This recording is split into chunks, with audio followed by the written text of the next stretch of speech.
Oh, well, everybody know who I want next. I want Terence Crawford next. You're gonna make that happen? Huh? You're gonna make that happen? Oh, definitely. That's the fight that I want. That's the fight everybody else want. Like I said, I'm gonna get these straps that I'm gonna go over there and take his shit too. All right. Errol, congratulations. Terrific fight this evening. Thank you, man. Down. Strap season. Y'all know what time it is, baby. Terrence, I'm coming for that motherfucking belt. All right.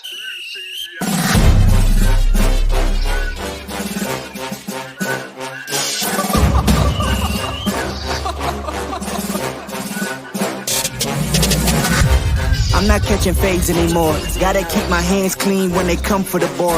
Keep it smooth like a dawn, making moves in the dark. Cause I learned how to swim in the pool full of sharks. Now they coaches, cause they can't read all his motions. How the kid never switch codes, but he code switch focus. Staring down your team with a frozen ice cold look that can end the summer solstice. Cause I'm more like the top dog. Keep on running game in the gang will accost y'all. I be calling plays from a plane while I'm off court. But we ain't the same, you a lame, I'm a mob star. Actually, I'm a top dog on a stat sheet. Off court, but I call plays for the athletes. Laughing when the cop cars try to catch me. Cause I rolled off in a taxi. Put my feet up, I'm relaxing. Singing Figaro with no accent. While I pour strings from the streets in. Do it all with a straight face, I'm the kingpin.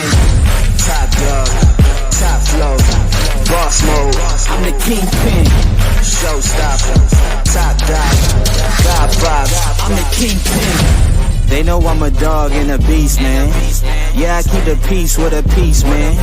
I ain't got no time for a piece, man. Why would I respond to a pawn? I'm the... Hold up! If I let my dogs off the leash, then you might want to get out of Dodge while it eats me. Honestly, think it's not the blood and the beef. If they don't leave anything behind at the eat.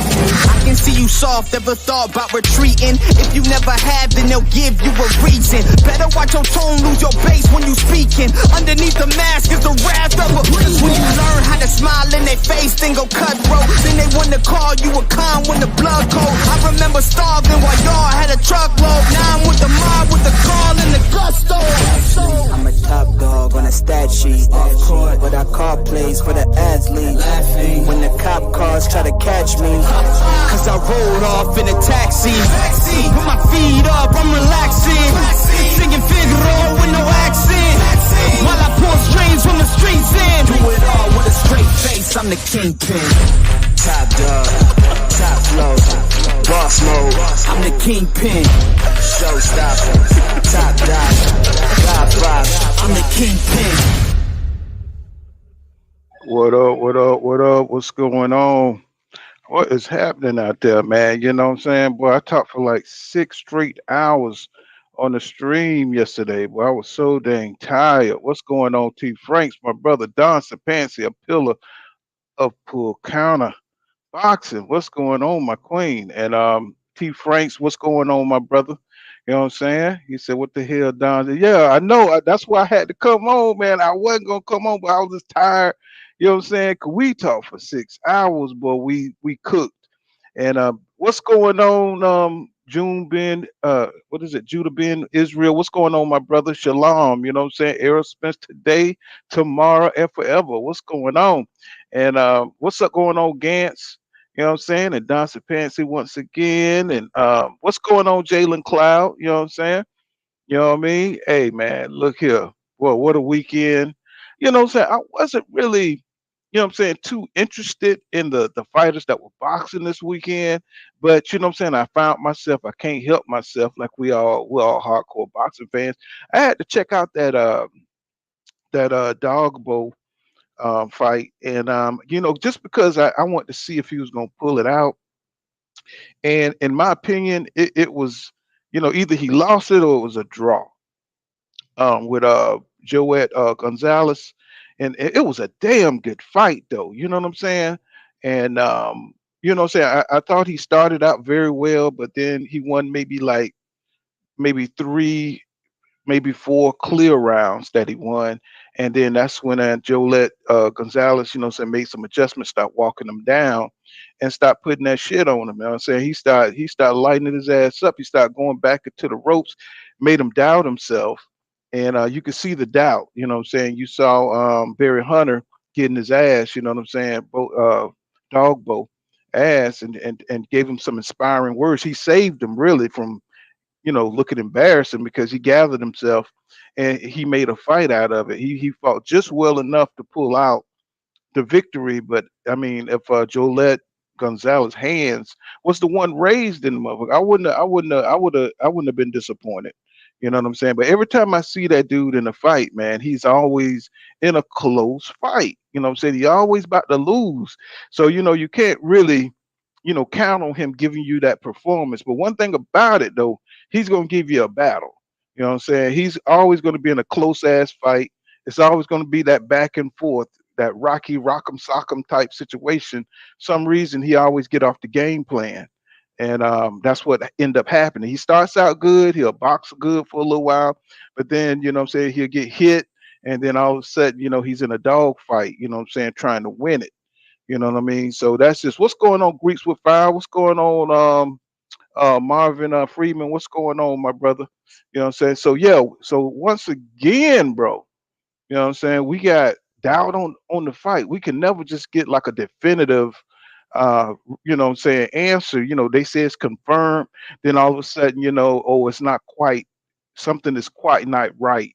You know what I'm saying? Either on some details, whoever is representing Crawford, they're really, dotting all the I's and they crossing all the T's. You know what I'm saying? They are not allowing any detail to go, you know what I'm saying, uncovered, because it's just I mean, I don't know what. I guess they just want half of everything. They just want a percentage of everything. And I mean, I don't have no sources or nothing like that. But I'm just looking at how long this shit is drawn out. So Bob Arum came out and saying that he's always talking about the purses of the fighters. This motherfucker, he always talking about how much money the fighters want, and I don't care how much these dudes get paid. You know what I'm saying? What's going on? Yeah, yes, sir. Um, and so for him, saying if the fighters want a lot of money, he don't want to do the fight. That's my problem with Bob Arum. We done lost so many big fights because Bob Arum is too goddamn cheap. You know what I'm saying, to buy the fight or pay the fighters, and he knows these fighters. Saying their life is on the line, especially if you up against, saying somebody who could crack. You know what I'm saying, and you going in there, saying putting your life on the line, and that's what it is. You know what I'm saying? These dudes want to get paid now. So I don't have no problems with it, bro. You know what I'm saying? He says all wrenches let go, smash the light. Yeah. And so we're gonna look at what Bob had to say. Now it's kind of a little long, boring interview. You know what I'm saying? Upper. Let me play this little clip of what Bob had to say, y'all. You know what I'm saying? Out there, and again, I know your hands are not in this, but you do have so much experience with the people. I've just got to ask you about it. Spence Crawford is taking quite a while to get finalized. Any observations from that situation? The same problem. Yeah, it's a big money fight. It has tremendous interest from people who follow boxing, but that doesn't necessarily translate into revenue from pay-per-view, which is the biggest source because of the piracy. And the fighters realize how big a fight it is, and they want to get paid big amounts of money. And the promoter, in this case, BBC, has to look at it and say, hey, we'll put it on, we'll give you nice guarantees, but you've got to really live from the upside, which the fighters realize now will not develop, will probably not develop. Wow. So again, unless somebody wants to subsidize that fight, I don't know how it gets done. Wow. That's a darn shame, Bob. I mean, that's really a changing dynamic of the sport. And I know this is something that's been happening over the course of the last 2-3 years, especially. But this issue of piracy is something that I think everyone involved in the sport is really going to need to get their arms around and figure out a solution. Or, some of these fights. One solution might be, and if you pay big guarantees to the fighters, you can't crap around with experiments. But you look at our friends in the UK who still do very robust numbers on pay-per-view. And you say, why? Is it because the English fans are so honest that they won't tap into a stream?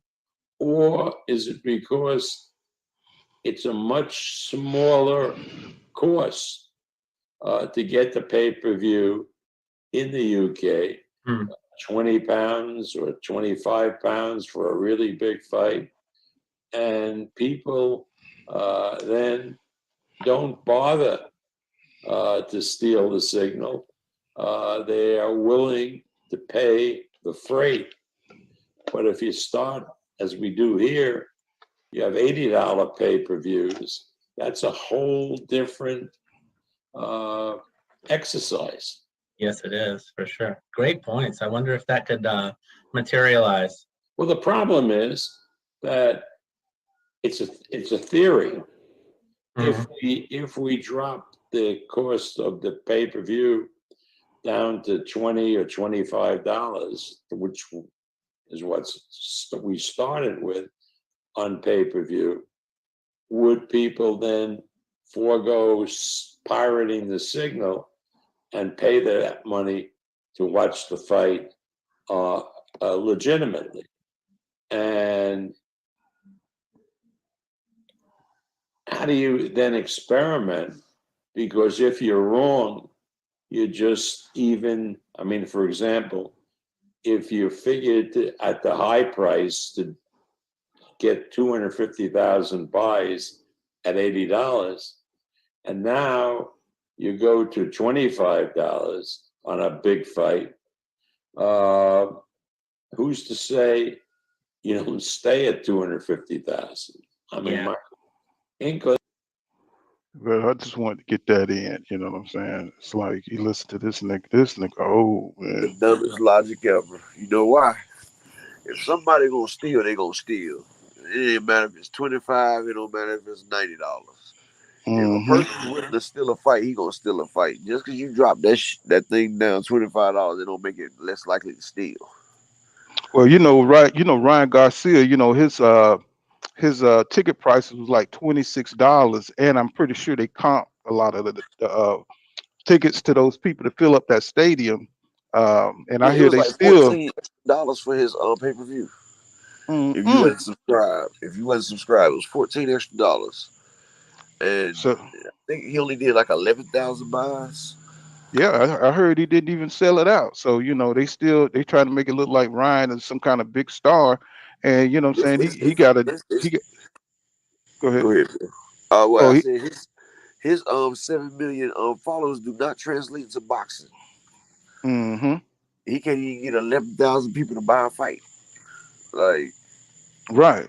You know what I'm saying? And it's hard to do that. You know what I'm saying? For boxing, you got to be a big star in America. It's not the first big sport in America. It's that was under 200,000 buys.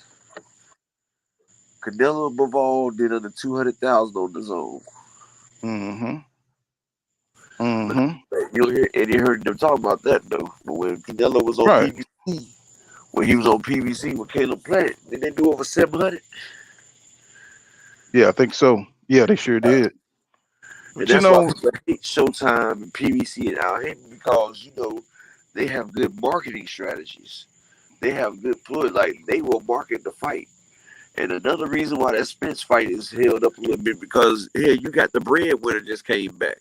Spence sees the breadwinner for 168 on down. 168 up to heavyweight is Canelo. But the breadwinner for boxing is still Deontay Wilder. You can love him, hate him, whatever you say. But Deontay Wilder is the Showtime pay-per-view star. Him and Tyson Fury, they did record-breaking numbers. Wow, over 100 million streams. 100 million people streamed the fight. That's 100 million stole the fight. And they still walked out with that bag. So, so do you think it's any kind of merit to what Bob is saying about this Errol Spence Jr. Terence Crawford fight? You think that these dudes either the money, they need to come down on the money, you know what I'm saying, the purses, or do they need to do something else? You know what I'm saying? Or do you think it don't matter? You think the fight signed? You think everything is working out? I hear they on the two-yard line. What do you think? Well, Bud just got to tuck that ball and just do a half-back dive into the end zone, because we just waiting on him to say yes. Like that song say, all you gotta do is say yeah, and we got that word.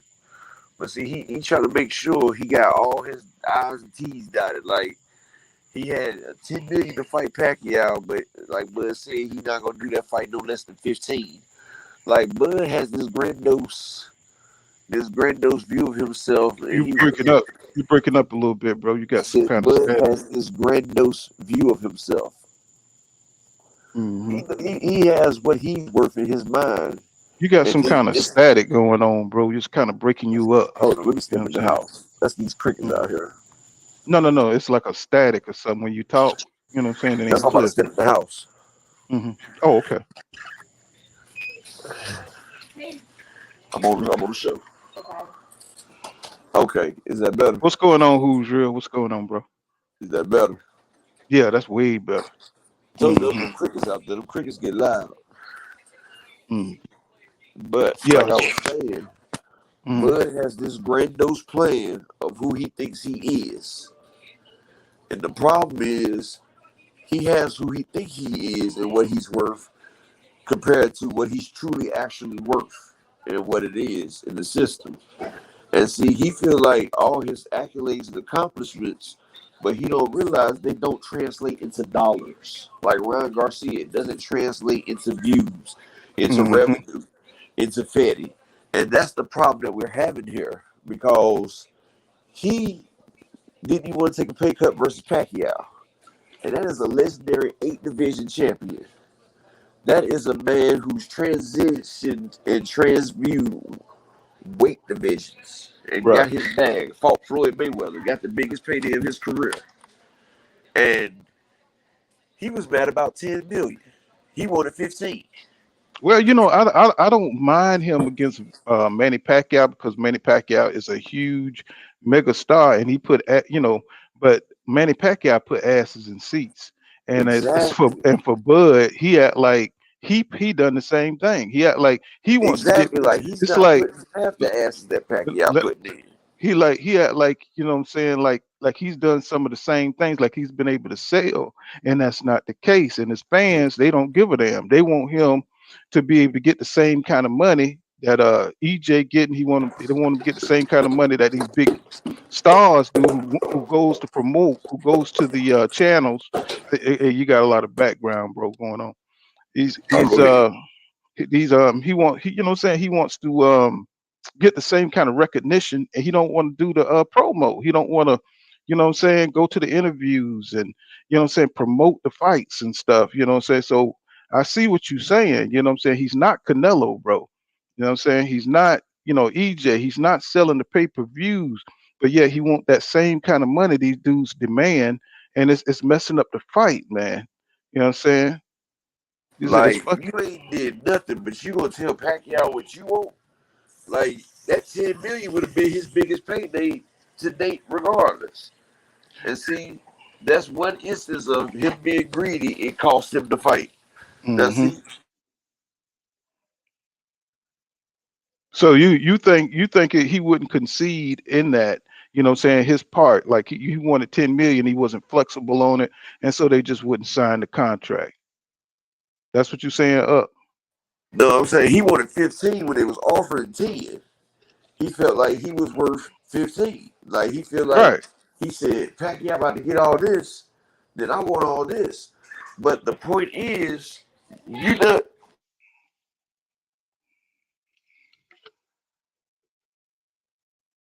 But You going out? Mm-hmm. nah, I had to mute for a second because there was a lot of noise. But what I'm saying is, what he failed to realize is he's not selling. Like Mm-hmm. everybody Mm-hmm. said it was Sean Porter and Spence. Okay, so Sean Porter and damn Crawford should have did about the same amount of numbers, right? They Right. didn't do half of it. So now that shows you that Spence has been the common denominator on all his pay-per-view buys. It's Spence, Spence, Spence. And now you asking for all this, and if you didn't get that versus Pacquiao, what makes you think you can award that versus Spence? But you feel like since you've been in the game longer, and you say you have more accomplishments, which is What's debatable going on, Jay because, Smith? Mm-hmm. huh? No, I was just hollering at Jay Smith. Oh, Go ahead. because them accomplishments are debatable. You know what I'm saying? But now Mm-hmm. he feel like he's gonna get his just due. He's gonna get everything he felt like he's supposed to get, or he's gonna stall out this fight. And the only Mm-hmm. thing is, with this fight, besides Pacquiao, is he has an ace in the hole because he knows how bad Earl wants this.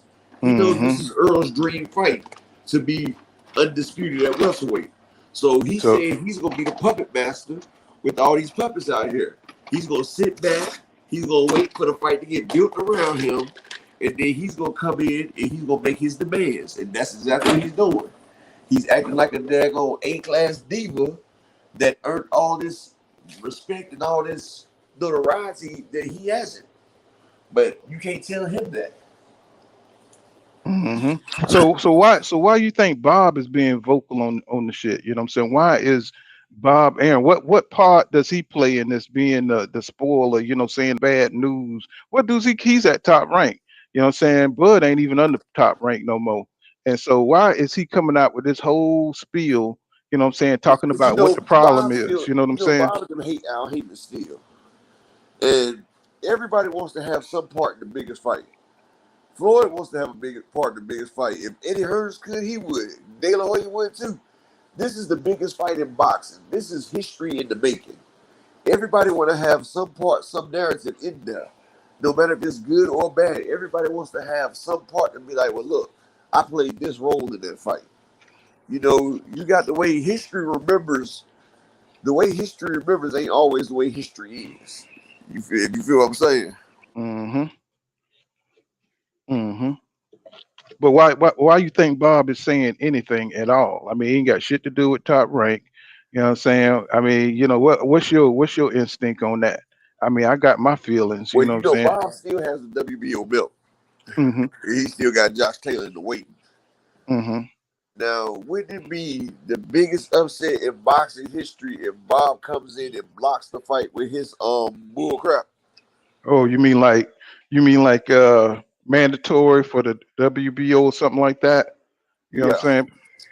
Yeah, that would be crazy. You know what I'm saying? But man, But if by the slim chance that Terence Crawford wins, Bob's going to activate that and have Josh Taylor go for a chance for undisputed on two divisions.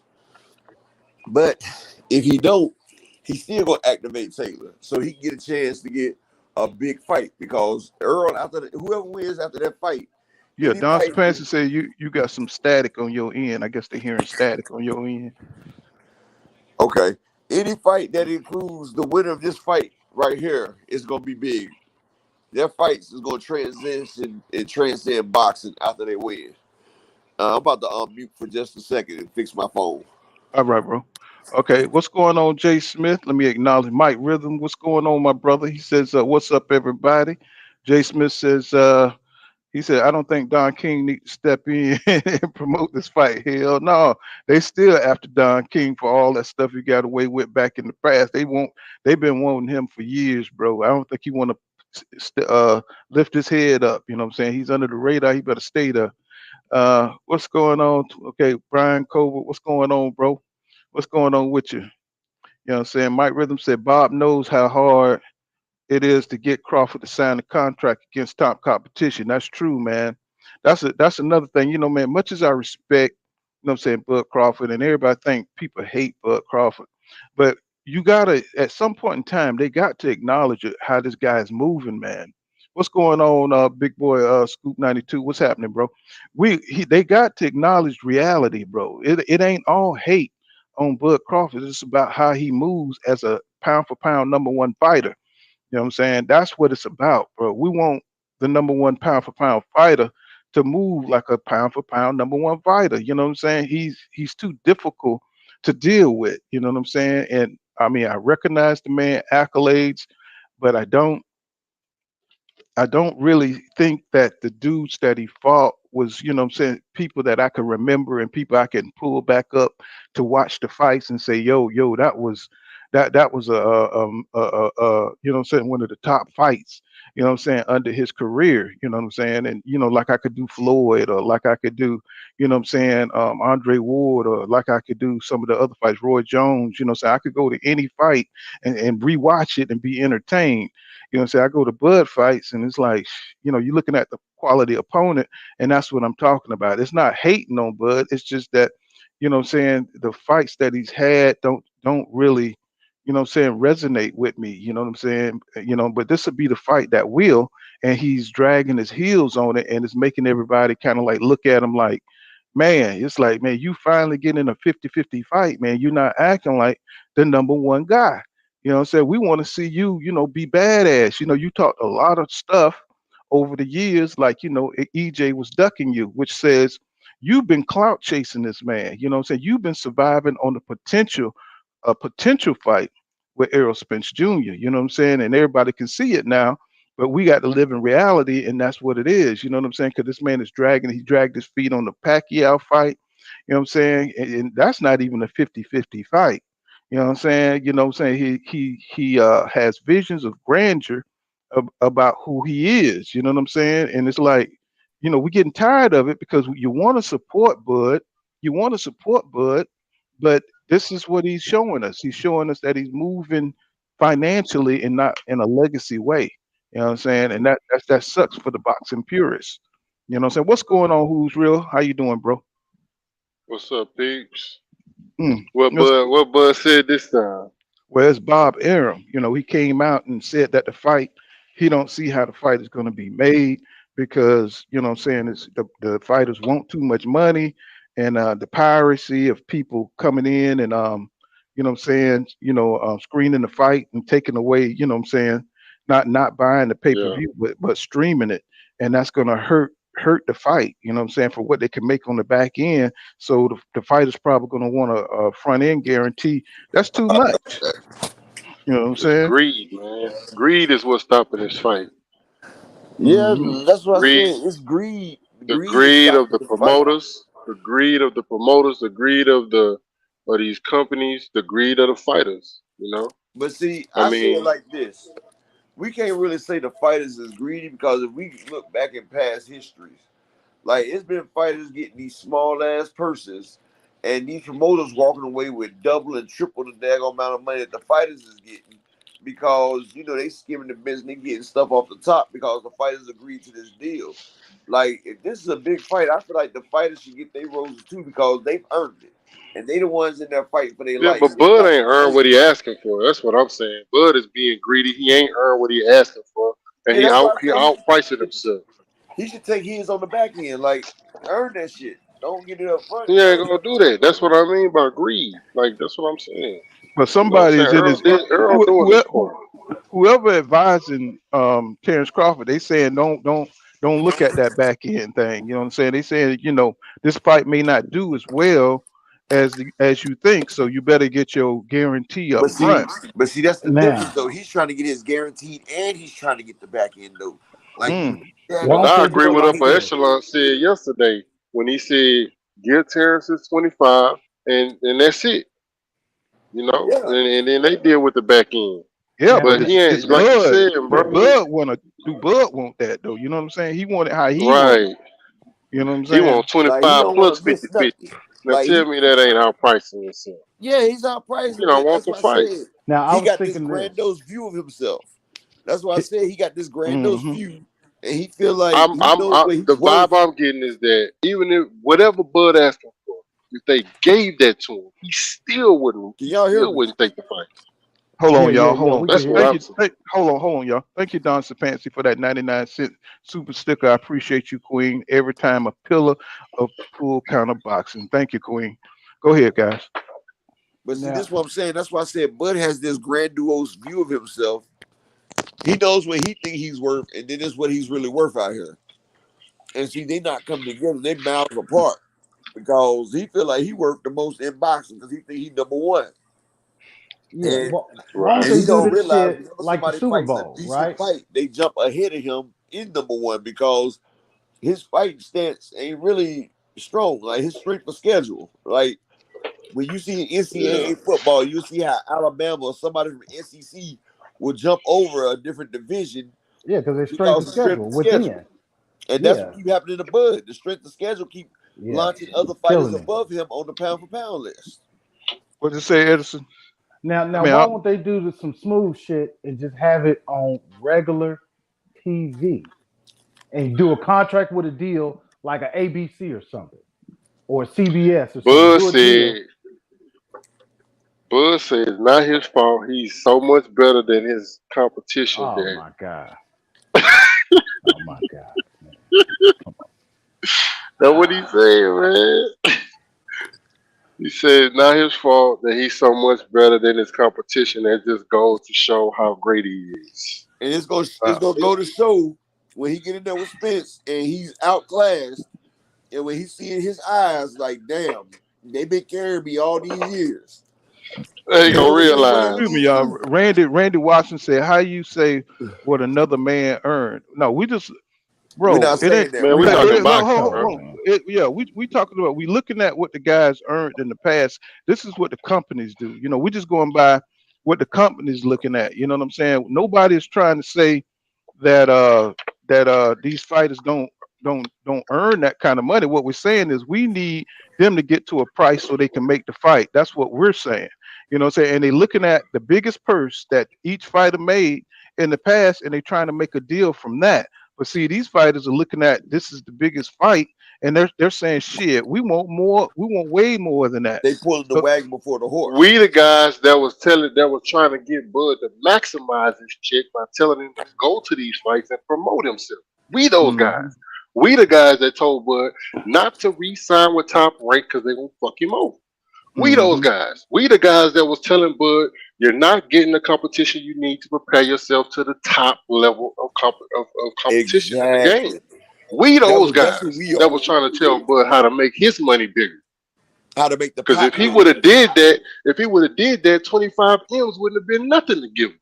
Hell no, He it took wouldn't have been. 25 M's off the table by not going to the fights. And if he would have sit there and took out Keith Thurman, because he had enough time, because look how Yeah. long it's been. He Yeah. could have fought Keith Thurman, and we still could have been waiting on the fight day. He could have finished off He Keith could have Thurman fought Ray last time. Robinson. He could have now fought what He Keith could have Thurman what do fought y'all last what time. what do Ugas. y'all think about what Bob was saying about the British fans or the European fans? They won't stream the fight, but us dirty ass Americans, you know what I'm saying, What? we gonna stream the fight. You know, he ain't Well, What? you saying know, in they say those it The was words. 100 Europeans, million the streams. He ain't Europeans. saying in those Hold on, words, bro. but Hold on. we It was so 100 dirty, million we so dirty streams. over It here, was we gonna 100 stream the million fight. streams on the Wilder and Fury fight. Over half of them was from the UK and Yeah, only the in UK Europe. is the one that turned us on. That's where we got it from. Yeah, we That's watching it where that from the shit UK coming from sites. overseas. Shit. They Hmm. doing shit light years ahead of what we doing over here. And and that 100 million streams, they said over 75% was from Europe. And Hmm. last time I checked, the UK is over in Europe. Hmm. And the PBC still doing 300 plus thousand on they fights. Yeah. Why is Top Rank not doing? They ain't even doing half of that. Man, because I Because watched they the don't fight publish. last I mean, they night. don't promote. Top They If rank. don't it's a have they streaming don't know how to problem, promote. And Man, see, like I said, like look how late we is into this fight. Bud could have took that fight with Thurman and made this fight yeah. that much bigger because then Hell there's no yeah. exceptions. Everybody from that era would have been knocked off, and it would just been them two standing right there. See, now Hmm. Keith you could have Thurman's fought waiting in the Thurman in wings. Like June now, Keith I Thurman think still has or July. the shot in the wings, and he can still be like, "Well, yeah, I'm still here." You feel what I'm saying? y'all probably know this channel. I think it was BFTB. I think y'all watch him. He said some Yeah, real shit. He said shit. Terence Crawford could have came in with 2 belts. Errol Spence could have had 2 belts. That would have made the yeah, fight even yeah. We more talked about that yesterday. Yeah, crucial. Hmm. Ugas was calling him out. Ugas was calling for him, but He he said lost he to could have Ugas twice fought. in the amateurs. He could have fought Porter before and had that belt and could have unified it with the what's his name, the white boy that he fought to get the WBO. Horn. He could have fought him. He would have had the what's his name had the WBA or WBC. WBC. Sean Porter had the WBC. He could have fought Sean Porter first, had the But WBC see, he and the would have been to WBO. beat Sean Porter then because Sean Porter was in his championship run, and Terence Crawford just got up there to the division. You can't just take on Sean Porter when you come in the division like that. If you say you're the best, He's it number don't one matter. pound for If pound. you say you're the He's best, number it one don't pound matter. for Okay, but pound. you see how he struggled with Porter. You see how he struggled with Porter after he lost to Spence. You feel what I'm saying? Yeah, but he You still know, should have If you fought him. say you that guy, Take that. it don't matter who they put in front of you. Hey, I'm from It that don't school matter. too. Hey, I'm I'm from from the that Shelby school. State as well. It don't matter. But you know, But you it's do have facts over to acclimate feelings. yourself. You do. I mean, look at True. Hearns. Look what happened to Hearns when he didn't, you know what I'm saying, Yeah, abide by that rules. You know, he went up, he yeah. could have he probably would have beat Hagler if he would have acclimated himself to the division. We can't You see say what that I'm because saying? look at Durant Durant, jumped up yeah, two Durant divisions. jumped up. But Durant, that's it's always an exception to the He rule. You know jumped what I'm up to saying? stop the man. Yeah. It's always an exception to the rule. You know what I'm saying? Let me get Jimmy Boxer. He says, what's going on, Jimmy Boxer? And he says, you can't say Spence is asking too much because Spence is used to earning his money on the back end. Bud isn't. Bud is trying to cash out. And that's what Upbe's saying. What's going on, Gene Gomez? You know what Man, I'm saying? I think Crawford T20, knows something we don't know. That's what I think. like what?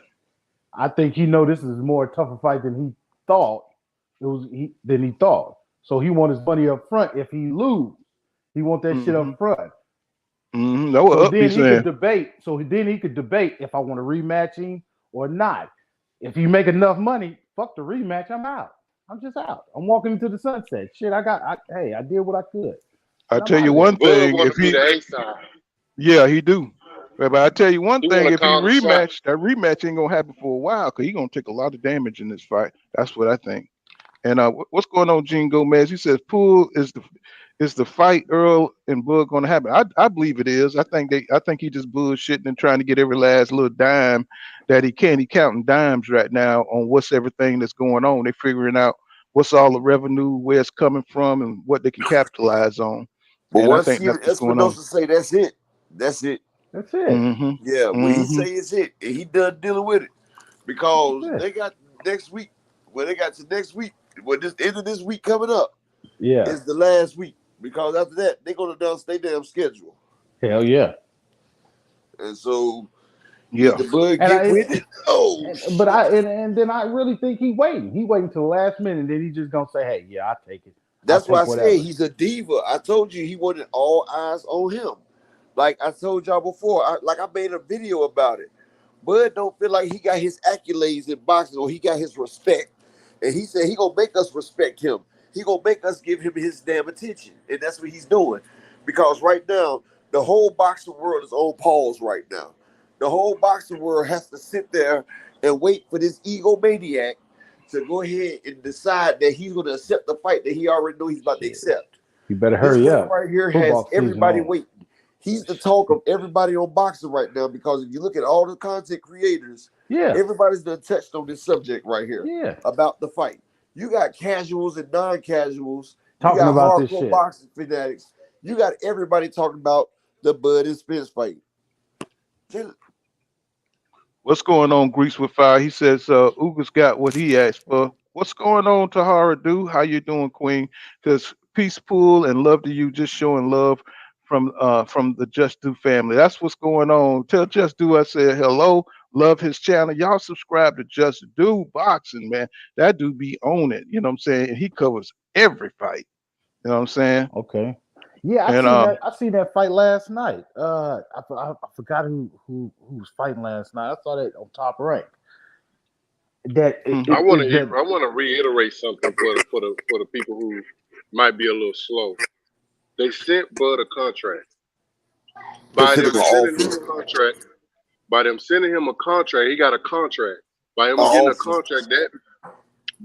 a contract, that means they sent him an offer and he accepted the terms of the offer. mm-hmm. So he does have the contract now. He haven't signed the contract. Bud admitted that there was a contract. Earl told him to sign the contract. Okay. Yeah, See, I thought they was still in the offer. I thought he has cause, yet to accept the offer. That's why they cause, on the 2 yard line. On several Mm-hmm. occasions, Bud has said, "I'll be glad when the contract gets signed." So, what contract are you Yeah. talking about? cause I was reading something. I was looking at something. Cause Earl Spence first jokingly told him 80-20, but Earl Spence knew Nah, he that's would. old. Yeah. But That's like to break it old. I'm down. talking about recently Yeah, when the Earl recent one told him. the reason one I heard it was 55-45, and what's the name accepted that. It was cool. That was a cool term. And then all of a Mm-hmm. sudden they said he won't more. He wants to change the Mm-hmm. percentages now. I'm like, but Because he you thinking about that accepted that punishment. 55-45. You accepted that 55-45. So what's the problem? That's He not Right. good enough for you? thinking about them damn medical bills. Man, Thinking come about on. that ambulance And ride. he see Earl looking like an 80s construction worker the other day. Like, yeah, it's gonna Look be a like little bit more than I thought. look like he jumped out in 1975.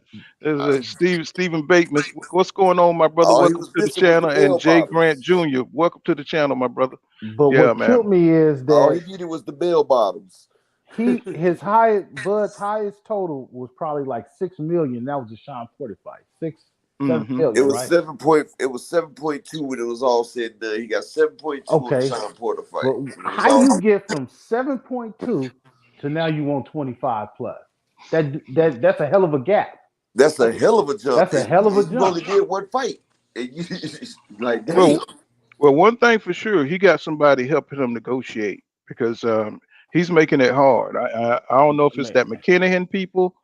He got somebody negotiating for. I know Bomac ain't negotiating. This is too sophisticated for Bomac. You know what I'm saying? And I know that's his manager and everything. You know what I'm saying? He probably went to McKinnon and got some of his people or somebody to help him negotiate this Huh? deal. He dealing with them people? Oh man, I wouldn't even Well, I'm get not that. sure now. Oh. I'm just saying because look how difficult these negotiations are, and Yeah. so somebody got to know the business. You know what I'm But saying? you Know know, what's all Bud is a involved. shrewd businessman as well, because Bob Arum has said numerous of times, Bud is the hardest person it is to make a deal with a fight for. Like Bud has been giving Bob Arum hell on making fights. Like the Well, King Bud fight. could have his team. He could have suits. You know what I'm saying? I'm pretty sure Yeah. he's a rich man But you too know, now. Yeah. Bud, like Bob Arum said, Bud is the most difficult person to make a fight for. And then it compounds that because he don't like to promote as well. Like he told Yeah. us, he said he don't have to promote to us because we gonna buy his fights anyway because we're black. I'm like, damn, Hmm. you just Damn. yeah. He came out and said that. He said he don't Shit. have to promote to the black community Shit. That because he mean said that's telling me you think all of us we stupid or something. no, that's what he said though. If y'all go back, he got the interview. He said he I shouldn't gotta have to see that promote to one. the black community because we're supposed to support him regardless. You feel me? He Wow. said that on Hmm. live TV. Bob Now Arum must be Jewish or something. he is. Yeah, Well, Oh he's don't yeah. a you know? Jew. Oh yeah. Oh Yeah. yeah. Okay. I see it now. I get it now. I get it. And see, look, Bud turned down a damn lifetime changing fight with Pacquiao.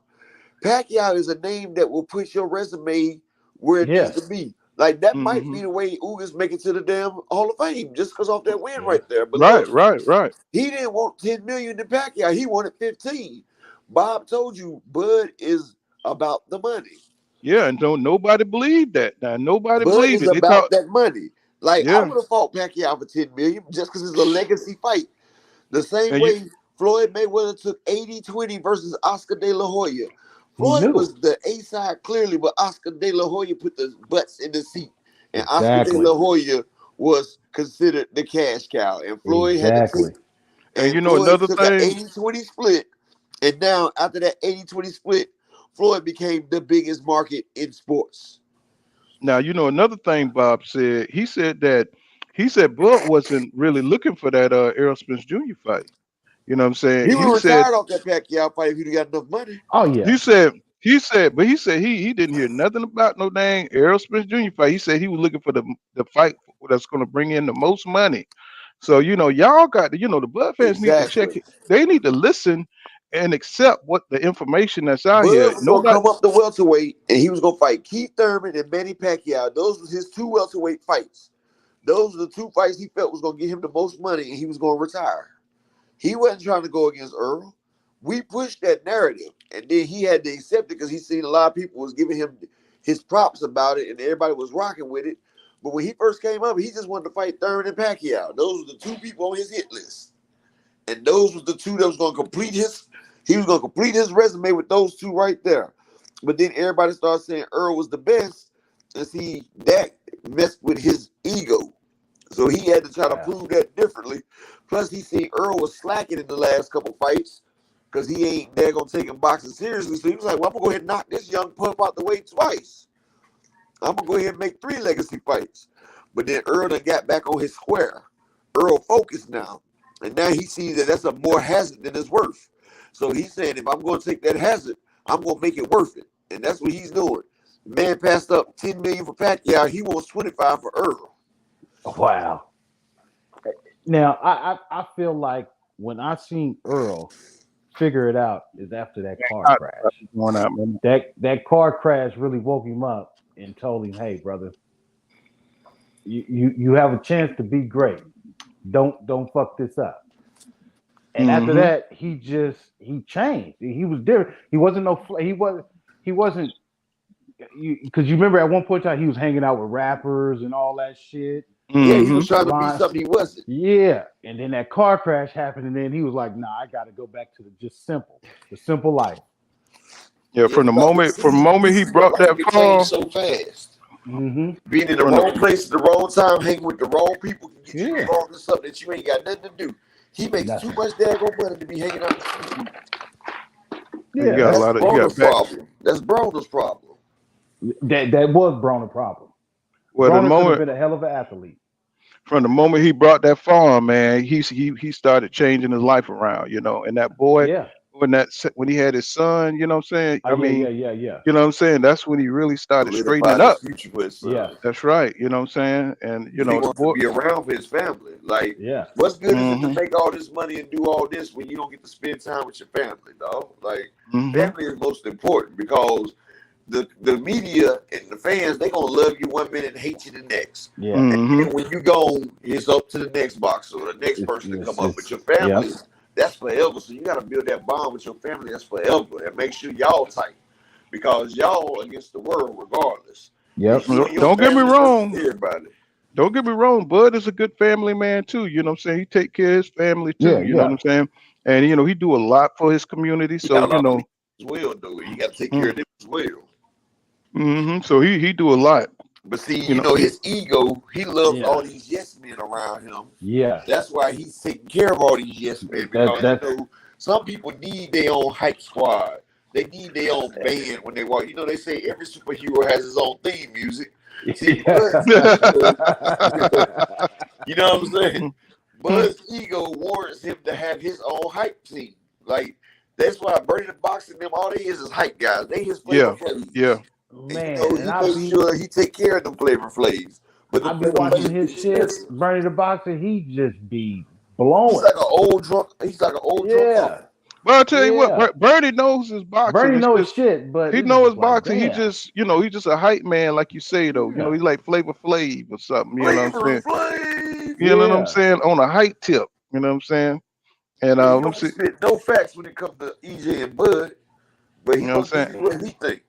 But see, it costs money to take care of them because they put all their faith in Bud. They tell they won't tell Bud though. They won't tell Bud he wrong. In their eyes, Bud can do no wrong. Bud's their superhero. See, Bud take care of them. So they're not gonna bite the head that feeds them. And if the head that feeds them tell them to jump, they're gonna say, "How high, Mr. Bud?" That's the way that works right there. And see, that's the problem. Bud does his coach is even a damn fan. He taking care of this fat ass. Oh, I ain't gonna say it because we got the bad language. Yeah. But he taking care of this pleasantly plump guy who's been knocked out more times than he was. Man. How is he gonna tell you about discipline when he's a super heavyweight and less than 5'5"? Come on now. He's built like a perfect square. He goes 5.5 left, 5.5 up and down, horizontal and vertical. And you gonna try to But I wanted to point something out. You said not full, but upper echelon. When you was talking about how Bud, he see basically see the challenge ahead of him. So that's why he's trying to get the most he Yeah, wants because he out of the knows deal. he But my knows thing after is this this. fight he ain't gonna have that But my fight thing that is he this. had. So in that last interview, he was capping when he said, if you have confidence in yourself that you're gonna win, you'll take less. So he Just to telling you make he sure don't I have got. confidence. That's He why don't he's have not taking confidence. less. And that's what we But looking at. He's saying, That's but see, this is what he's saying, right? I'm gonna tell you exactly what he's saying. He said if he was Earl and he had the confidence, he would take less. He not saying that he has the confidence. He said if it was the other way around and he was so sure of himself, he would take less. He's not sure of himself. And he's not saying he's sure of himself. That's why he's not taking less. He's done admitted that he's not sure of himself. And people don't realize it, but that was an admission that, hey, this fight could be big trouble for me. I'm not sure of myself, but hey, if you sure of yourself, why don't you go ahead and do that? Because if it was me and if I was that sure, I would do it. That's what and he said. see that's the contradiction up. You know what I'm saying? He always saying putting out these statements. You know what I'm saying? No, it's not. It's Trying to. not because he's Try, admitting that hold on, he's bro. not. Hold on. You over talking me, bro. Hold on. You know what I'm saying? You know, he's always putting out these statements in the past, right?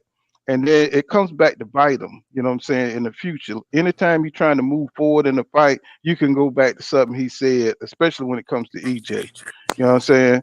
You know, so you know what I mean? That's just one aspect of him saying that right there. And then now he's not willing to take less, you know what I'm saying? So what does that mean? You know what I'm saying? Well, What does that that's what I'm Mhm. telling you. He's telling you that he's not sure. He's Right. saying That, right now. that's He what we're just come out saying. and said it. He's admitted that he's not sure he can beat Earl. That's exactly what he's saying. He's conceded. That's what I'm trying to tell you. He is conceding to the fact that look, I'm not sure I can beat this man. I'm not confident in myself. But if I was, I would take less money. So Earl, if hmm you're so sure in this, take the less money. See, he The already knows crazy he's not part, confident. You the feel me? crazy He's part is that admitting. even his fans admit this. Even his fans will sit up there and say, "Oh, he's about to take this damage. He's about to take this punishment. He's going in here with one of the hardest punches in the league in the game right now. So he, of course, he needs to get What compensated." Like, what they what are you saying, bro? But they be see, that's a moving win. That's a they be win on Earl's side because this man's admitting that he's can't beat him. Like, see, look, with men ain't gonna admit but certain things, but sometimes you got to read between the lines. Terence Crawford has conceded the fact that Earl is he done conceded the fact and he acknowledged Earl as this daggone world destroyer. He's telling you that in not so many words. He telling you like, look, I don't think I can beat this man. Like this is gonna be something hard for me. This is gonna be a mission impossible. So I'm gonna have to get as much as I can. But he also said Earl is confident. But if he's so confident, why don't he just go ahead and take the less money? Because if it was me versus Amir Khan, I would do it. That's what basically what he's saying. If I was that confident and I was in the same situation, I would do it. What he said is he's not confident. But he said, but if Earl is so confident, why don't you go ahead and take less? See, that's what he's doing. Well, shit, Earl didn't already But took less. He didn't already took what I'm less. saying, yeah, but what I'm saying is he's trying to control the conversation. He's trying to put EJ in a box, and it just don't make sense. You know what I'm saying? He's the A side. EJ is the A side. He can't turn it around. And then Yeah. he can say anything he want to say. Up is what I'm saying is all that confusion, all that ridiculous talk. I mean, EJ is the A side. So what is he doing? You Man, know what he I'm doing the saying? I same mean, you know, shit. he He was doing the basically same giving Earl his shit flowers. that, That's the way I look at it. He gave but Earl his flowers. to me, Like, Bud doing the same shit, the same stuff De La Hoya did. Like he picking the venue, hmm he picking everything, and all the things he picking more. He want more money. The only thing he ain't picked yet is the gloves.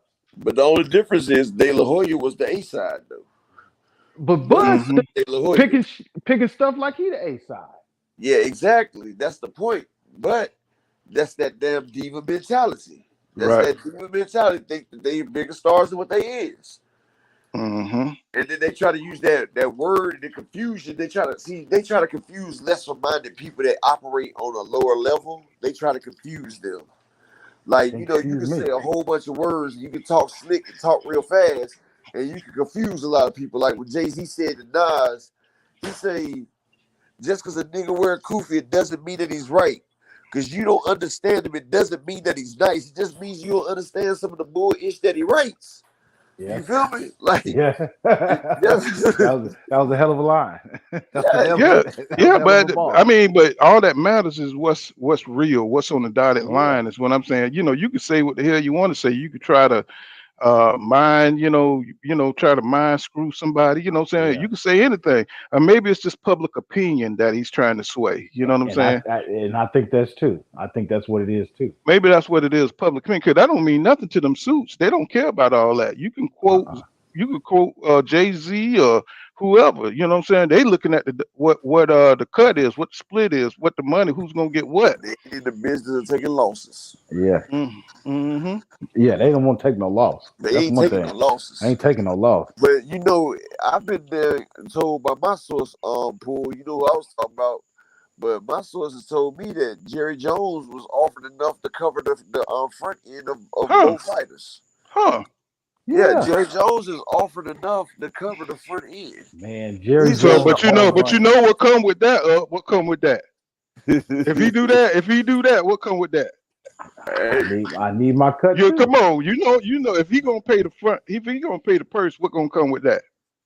The place, the venue, right? Yeah. He want that shit in Dallas, right? Yeah. But you know how much he gonna make off of that? Just he gonna make a killing. His place. He gonna make a killing. But will Bud agree to that? Would he No. agree to fight Bud? Okay, I mean, want that EJ in 25 Dallas. up front? You want that 25 up front?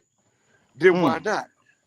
Okay. I mean, do you think Bud will agree to fight EJ in Dallas? No. Okay, how much do you really want that money that you asking for? That's another thing now. Kind of like if you sitting there saying you want this money, that's why they don't have the place in the venue set yet. That's why if y'all listen to what they said, because you know I was talking to him. I'm not gonna put his name out there. Yeah. But he was talking about that they got like 4 different spots, but they said the best spot that they don't know, but they said they don't think it's possible because of the other side. But he was like, Jerry Jones is willing to offer up the guarantee for both sides up front. They said to have it right there in the Dallas Cowboys Stadium. Bro, if they had this fight in Dallas, oh my God. You just think the about whole it. Texas gonna be lit. Just think about it. Look how much they Dallas could make Stadium. off that fight. Dallas Stadium holds 100,000 people. 100,000. You say 100,000 at $1,000 a ticket. That's just on average. That's 100 million right there. 100 million. Whew. And don't forget And about that's just them, on the don't forget about them $25,000 seats up front. But you know what? But you know what? If they can get this fight in Dallas, it's worth the wait. You know what I'm saying? Because that's gonna be huge, bro. That's gonna be. You think you saw Michael? The people gonna have to sign off to it though. But you see, right now the fight is pretty much wrapped up. They just don't have the venue, and they just don't have the date. They wait. Bud didn't say that he wanted it vacant. He don't want it in Dallas. But Jerry Jones has been trying to push. Buck can have it in Nebraska. If you notice, where you gonna have it in Nebraska? Jerry Jones has been pushing this thing from day one. It don't matter where they have it. It matters if they actually put it in. You had that motherfucker in the cornfield. Man, ain't nobody going off of that shit. Who gonna pay for it? Yeah, no. Instead of Brownings, they be throwing corn at Jerry EJ. Jones has been promoting this fight. Jerry Jones has been promoting this fight since the Ocampo fight. And Jerry Jones got the money. Big events for Earl. Jerry Jones got the money and the power too. You know, Jerry Dallas Jones got the money and the power. America's favorite team. You feel me? Man, Jerry Jones been trying to get fights in that stadium all the time. He got the power for it too. He got the money and the power. Broke the gate, and he broke Canelo's gate record.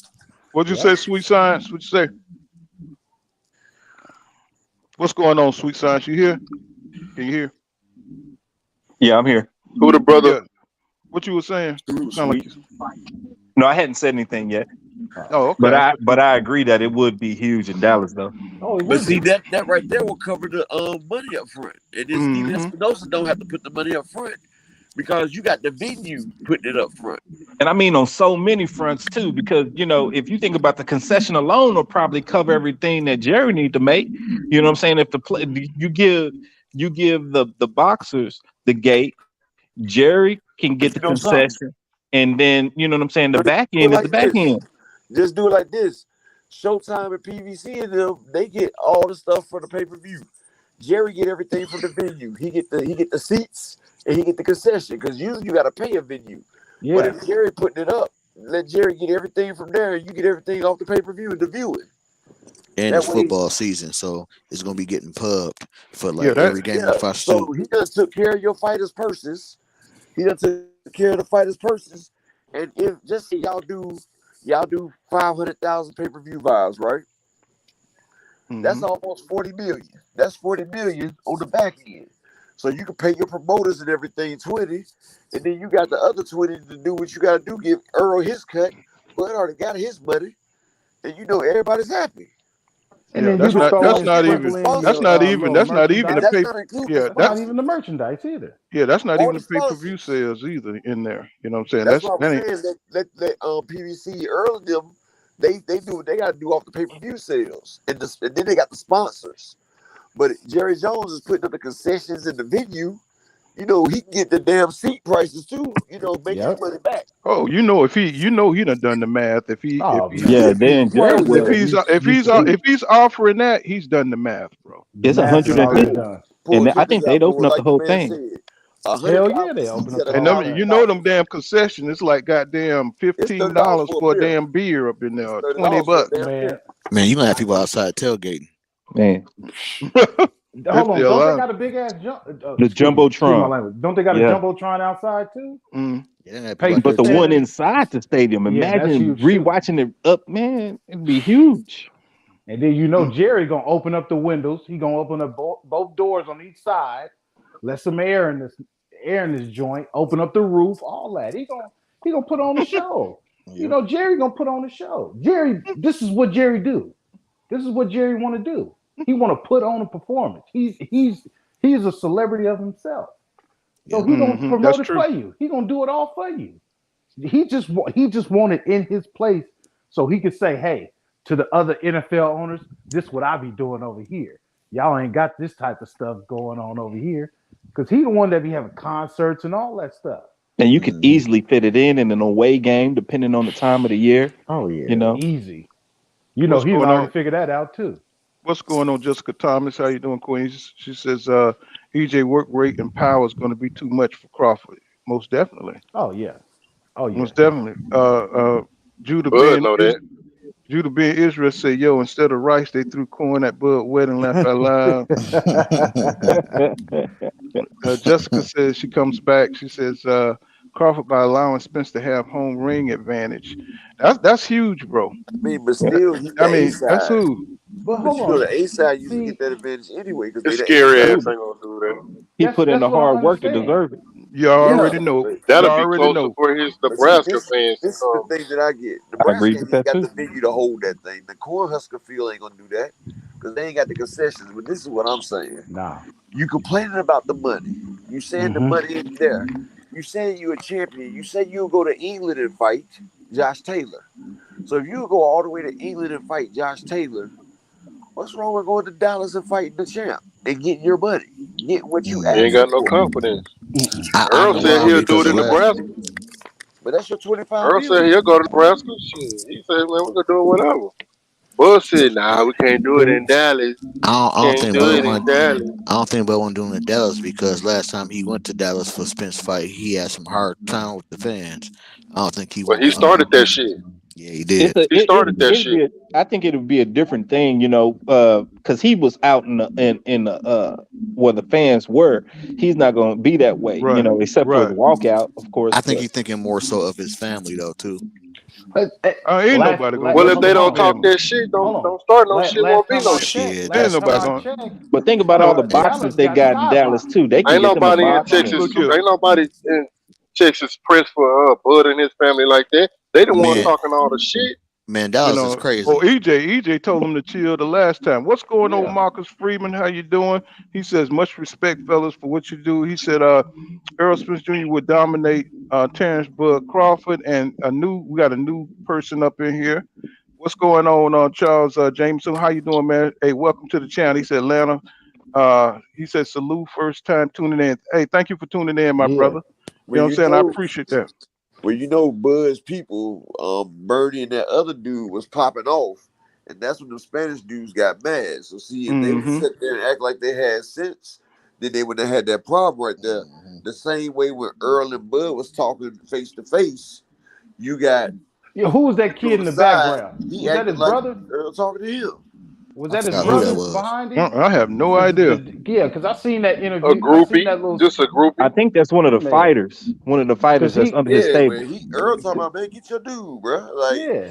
it's been acting like he in the conversation. Like Yeah. nigga, It's another level. say nigga, we can He was fight, nigga. I'll fight Like, you. If you ever he seen said, that video where Bud is they're coming out the elevator, I think that's one of his yeah. guys when they wrestling out the elevator or something like that. I think that was one of his young boxing guys with him. Yeah. Like, dude, man, sit your ass down, Man, True. bro. give me some gloves now, and I'll fight you right now. Yeah, EJ whole Real talk. mode changed. Let me see. Tell your nigga to be quiet. Tell your Yeah. I nigga to be know. quiet. I Tell know. your I nigga thought to that be was quiet. funny. Tell your Yeah. nigga to be Yeah, quiet. Yeah. Tell your nigga to be quiet. And You dude act like talking he to me wanted now? that. Dude, they should have sparred off of that. Just come get some of the sparring since you want to talk so Hey, much. hey, yeah, Paul, did you see that comment? yeah. I just went past it. It'll be trolling and shit. You know what I'm saying? What's up, Mike Rhythm? He said he do not want to hear Southside the realest. Most definitely. Because you know that boy, that boy, that's like Popeye Yeah. taking spinach, boy. You know what I'm saying? Yeah. Hey, that song do it's the something to you, palms after especially if you're that. going to the Yeah. gym. Yeah. You're gonna have the 47 pounds pop off over Yeah. that. I ain't And lying, boy. it's funny. It's funny, right? I'm from California, right? I just moved Mhm. to Texas, right? Like 4 years ago. That with that song and the song they got here called June 27th. I heard them two songs. I ain't never got so hyped in my life. And Mm. that was the Yeah, first You time I that heard them. that's H that's Town. Yeah. Yeah. yeah, But that's you That's know, H Yeah, Southside the Town. that realest. was, Yeah. you know, I listened to rap, man, but that was my first time hearing Southside the realest when he played it on Yeah. during that Porter fight. You know what I'm saying? He came out, you know what I'm saying, juking to it. I was like, oh Yeah. boy, it's gonna get real. It's gonna He get real up in here. I he don't think he But could do it twice though. He He had couldn't to do be it a shit. twice. combo fight. Shit. see that Southside the realest is like an anthem Yeah, in Dallas, Texas. I heard. So Yeah, they yeah, can play yeah, that at yeah. any time. Yeah, yeah, Yeah. that's right. Kate But calls it. Yeah, if this Oscar. fight ever made, and then Hmm. we see at the weigh-in, Earl Spencer's and them unusual suspects, the Nike Air Force One Black black lows. forces. The black Hey, hey, horses. hey! I'm putting my house up on Earl Spence, man, because it's over. Man, I'm It's saving over. up right now Hey, for this I'm fight. It's saving up right over. now to put it on that thing And right you there. know, It's over. he be listening to his fans on this stuff now. You Yeah, know what I mean? He be listening in. He might come in as Jimmy Boxing, or he may come man. in another Southside the name. He be realest. listening. Drug dealer Hmm. killer. Yeah, he You, pays attention. That's why Nestor Gibbs can't mess with him. Earl seen all that crap that Nestor the boxer was about. you know what I kind of think it is too, fellas, and Hmm. and What's and I going on, might be Queen? wrong. I might be wrong for saying, but I think all of the legends really, because they know boxing, man, they can see this. I think they want Earl to come in as the underdog so they can Make secretly bet money. on Earl to make that money, man. Hey, I was thinking the Hmm. same That's thing. what Yeah, they doing. yeah. But you want me to tell you another thing? No, I'm making a video right now. I'm gonna drop it tomorrow All right. because I've realized why these old people are so mad right now. You got fighters like Sugar Ray, Dad Judah, Sugar Shane. You got fighters that were brawlers that fought the best of the best, that went in there with injuries, but still went in there and fought by but you got fighters now, they fought less fights and less battles. They fight no names and getting more money in 3 or 4 fights than these legends got their whole career. And Yeah. that there is pissing these legends off. Yeah, So when you got somebody, a scrub, I compare Berlander. Berlander, he got his 16 knockouts against the cab drivers. yeah, He done got saved on his last 2 fights. Both of them last 2 fights should have been losses. But you know, you got Berlander going through there, and look how much he's done made off these fights. Then you got somebody like Tim Bradley. He didn't make half of that, even when he fought Pacquiao. You got Yeah. people like Sugar Ray Leonard, one of the best welterweights of all time. Took beatings. A fraction of that. I think he made like $6 million in boxing. That's crazy. In all his purses, he made like $6 million. That's crazy. Holyfield were the ones that transcended the sport. Because Yeah. Tyson was the first one to make that big paycheck. Then Holyfield made that paycheck. Yep. But them other guys weren't making paychecks. Roy finally got a paycheck, and Floyd started. But a lot of these great fighters are broke and had jobs. Foreman had to go to reels, man. Ali was here broke, and he was the greatest of all time. He had to sell his name. Yeah. Muhammad Ali was the greatest fighter. That's why he did a lot of those exhibitions for so long too. That really put him in that state that he was in late. You know, trying to make money. And this is tragic right here. You got Canelo fighting Yildirim and getting $50 million. That's more than 5 greats put together. Careers, not just fights, but careers of one fight he did with his sparring partner. Because didn't George Foreman made all his money off that grill, right? He made all after boxing. Yeah, he made all his money after boxing. Foreman made less than $3 million in boxing. Oh wow. And Foreman was a heck of a fighter. Hey, you know, nobody told Roy to go running over there to HBO. You know what I'm saying? Being a damn announcer or commentator, whatever you want to call him. You know what I'm saying? Sitting beside Larry Merchant, who hated on every one of his fights. You know what I'm saying? Larry Merchant, the racist. Yeah, that's the one that Floyd made him get rid of. But see, and look, that shows how some of our people is in the community. Because this man putting you down and talking trash against him, and you still sucking up trying to get his approval. Sitting right beside the man. And conversation with him. That's why when Floyd did what he did, I was so happy, bro. I wasn't mad about that. When Floyd looked at Larry Merchant and said, "You don't know shit about boxing," he said, "Yeah, they should fire you. HBO should fire." And you know what? HBO went down right after he signed that six fight deal with Showtime. Yep. You know what I'm saying? You right about HBO crashed right after that shit. You know what I'm saying? And ain't it crazy how now they on the opposite side talking down and can't believe what they see. Boy, you got to believe your eyes. You know, because can't just go on popularity contest. Didn't Bernard Hopkins get on Larry Merchant too? Yep. Yeah. What did he say? What did he say to him? I remember the footage, but I can't remember what he said. What he said? I can't remember what he said either. I think he told him you was less than a man or something like that. He called him a female. He called him a female. He said he had fought some journeymen, and he had made a lot of money, and he said something. He was saying, "Yeah, I'm gonna get paid. I'm gonna get my check or something like that." Yeah. He said, "If I don't get my check, it's gonna be a problem." Something he was saying like that in that vein. And you know, he rubbed it in Larry's face. Yeah, he said some slick shit.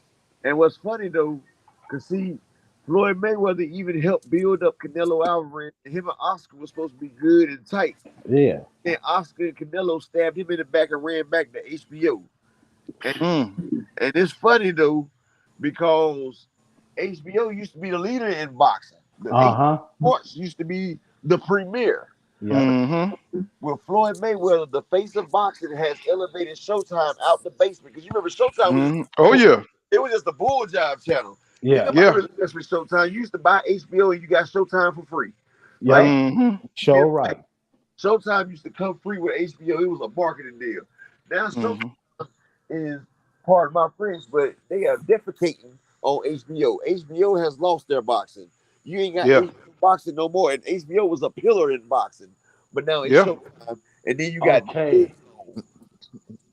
That's why Top Rank went to ESPN. Because Top Rank was with HBO, right? Yeah, they was with HBO. Wow, okay. That's why Top Rank with ESPN now. Well, you know, they started that European campaign where they start pushing Triple G and the Criscos, and they start trying to make them to be like the world historic beaters, like they beating all these records and stuff, and that's what happened. Because boxing moves with the heavyweights, like Blue Blood say all the time. Boxing goes the way of the heavyweights. And you got the Briscoe brothers as the heavyweight champs of the world. and now boxing's going to the European because the two champs are the European champions over there, the Klitschko brothers. Mm-hmm. So let me see. Jimmy Boxing says if Bud really wanted the Spence fight, he would have been inside the ring at the Ugas fight. That fight gave Bud doubt. I think so too. I think it gave him a little doubt that Spence is back. You know what I'm saying? And he's at 100%. You know what I'm saying? They were counting on that crash. You know what I'm saying? Him still being a little effed up. You know what I'm saying?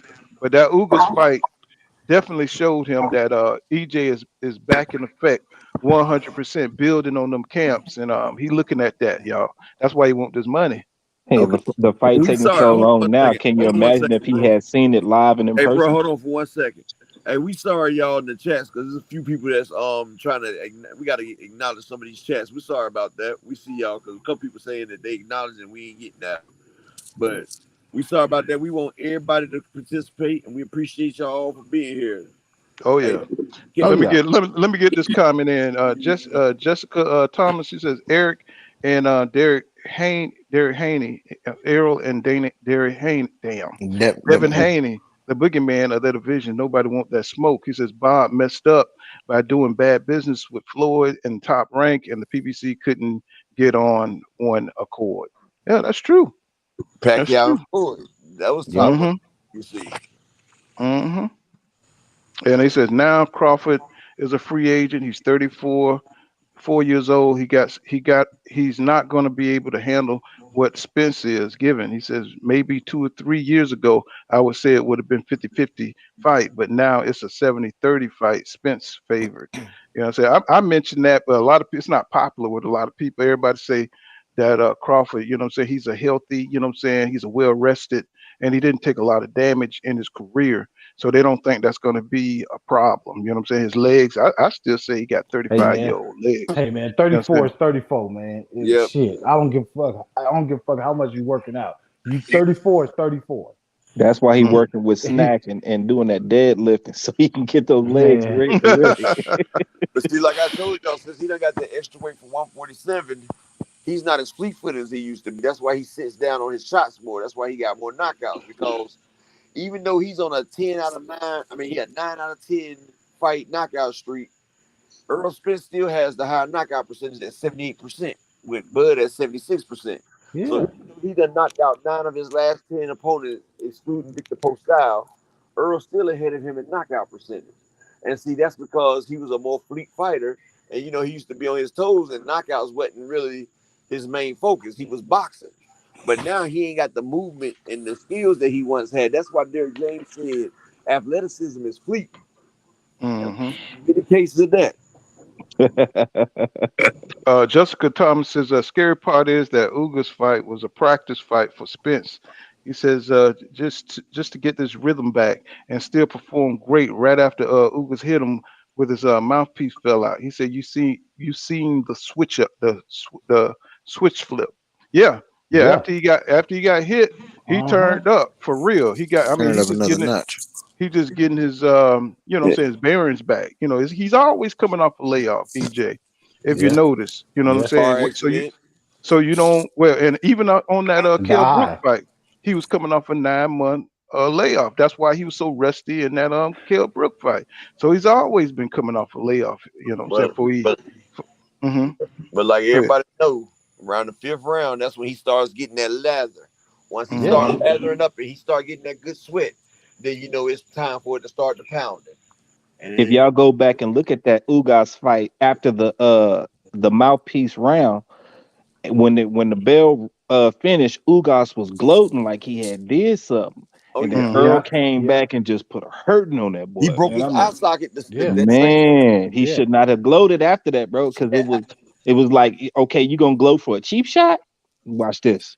And you heard what Mm-hmm. he said when they said, "What happened when you fell?" He was like, "I thought he said stop." I looked for the mouthpiece, and then he hit me, and I was like, "Damn!" But Mm-hmm. Yeah. I ain't gonna lie to He you. kept hitting me. It's like EJ in that moment had like this ultimate brain fart. Like he wasn't there, and then he just realized like, oh, I'm in a fight. Okay, let me Right. turn around.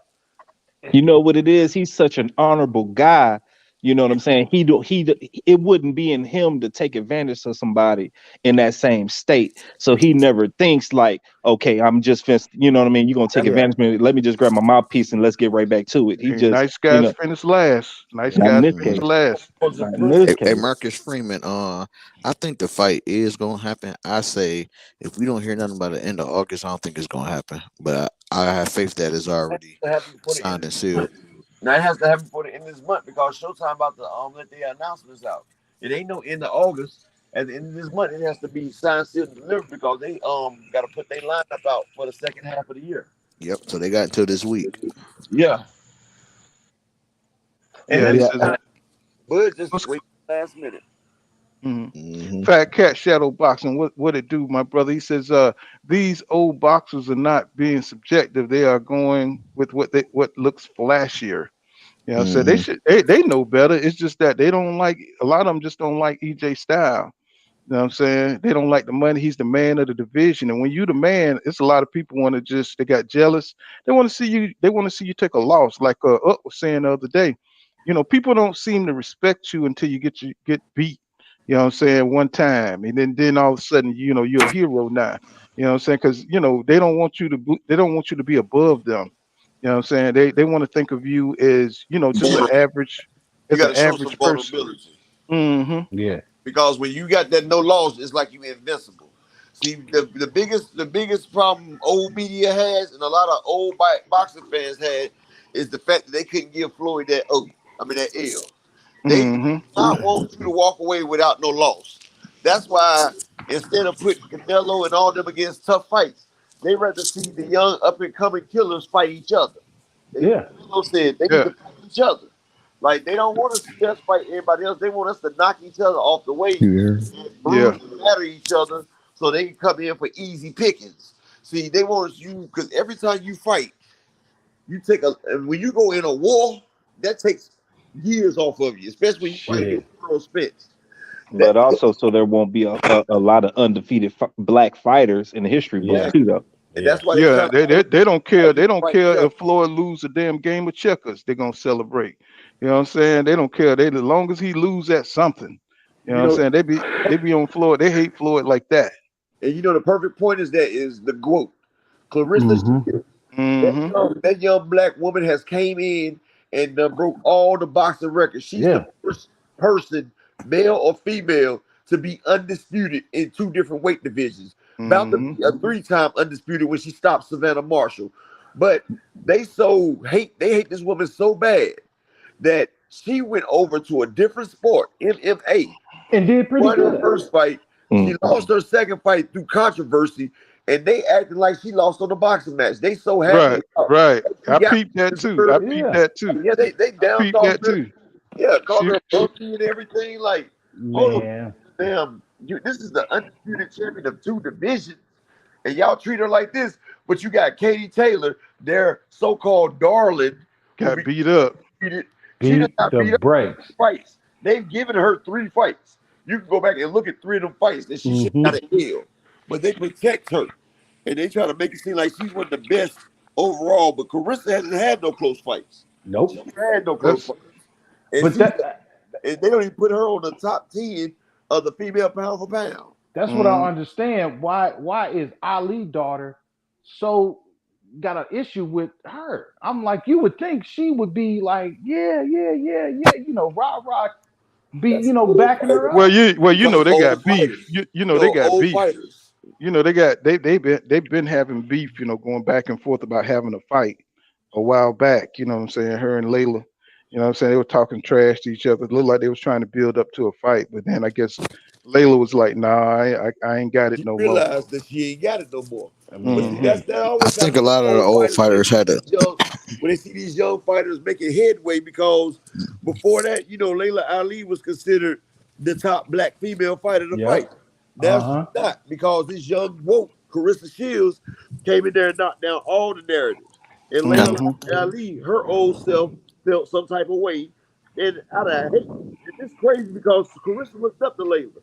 Layla just gonna come at her out of the blue.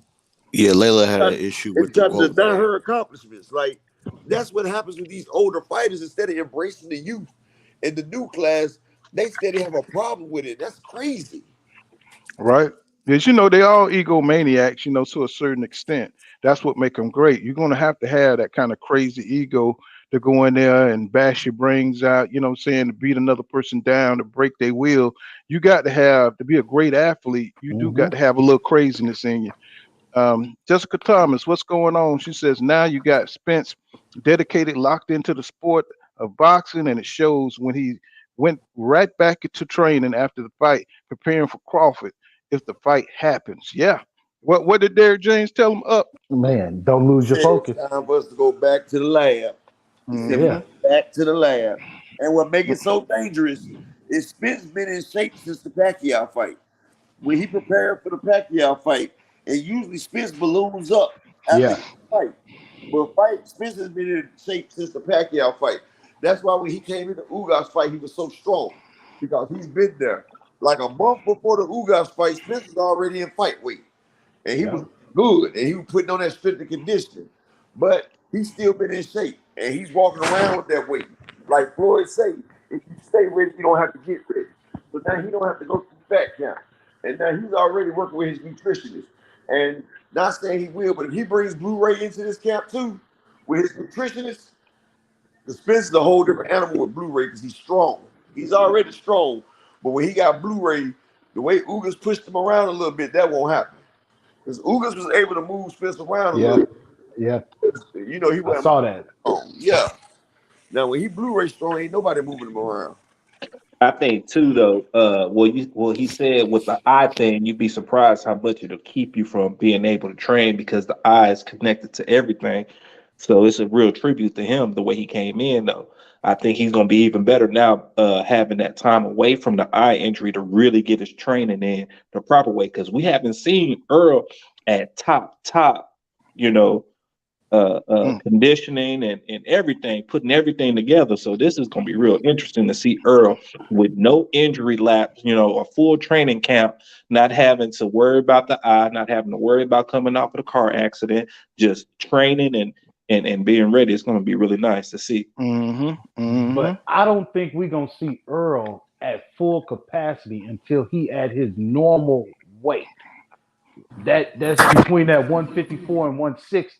Yeah, that's when you the best of them. That's when you're gonna see Earl unreal, Super Saiyan, because he ain't gonna have to. He can be like Floyd used to do, where I could walk around 5 pounds heavier and just drop that 5 pounds real quick and be good for the whole rest of the camp. Do you think he get revenge on the that one loss he had in amateurs to the guy that Charlo beat? Castano? He going after him. Oh yeah, he's gonna want that smoke. He going after him. Up already. Now Danny want a rematch, but I don't think Danny gonna make it. I don't think Danny gonna make it. Danny washed up. He's Danny just clout chasing. You don't think he win his next fight? Now, this is highly doubtful, man. You know what I'm saying? If Danny gets one of them belts up there, and that's what Thurman gonna have to do, because when Jamel Charlo leaves, it's gonna be 4 belts. It's gonna be belts galore. So they're gonna have to go up there and try to get a belt. They're gonna have to go through Fundora with one, and the rest of them is gonna be belts out there. And EJ gonna get his belt. That means there's gonna be 2 more belts out there, because I'm thinking the WBC is going to Fundora. Then you got the WBO or the WBA or the IBF, whichever one Spence don't get. Now, if Thurman or Garcia gets one of those, then they guarantee the fight with Spence, because he wants to be undisputed as well. But like Spence, when he is 154, 160, you're gonna see him pull tricks out the bag. But when you weight things, this is what people don't realize. When you drop down in weight, you lose your power. Yeah, you're gonna be carrying them bricks. Yeah, because your muscles is not operating on 100%. When Spence breaks down to 47, he's operating at about 50% of his maximum power. That's why Danny Garcia said he's twice as strong and fast now, because he's at a regular weight that he can work at. See, when you get higher, you get to work better. So that's where we're gonna see Spence and Boots happen up there. Do you guys know what he hydrates back up to on fight night at 47? I'm saying he probably hydrate up to about one. Spence he hydrated to like 155 last fight. Yeah. He was 155 versus Ugas. He go about 8 pounds. Yeah, so imagine when he at 54, he gonna probably hydrate all the way up to 60. Do you know in the Ryan Garcia fight, 162, something like that. In the Ryan Garcia fight, Ryan Garcia rehydrated to 147, and Fortuna, he hydrated to 158. He was a damn near a middleweight. Like the Yeah, boy. he didn't And fight like one though. He no, he fought didn't. sorry. No, he didn't. Yeah, he looked The, bad in there, the, boy. the thing I don't understand about Fedor, he fight to the height of his competition.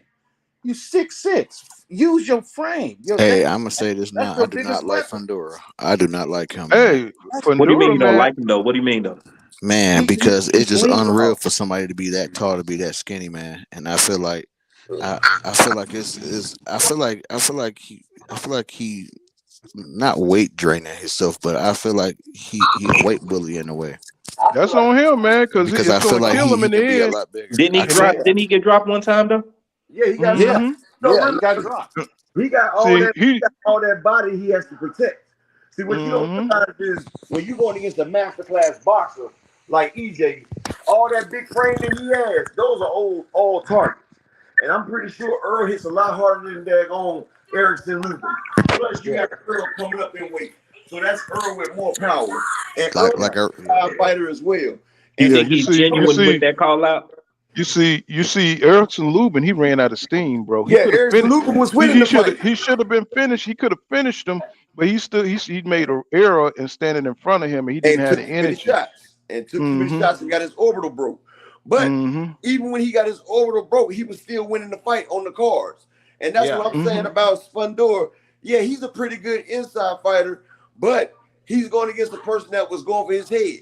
When he fight Earl right there, Earl gonna be delivering them shots right back.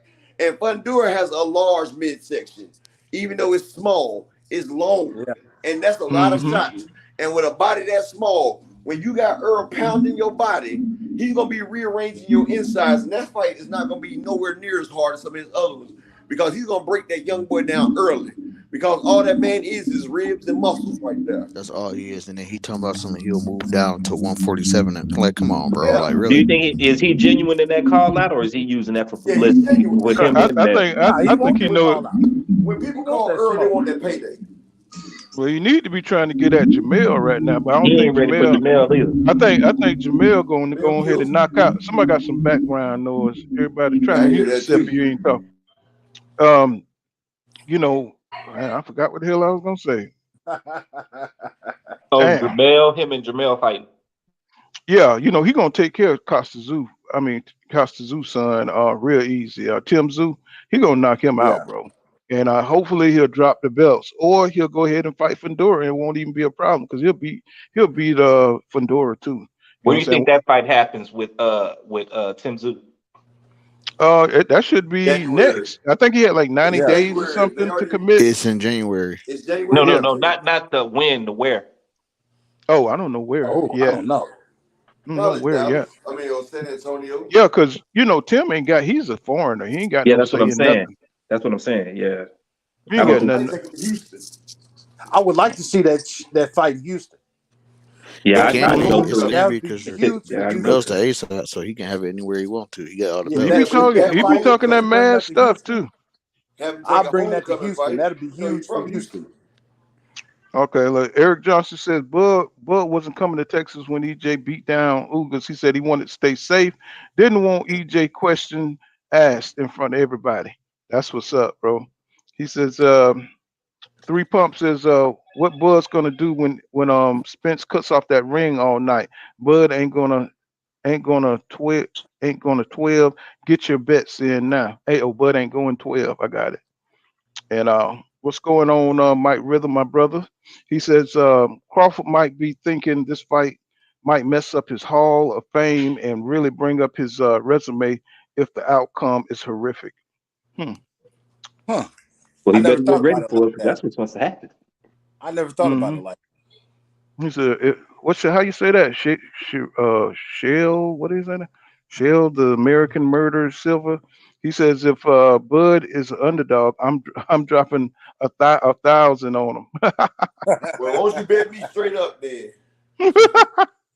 So that. Jessica Thomas, what's going on, Queen? He says, only way Bud has a chance is catching in between shots, countering Spence. When Spence starts to throw full power shots and body lunges, he says Spence is underrated boxer. he just gets credits for. He Hmm. said, well, yeah, I mean, I agree with that. You know what I'm saying? Yeah. You know, I think he could outbox Bud. I know a lot of people say it's impossible, but you know, Tim Bradley just admitted the man can fight off his back foot. You know what I'm saying? But I think EJ fights a disciplined style type fight, but I think he could do a whole lot more, and he just don't Okay. do it. He I'm just gonna tell don't do you. it. I'm gonna tell you I like think. this. Y'all seen upper echelon. You see when we have boxing matches come up. Y'all seen when I pick my picks be spot on. Am I right, Pool Counter? Yeah.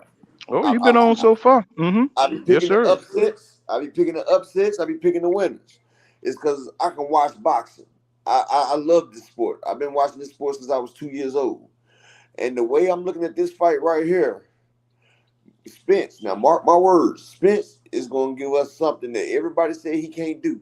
Since everybody always talk about he ain't got enough tools in the bag, Spence is about to come out here. He's about to put a culmination of his last 5 fights. He's going to come out there on the top of his toes, bouncing, and he's going to box Bud. He's going to get in and out. He's going to slip, and then he's going to walk that man down. He's going to put on a full display of boxing, a master class performance, and end it with a stoppage. Watch what I tell you, because all eyes is on him. This is the biggest fight. This is his legacy. The man just got a holiday named after him. He has everything to gain from this. This is his dream culminating to truth and reality. Welterweight, undisputed, the only Everything person he that ever worked for. done it. Yeah. Everything he's done did up to this point means nothing. This fight is the only fight for him. And he's gonna go Mm-hmm. out there and he's gonna do the best he's ever done. That's why he's back in the lab, like Derrick James said. And he's looking like an 80s performance. All he needs is bell bottoms. Mm-hmm. What's going on, 187? What's happening in the chat, my brother? What's going on? He said, bro, he says, Bernie live is titled, Why Can't the Fight be at 50-50? You already know. You know what I'm saying? He pushing for that 50-50 shit. Um, and 817 says, he said, I've been fired that motherfucker up. He says, he won't even start that shit. You know what I'm saying? Yes, sir, man. Hey, Pool, I Bernie. thought we was watching down on the profanity, bro. Oh, we trying to, bro. Sometimes we're gonna slip up. You know how it go. Sometimes we slip up. We talk like that. You gonna speak how you talk. You want to Yeah. come up 187? I'll drop the link. Let's see if 187 want to come off and get his stuff off. Mm-hmm. Yes, sir. He says, 187 says, he said, I told that motherfucker, that MF, he says, Bud said he take whatever if he was confident. He says now Spence pulled up on him and take his crap, and the ninja want to negotiate. Yep, that's what we're talking about right now, man. That's what I was saying, 817. What I was saying was Bud's not confident in the fight, and he's admitting it to us. He's admitting to the fact that he's not confident. That's why he's saying if Earl is so confident, it wouldn't be no problem with him taking the split. Because he said if it was the other way around, if he was confident, he would do it. So since he's Mm-hmm. not confident, he's not doing it. But he telling Earl, if you are, then prove it. Because Bud's Mm-hmm. already admitting that this is a tough fight for him. He's already admitting that Earl can make adjustments. He's already admitting that Earl is a great fighter. He's been admitting that the last few times he's talked because he's trying to soften the blow of this tail whooping he about to get. That's what that Mm-hmm. is. Mm-hmm. I agree with that. You know what I'm saying? I wanted to know at the beginning of all this talks about, EJ and Crawford, you had all these legends saying that Crawford was just going to dominate him. Now they retracting everything they said. Roy They try. Jones Mm-hmm. retracted. Tim Bradley really retracted. All these cats is coming back like, oh, Earl can really fight. Oh, what you been watching? And I sent them all my videos as well too. I sent them to Roy and all them. They all seen my videos and why they hating. Mm-hmm. I mean, Well, that could be it too. They see how the public reacting to, and Earl, and what you say, Paul? some You of they said Earl. Go ahead. You said Earl done posted a couple of them too, right? Yeah, he did. He did, and I think Crawford got one of your videos up there. You know what I'm saying? So, damn, I forgot what the hell I was gonna say. Oh yeah, he keep receipts though. He gonna say you can imagine what the call out gonna be to all of them legends that did all that talking down. Once he win, he can bring out all them receipts on them guys. Oh yeah, Mm-hmm. like he did the Sugar Ray Leonard that one time. Like Oh, he yeah, killed Sugar Ray Leonard. Oh, he killed Or him. Marcus Freeman, he says, y'all brothers on point. He said, Errol is on a completely different level. Danny Garcia at his best can't beat Earl in no weight class. Laugh out loud. He says, Danny better fight Benavidez and retire. Yeah, EJ. After they fight EJ, he takes a lot out of these fighters, man. It's like they be worn out, man. Mikey Garcia admitted it. You know what I'm saying? So we could see it, man. Kell Brook didn't look no good. Sean Porter, you know what I'm saying? It's like when EJ go in there and battle you, you know what I'm saying? Like Up was saying, you go into a war, you know what I'm saying? It takes a lot out of these fighters. We saw Riddick Bowe and Evander Oh, Holyfield, you know what I'm saying? Those fights, they were no good after those fights, man. three of You know? them. them, Mm-hmm. them was That brutal, shit, Yep. brutal. it takes it out of you when you go through that war. When you Yeah. put that baggage, that's just like it's just like when you watching college football, the SEC. When the SEC gets to the end of the season, they so banged up, got people hurt because the SEC is the strongest conference out there, and they all are juggernauts, and they're all battling against each other. They're all undefeated, going against each other, trying to knock each other out. And when you That's got that type of battling, when you get to the end of the season, you tired. You just Hey, tired check mentally this and comments physically. out. I'm gonna let you take this one up. All right. Crazy to see people take Spence as the favorite, but all the events from actual fights would tell you Crawford is more lethal. Tell me this: if they both catch each other with a clean shot, who's down? It'll be Crawford. And I'm Crawford. gonna tell you why, Tech. easily. Because Spence has been caught by one of the most lethal counterpunches there is in boxing, Danny Garcia, clean, wiped it right off. Spence got caught with a clean two-piece with no mouthpiece from Ugas, laughed it off. He got caught clean with Emmanuel Larte. He turned up the heat. Kell Brooks was catching him. He turned it up. Bud got caught clean with Gamboa, stanky leg. They had to hold it clenched. Bud got caught clean with Mean Machine. He hit the ground. Bud got caught clean with Hank Lundy. He had to hold him and lay on him and get him tired so he can do it. So we talking about more lethal. It's already right there. All you got to do is watch film. Yeah, And EJ get Crawford, right back to Oh, it after he get hit, oh, even more you so. missed one, bruh. EJ took Sean Porter's best shot, looked him in the eye, and hit him with a left hook. and put him down. Put him down. I told you, EJ like them crazy ass white boys that you see out there in the party, the ones that you hit and that stuff right there. They be like, whoa! Yeah, Like that it woo. pumps them up. It gets them going. Y'all know the crazy Mm. white people that get Hey, hit. that Yeah. nigga, that nigga was raised in Texas, wasn't he? He was raised in Yeah, Texas. he raised it. Everything's bigger in Texas now. Yeah. That's You hit where I'm Earl, at. that gets his adrenaline jumping. The That's like white boy hitting the that run gorilla into with a a grape. car bumper and get back up and drink a beer. Yeah. What's going on, Anthony Jones? What's happening, bro? I see you out there. Salute Hey, to and you, bro. the biggest one, you get launched out of a fast Hey, moving vehicle, don't break a bone, come back and fight a top ranked fighter. This man knocked out a Ferrari, bro. Him and the Ferrari went face to face with the concrete over 100 miles an hour. The Ferrari totaled. EJ ain't break a bone. Man, I ain't never even thought about it like man, that. man, Yeah, he knocked out the Ferrari. like Yeah, I I told knew he was somebody, and didn't break a bone, but to think that the Ferrari was all toe up, metal, and he Totaled. didn't break a It was bone. totaled. like I told somebody, when I saw that wreck happen, when I saw that wreck on what's in that on YouTube, I told somebody God plucked him out the air and laid him on the ground. Hmm. Thank goodness he Mm-hmm. wasn't That's wearing how that you seatbelt. know he's a different type of fighter. The man upstairs told him, "You got more work to do. It ain't your time yet, player. And You that's got why more I Uh, work know to he do." ain't about to lose no time soon. No. It And if says, he did take an L, if EJ did take an L, I don't even think that'd bother him. I really don't. You know, hmm. most fighters get depressed and all that if they take an L, but yeah, I don't think it will. I think it make him think more. What did I do wrong to get this L? I got to change it. I think the car wreck was his L, and God said, "Hey, you need to start True. paying attention to the gifts I done gave you. Let's get Yep. back focused." Yeah. What's going on, Gantz? He says a lot of past greats and former fighters are picking Bud because of the relationships they have with him, even knowing he's about to get his eye snatched. In my Marlowe tone, when they Because say now, he live now, he now says, that I think about it, Earl really don't talk to them cats like that. mm-hmm. Earl I really don't. mentioned, mm-hmm. Yeah, he Go really ahead. don't talk to them cats. Mm-hmm. That's interesting. Like the brother said, that Ferrari was Earl Spence L. Like right now, I don't see nobody out here. The way he's mentally and physically focused, and the way Derek James is keyed in, I don't see him losing. Like that Mm-mm. Ferrari was his L. Like he done took his loss and he took it Yep. up the eye socket because he done missed that big money with that eye Yep. socket.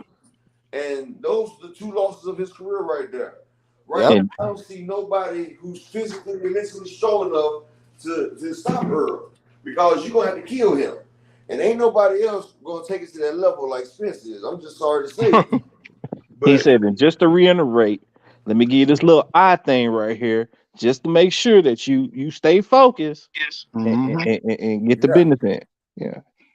What's going when they says he said, I swear these ninjas are sick in love with this boy. What's going on, Weird Account? He says honestly, let me go ahead and press on. He says honestly, I see most people having Bud winning. This panel is refreshing. Everybody else hating on Bud. No, bro, ain't no hate on Bud over here. We're aware of how highly skilled. See, EJ wouldn't get no credit if Bud wasn't highly skilled, y'all. You know what I'm Nah. saying? But Bud is a bad dude. The problem, I done already stated, on this channel how many times what his problem is. His problem is that, he just don't have any legacy fights. You know what I'm saying? You know what I'm saying? We saw Pernell Whitaker, you know what I'm saying? He had nothing but legacy fights. You know what I'm saying? We saw Oscar De La Hoya, he had nothing but legacy fights. Felix Mhm. Trinidad, nothing Leg- but legacy fights. And they went straight towards the smoke without no, he say, she say, all that crap, without, all this hesitation. And we see a lot of hesitation in Terence Crawford, you know what I'm saying, when it comes to, top fights. You know what I'm saying? He didn't want to make the Porter fight. You know what I'm saying? He got a lot of reluctance in his pay-per-view, his pound for pound status. And we're not used to, old heads are not used to seeing that. You know what I'm saying? So that's what's different. That's why y'all perceive it as hate. We just want the man to act like a champion. That's all. Yeah, get away from the matchmakers and go ahead and make a real match. Right. You know what I'm saying? Because, if you're the baddest in the land, it don't matter who you fight. You know what I'm saying? I want to see EJ fight Boots. You know what I'm saying? That's what kind of boxing fan I am. You know what I'm saying? And these men on the panel, they want to see the best fight the yeah, best. and You yeah, know. and what I see Crawford gonna be EJ legacy fight at the moment. And I feel Mm. like EJ gonna move up to 154. He's gonna take it with he gonna take that Fundora fight, and then I see him fighting Canelo and Boots as the last two fights because Boots is gonna be the way this Crawford fight building up. I think the Boots fight is gonna build up even more because Boots is like Spence as a boogeyman, and yeah. Mm-hmm. Boots would be the But closest thing to Spence, but he's still not Spence because even though Boots has all that, he still ain't got that life on the edge like Spence has. That's the nah. difference between him and Spence. Yeah. It's as good as Canelo is. I don't think Canelo want to fight. He don't. He ducked him, and Canelo can't stand with. Canelo know that Spence will walk Canelo down, man. Canelo he ain't got the win to fight with Spence. You see, he always gasses out in the fourth round. You're gonna take Yeah. a big dose of juice to fight EJ. You know what I'm saying? That goddamn juice gonna be turned up. Let me see what's going on, Tretch. He says, Eric Johnson says, EJ said you're gonna have to go through hell to beat him. That's what's up. He says, what's going on, Mr. Totally 11? He says, Errol motivated, and this is what I wanted to get to. He says, do you see a rematch clause? That man, if it be a rematch, man, that would be off the chain, Oh bro. yeah. That would be off the chain, bro. That would be beautiful. And Ramona Emily Jones, how you doing? What's going on, Ramona Emily Jones? She says, good evening, Pool. He said, panel chat, stay blessed. Yeah. And Thank you. You too. yeah, but that rematch thing, man, that would be perfect. That would be perfect for boxing fans, man. That would be great for boxing. You know what I'm saying? Because you don't just want to see these dudes do it one time, bro.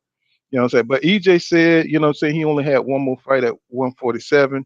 So, you know, that's gonna be hard to get by right there. You know what I'm 154, saying? he can move up to. Didn't Crawford say he wanted to move up? Mm-hmm. I think it's called a farewell fight. He said he wanted to move to fight Charlo, but that's only if he beats Spence and become undisputed. And then he go up to Charlo to try undisputed again.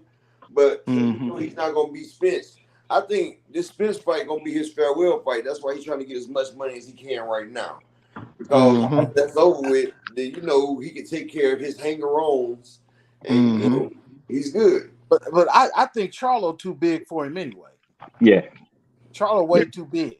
I think he does it twice with Spence, but at 54 and this first one at 47, then at 54 for the rematch. Yeah, but you know Spence and Charlo are sparring partners.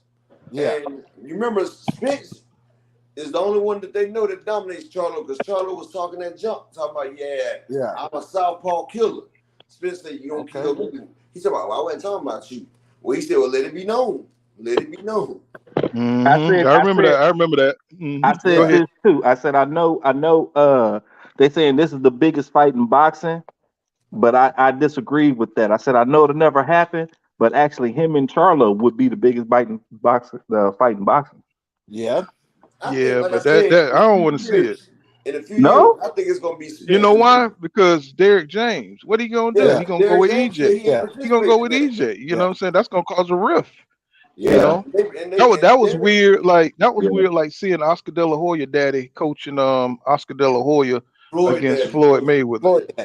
Floyd daddy. Yeah, Floyd. Yeah, Floyd daddy coaching that's against why he Floyd. went with Freddie Roach. Right. But Floyd and his daddy was beefing them. Yeah, but he always had his uncle as his trainer, though.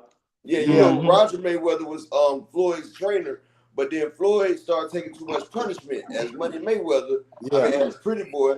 So his dad came back and told him, because see, Roger and Floyd went back in the day. You know, Roger was always a defensive fighter, and Floyd, Roger was always an offensive fighter. Yeah, he had that Philly shell and everything, and he used to go get it. And his brother Floyd was a defensive specialist. That's why Floyd had two boxing careers. He had a career as Pretty Boy, and he had a career as Money May. As Pretty Boy, his hands couldn't take the damage, because you know that man was a knockout champion. And then with a Pretty Boy, Money Mayweather.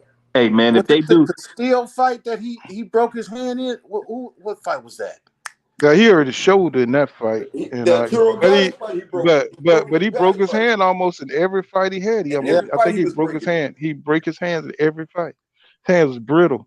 You know man, if we got to get the Floyd biopic done right.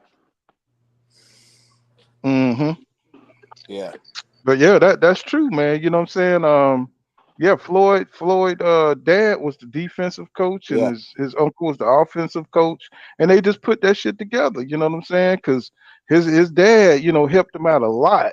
You know what I'm saying? I'm talking about like in fights where he needed that defense, like with what's his name? The dude that beat Brawner. What's his name? Marco Madonna. Yeah, he needed that defense on that shit. Because that dude threw about a That was a brutal fight. And you know what he told? And you know what he told Devin after that? He told Devin the same thing that he been trying to say. Sometimes you got a fighter that you can't keep back with the jab, that you gonna have to fight. Sometimes you just can't keep a person up off of it, so you have to fight. And he also told EJ, he said, man, you can't keep fighting the way you fighting, you know, by attrition, you know what I'm saying, and beating folks down, you know what I'm saying. He told EJ, you know what I'm saying, you're gonna have to box, you know what I'm saying, use some boxing, you know what I'm saying. So he gave him some good ass advice. Yeah. You know.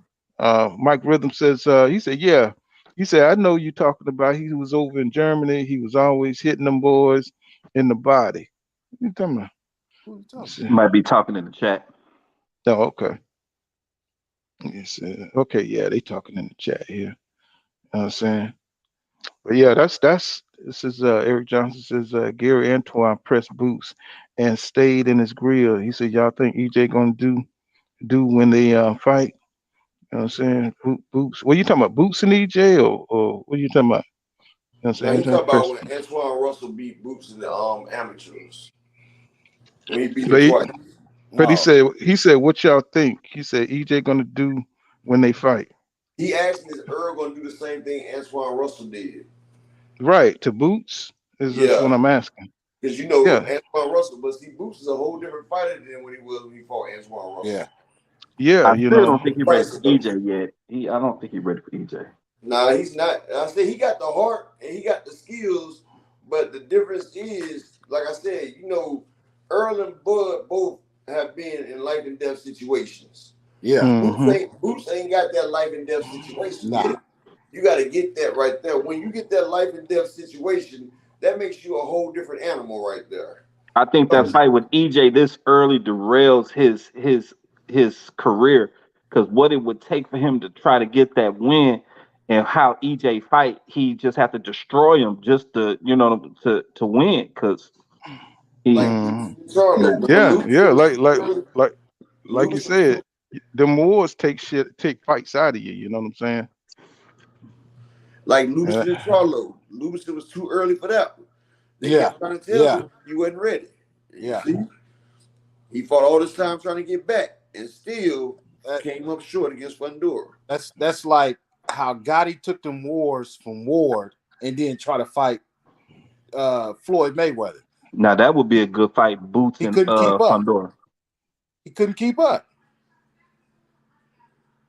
mm-hmm. What's going on? Just handing out some wrenches right now. Let me see. He said, Tetch, I would lead to say, what's going on, Cedric 25? Cedric 25. He says, Tetch, I would lead. Crawford would be the one going down. He's already shown that when he's hit clean, he gets wobbly, and he even got dropped. Even when he fought Sean Porter, he had some moments where he was kind of off a little bit. Mm-hmm.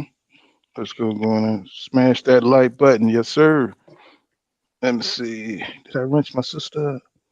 Let me see. He said, Tara Du says, Pull, you know how I feel about Bud. He said, but Bud is going to even need a rematch. EJ got to beat that ass. Oh, yeah.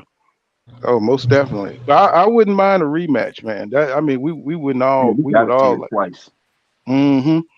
I got Well, conf- depending on how he beat him, though. But Depending on how he beat him. I hey, got confidence. I think it's going to be an eighth round stoppage. You know what I'm saying, for EJ. You know, a lot of people got it longer. You know what I'm saying, they got it decision, but I got it for an eighth round stoppage for EJ. You know what I'm saying? okay. What? Oh, go ahead. Go ahead, bro. All right. Well, we all know how Earl fights. We Yeah. all know what happens when you fight Earl. You know, you're not just gonna hop right back in the ring after you fight Earl. So if we see Earl and Crawford go to war, do you really think Crawford's body is gonna be ready to go in for a round two after him and Earl just went through the battle that they're projecting to fight? Because everybody says like Leonard and Hearns, and I think it's more like Leonard and Hagler. I mean, like Hagler and Hearns. Like I But think think it's gonna be a war for as long as it lasts. Yeah. from what I know about Bud is he wants the Earl to kind of take more damage. So he'll let Earl get another belt up at 54, let him take a Mm-hmm. little bit more damage. He'll sit out, Mm-hmm. recover, and then try to come take him after he done, fought a war at 54 to get a belt and then fight him for a belt up at 54. But then Mm-hmm. Earl's much stronger as well at 54. Mm-hmm. I don't think his ego is gonna let him not try to avenge that loss. Mm-hmm. Yeah, you know, just like Sugar Ray Leonard when he saw Marvin taking that wear and tear in that Mugabe fight. You know what I'm saying? That John Mugabe fight, you know what I'm saying? He thought he could take him because he had been through, that was a hell of a fight. You know what I'm saying? You know what I'm saying? It took a lot out of Marvin. He's like, okay, I could take him now because now he done had some wars. You know what I'm saying? Now I can get in there and I can outbox him. You know what I'm saying? Let's see. What's going on? How you say your name? You know, how y'all say that? How you say that? Shawala. Shawala, Shawala. 77. Say, yeah, Boots is still young. Says Gary Antoine wants that Boots smoke. You know what I'm saying? He's still at 140 though. You know what I'm saying? I don't know. He gonna have to, you know what I'm saying? He still got some things to do at 140 A lot. before he even think about coming up to He 147. ain't did nothing at 140 yet. Right.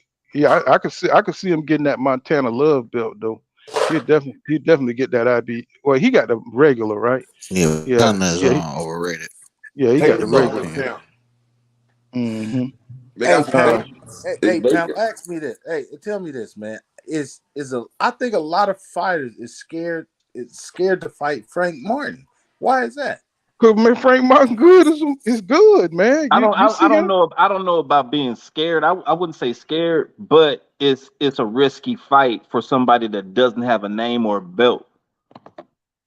You Look, know, it's okay. kind of like where those guys were how Devin was before he got his belts. You know, he was just sitting back there, dangerous. You know, and guys Mm-hmm. that just want to take that risk. But you know You, something about that right there? He got the big fish promoting. See, Oh yeah, mm-hmm. that's gonna get him a lot of fights though. just You like see how Floyd, when you with this Floyd, guy just jumped on it. Some of the who is it? Rolly. Cote or Kute or whatever his name is? No, You talking about Nah, Colbert? wanted to You talking fight about him. Colbert? Yeah, Lil B Colbert. Colbert, Hop. yeah, Colbert. Didn't he Colbert. back out? Yeah. I heard he backed out. Didn't he back out of that? I thought they Nah, said it was made. Lil B Hop trying to get that fight with Frank, and Yeah, Rolly man, B trying to Hop get. he finna get knocked out, man. I would rather see the Rolly fight because Lil B Hop, man, he's too small right now. I would like to see him get a fight at 135 before he does that. You know what? Right now, I'm at the point, man.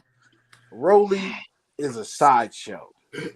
Of course. He's a sideshow, Broly man. got brain damage, man. I almost at one point in time after I saw that Tank fight, right? I was going for Tank anyway, but I saw Rolly. Okay, I was like, Rolly, yeah, you putting up something. And I was telling my boy, if he changes trainer, That's what I was gonna say. he'll Is that a probably reflection get on his Yeah, better. trainer, his coach? But he then I ain't that saw him. bad. He just talked. He talked too much. And it's like, I understand you trying to sell a fight. That's cool, but bro, you gotta show me something first. You I Just really always like call Blair it. gotta. Cobb. I always calling somebody ugly, and what he Yeah. called EJ called him a droopy eyed. What he called him a droopy eyed something. I was His like, this mouth, He doing dude it. his is mouth off gonna the make him a lot chain. of money though. He making money like that though, because he trending. And see, that's Trending. what you want to do. You want to trend like Blair Cobb. He was saying all that crazy crap to Earl. He was trending, and Mm-hmm. he was getting that So, 15 minutes of fame. You so think it's about all it. Before that fight with Tank, even nobody was giving that guy a chance. But his mouth talked that fight up with so much Ooh, hype. It was like mm-hmm. you almost thought he had a chance. and Man, Mm-hmm. he fought pretty decent. he You fought know, pretty True. decent, and That's then true. that actual ring IQ It's what got him out of there. what got him killed. He Yeah. Because if he didn't would have recognize stayed with what the Tank was jab, doing. he He didn't he just slow wouldn't thought have he down. was just lasted as really beating long. him. He was Mhm. going too fast. He was going He- 90 miles an hour in the Yep, 35 hour zone. yep, and got a ticket. Man, that left was so beautiful. Yeah. Oh, I ain't that and that look, left was so Tank didn't even beautiful. throw it hard. I wonder Mm. does And he his didn't even coach But he throw it point ran that hard. into out? He it. used his own momentum. He knocked his face Yeah. out with his own momentum. That could be the one thing that he needs to take his boxing to that next level. If if his coach points it out the right way, to say, Man, "Hey, look, you boxing great. It's just you got to have patience." he needs to switch trainers, man. That dude, I don't know him personally, but he's a bum. That dude's a bum to me. Yeah, He don't. Bullet. Yeah, Well, Bullet Coach he is a just Bullet he just sucks. he just see a ticket, He see a little Yeah, I Yeah, young don't think he was dude. holding He them sucks. accountable like he needed yeah. to. Coach Yeah. Bullet sucks, man. I'm gonna just be real. He, He sucks. Mm-hmm. He just pumping that dude up because he willing to go in there and take the risk. You know what I'm saying? And And he getting a riding his paycheck. coattail. Mm-hmm. I'm gonna say Courtney Thompson says, I hate to say it, but there won't be a rematch. Bud won't make it. Truth be told, he don't want this fight. Just he don't want this fight. He's just trapped. You know what I'm saying? So he'll find a way out of it if he don't want to fight. Dave skates all day. What's going on, my brother? He says, Bud Orbital ain't going to make it to a rematch. She says, sounds like Shawala Allah. Just like my man said, Shawala. Okay. Uh, Marcus Freeman says, Era is more technical, stronger, dominant. You know what I'm saying that's a key. You know what I'm saying? He says, Shawala 77 says, he's going to move up. he's gonna move, but though eventually he told Boots, Al Heyman gave me the green light to F you up. You know what I'm Oh wow. saying? Okay. So that's what's up. You know what I'm saying? There's Marcus Friedman says Errol ends fights, careers, literally. He said, "Good night, Kings, Team Spence." That's what's up, man. Good night, my brother. Yeah. Peace out. Hmm. And like I be looking at Earl, man, and I see how people say, "Oh, he like the Tim Duncan of boxing." It ain't Hmm. pretty, but I'm just scoring buckets. Like Tim Duncan game wasn't pretty, but he was raw at what he did. He was Hmm. just good at what he did. Hmm. But if you give me, I'm gonna take it. He Yeah, was fun. I He think was what Earl is was he? pretty. He was fundamentally sound, right? Fundamental. Hmm. Hey, Yeah, did What's the y'all book? ever see that statement that she said where Al said he could do that? I Yeah. gotta look for that. I never saw that. But I see, what heard it that is though, Spence does everything great. And see, Bud, he lives off his athleticism. See, one. Spence, Yes. listen to me now. So check this out. Spence, he does everything non-flashy, but he gets it directly done. He don't need Hmm. a program. He throws the straight. He throws the uppercut. He throws the hook. He throws the shots that need to be thrown the way they need to be thrown. While Bud, he loops the shots. He throws them in different angles. You know, he's doing all this and that because he's not doing it fundamentally, so it looks more flashy because he's going Yeah. against the norm. When a boxer's going things to the norm, like when you got Alexis Roach, and he's a normal fighter, like he fights technically the way you're supposed to fight. But when you have a person like Blair Cobb or like Terence Crawford or somebody who does something like his left doesn't look the same, or he loops his right, or he switches to southpaw so he can have his right hand as his lead hand, his power hand as the lead. See, that's athleticism, and we think that's special because he's doing something in a different way. And it's not more efficient, it's more flashy. You put in more work to get half the job done. You feel what I'm saying? Like he's doing the same thing Spence is doing, but he's doing it in a more flashier way. While when Spence does it, it's just like fluid and it's like poetry in motion. It just runs Yeah. like a machine. Like it all just goes and does what it's supposed to do. Hmm. Hmm. Exactly. There's Kevin Anderson. What's going on, my brother? I see you there, Big Tony. What's up? And welcome to the channel. He said, "Do you think the fight will be held up because Bud name might be in that Dan Kinahan situation?" I don't think so. I just I think don't they're think so. trying to. I think they're trying to put a case. He just went over there and hollered at my man. I don't think he really, I mean, I don't know, but I'm just saying, I don't think Bud really, did nothing with the dude. I think they probably just wanted to advise him, and they wanted to give him the skill. Maybe they paid for the trip over there to talk to him or something. You know what I'm saying? Something like that. Everybody be Bomac, not Bud. Bomac the one to take But the route. but to be honest with you, I think even if Bud went over there and conducted business with him, they don't want Bud. Bud is a small fish to what the Hmm. person they really want to get. They want to get the big money guy. They want to get the But big heavy hitters. I think the answer is already out there too, because the president of Showtime, he said in the beginning, if he wouldn't deal with him, but then he came back and said the fight is almost done. So Yeah, he he know. couldn't be if he, you know what I'm saying, he wouldn't have dealt with him in the first place. So with the fight being so close, it already proves that that's not Yeah, what is holding up He the fight. also said that he's not about to let him come in there and help him negotiate either. So he's still out there. He just letting you yeah, know, like, look, he's off limits from this fight, or we cutting it off. yeah. Hmm. But they What's say going they on? say they say that cat hiding, man. That dude is in plain sight. He waiting on you. He waiting on people to come get him. He's in a non-extraditable country. That's Yeah, all that is. yeah. He in his house somewhere chilling. He waiting. Hmm. Cause Yeah, me and my I partner. don't think it's holding it up though. Yeah, nah. That's just Bud trying to get all he can. He trying to be all he can be, and I ain't mad at him. Get your money, player. Hmm. That's But what That's I all. said. We can't get mad at them for trying to get everything they trying to get. Yeah. Like I said, once Bud and Spence get what they supposed to get, the suits get to keep the rest. Mm-hmm.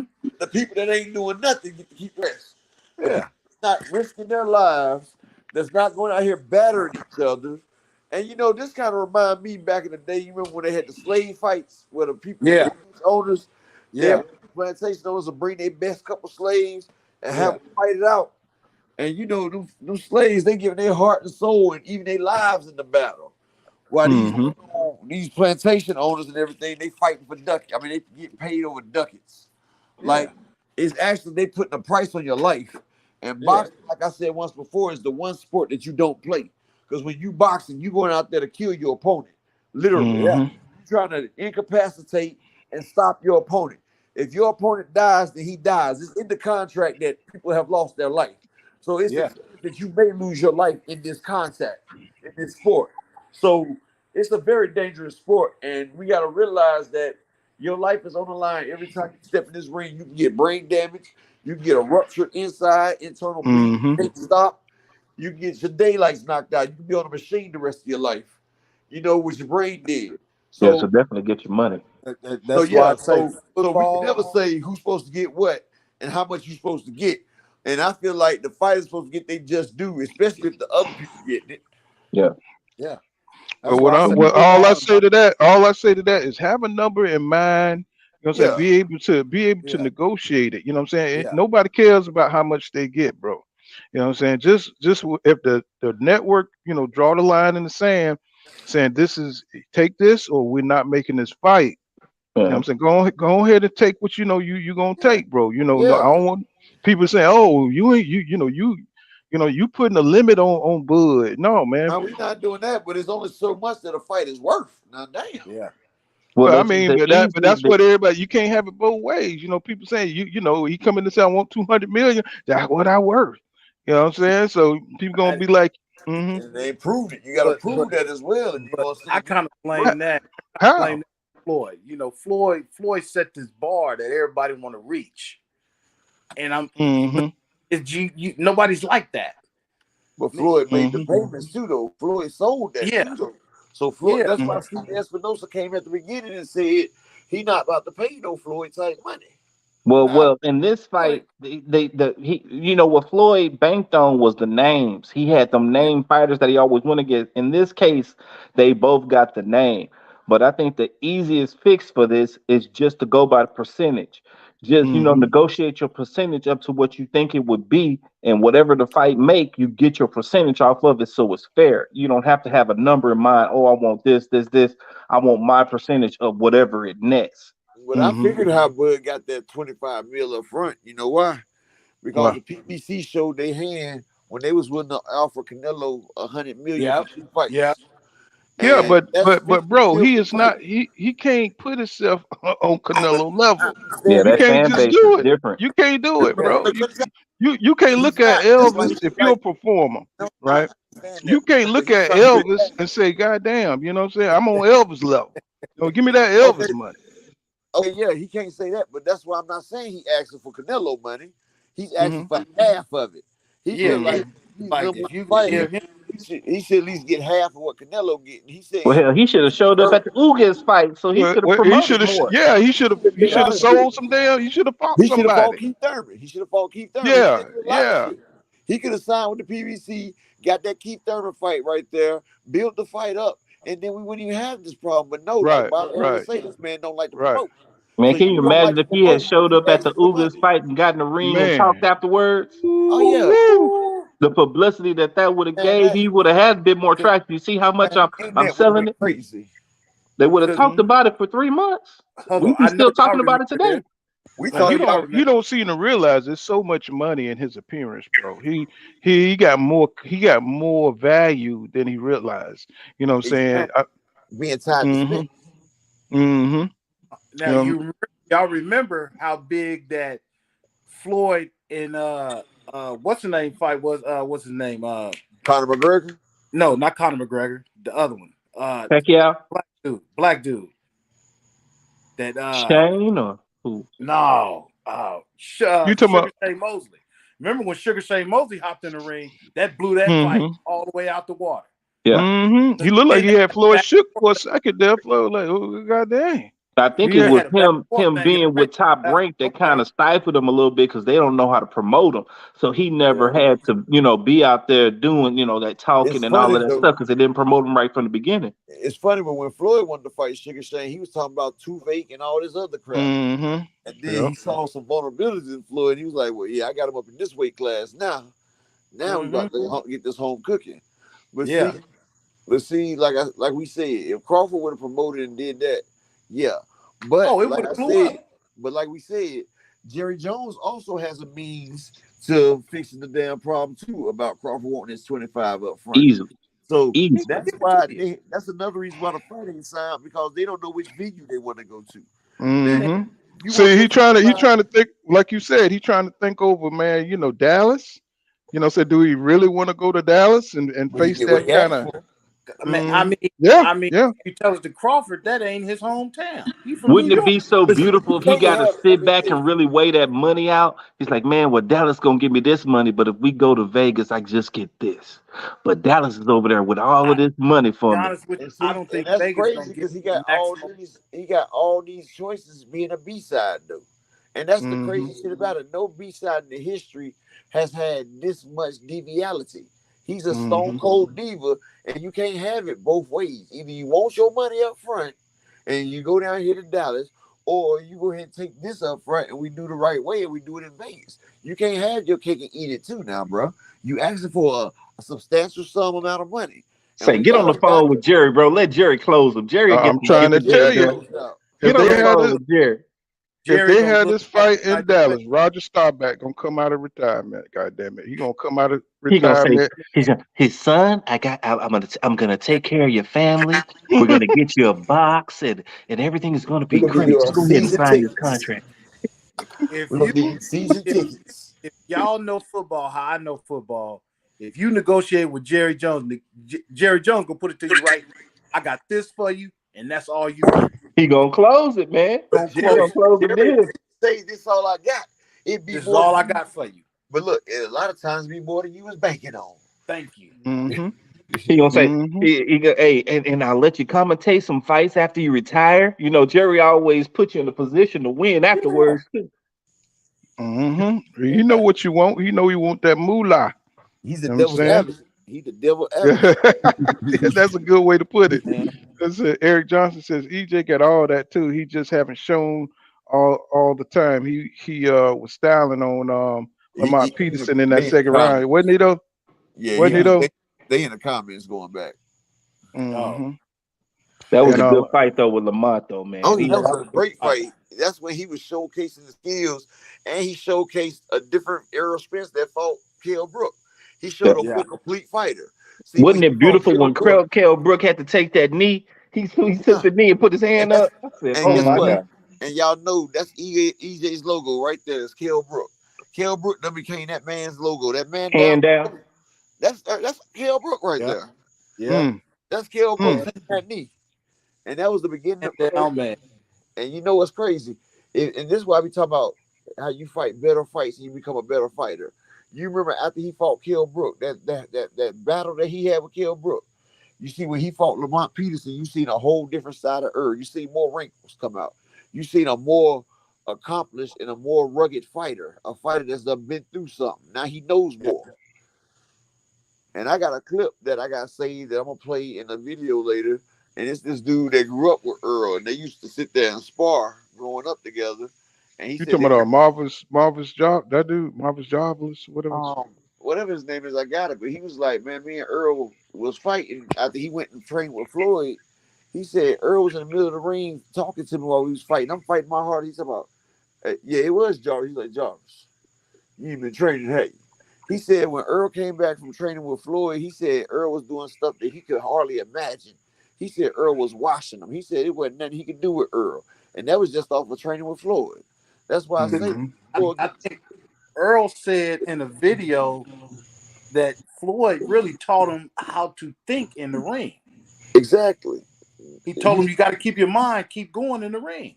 That's why I How told Mm-hmm. you you it's think. 80% mental. It's 80% mental and 50% physical. Because that mental can come overlap physical. Because if you look at Canelo versus Floyd, Canelo was the more physical fighter. He was Mm-hmm. bigger than Floyd. He was younger than Floyd. And you know, Floyd Floyd hit hard. outthought him. He outthought him. He beat him with his mind. And Floyd didn't have the power they said, but he kept Canelo off of him. He Yeah. didn't. He stayed in Canelo face the whole fight, pop shotting him, keeping him Put a back. clinic on him. I think in that fight, didn't he walk him down too? Put a clinic Yeah, on he him. walked him down. Well, and that's when Canelo had them damn stamina problems. That's when he had that. He threw 5 punches. That dude was done. You know what I'm Yeah. saying? That boy say he been pimping him. Yeah, but Mm-hmm. that's when Floyd outthought that man. And Yeah. he Remember showed I you that. couldn't butyrock him. That's why he had 2 careers.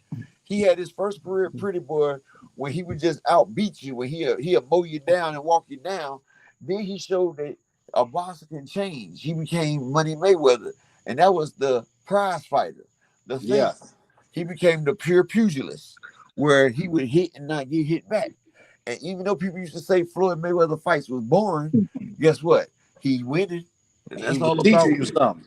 He was Yeah, teaching. that was his logo. Hey, he just went in there to win. Let me get Yeah, this. According to Tom Thompson, says he said Bowman been pimping Bud the whole time. Say he kept him with top rank because them big checks. He said kept coming. He said he always knew the dogs was at the PBC. That he said that's the way his fat A get to eat. He said they use EJ name. I think so too, bro.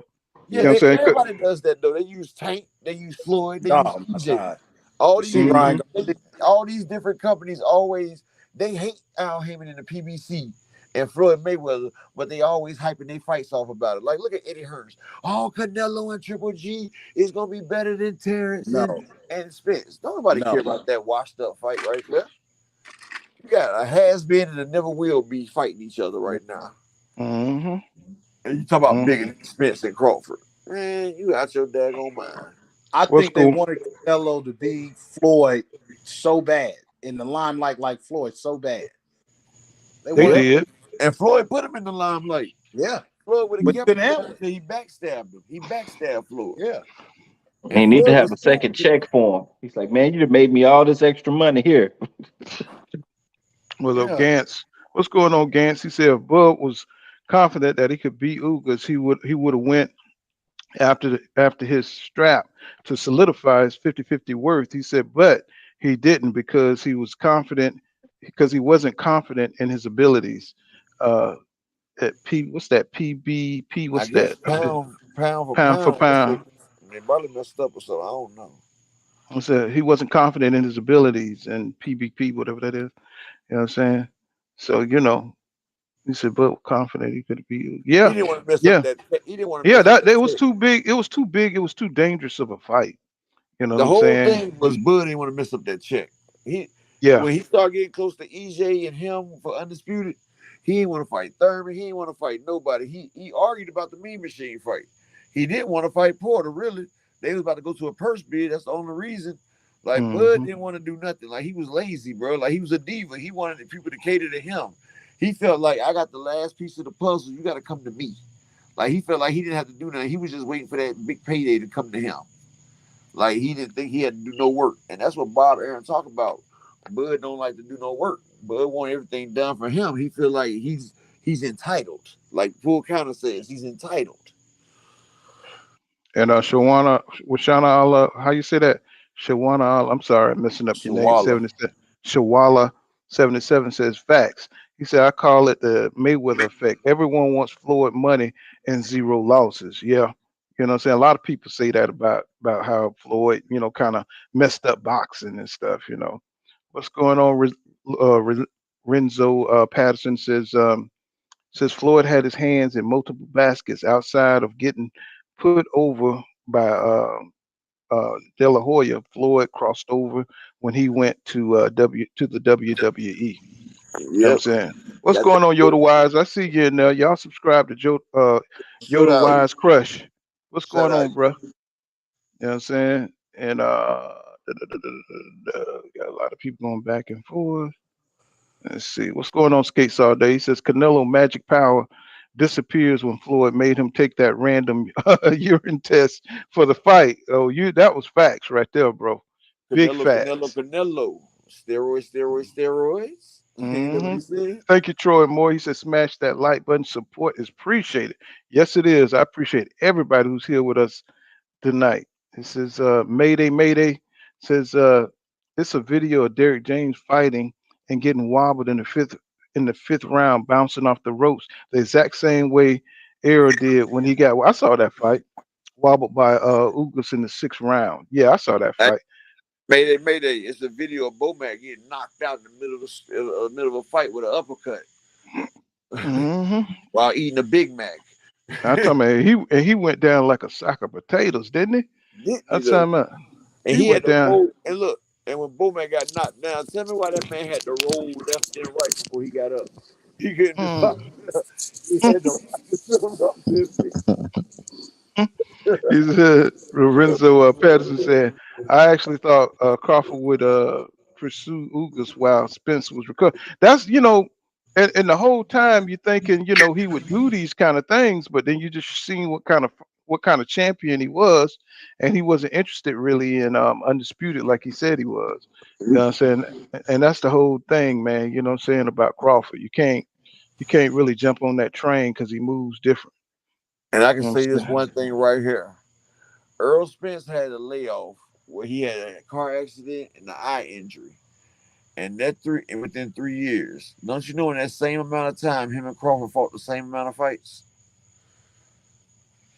Y'all ain't Yeah, understanding that. I ain't talking about yeah. you, bro. I know you know, Paul. I'm talking to the crowd. They don't fought the Hmm. same amount of fights that Earl has in the last 3 years. Yep, 'cause he been Coming sitting off back it. waiting. Hmm. That's for sure. Crawford said, if Earl ain't fighting, I ain't fighting. He trying to make sure he don't mess that bag up. Like I told y'all, this is the culmination of Crawford's 39 fights in his career.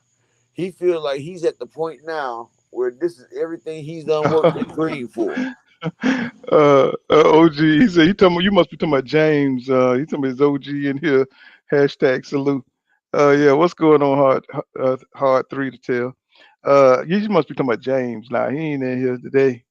You know what I'm saying? He probably in the bed somewhere. He said, Courtney Thomas says, for a while, I used to call Bud a hoe for not signing with PBC. This last time before re-signing with Top Rank until I found out Bomac was his manager. It's a damn shame. It's a damn shame to do your own people like that. Well, you know what I'm saying? They See, smile in your face.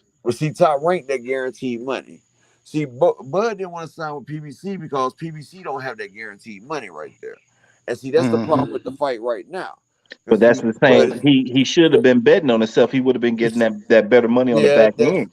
that's true. But like I was saying, that's the problem with the fight right now. See, Bud come from that top rank situation where he getting at least 3 million guaranteed up front. See, he's getting his money each fight. He knows what he's getting. See, with the PBC, like with the Earl and Ugas, Earl got 1.5 million, Ugas got 1.25 million up front. But see, PBC gets their money on the back end. And see, they get lovely back ends. Ugas got over 10 on the back end. Mikey got 17 on the back end. See, it's about yourself and it's about betting on yourself. And see, Crawford ain't used to that. He wants his guaranteed. He says a bird in the hand is worth two in the bushes. Well, that's because them Bud fans don't be buying no pay-per-views. You know what I'm saying? They got to get out there. They got to stop streaming his fights. Yep, Bud fans be waiting until it come on YouTube. Hmm. And then talk shit. You know what I'm saying, from the comments. Courtney Thomas says, Courtney Thompson says, Budmack stopped him from the Pacquiao fight too. He said Bomac said Ugas was a killer. Bomac Hmm. did all that crap and didn't even like that cat. Hmm. So he been leading Bud down a bad path. I don't know how much it was Bob Arum, tell you the truth. You know what I'm saying? Because Bob Arum said it's hard to make your boy Terence to fight, to Hmm. sign these fights. So it's just you just don't know what to believe. You know what I'm saying? You wanna believe in Bud abilities, but he said he would have retired a long time ago. He didn't think his career would make it this far. So I, Hmm. I, I tend to believe what a man when he says what he says. You know what I'm saying? He got a lot of people on him. He got a lot of pressure. He got a lot of people in his pockets and stuff, so he's supporting a lot of folks. So I respect him for that.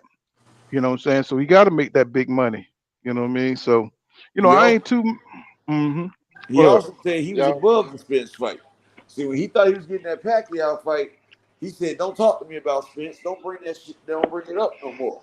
See, he thought he had a way out, and see, he was about to end his career without taking that Spence fight. That's why he was telling y'all, "Don't ask me about that Spence fight no more. I'm above that fight. I don't need that fight."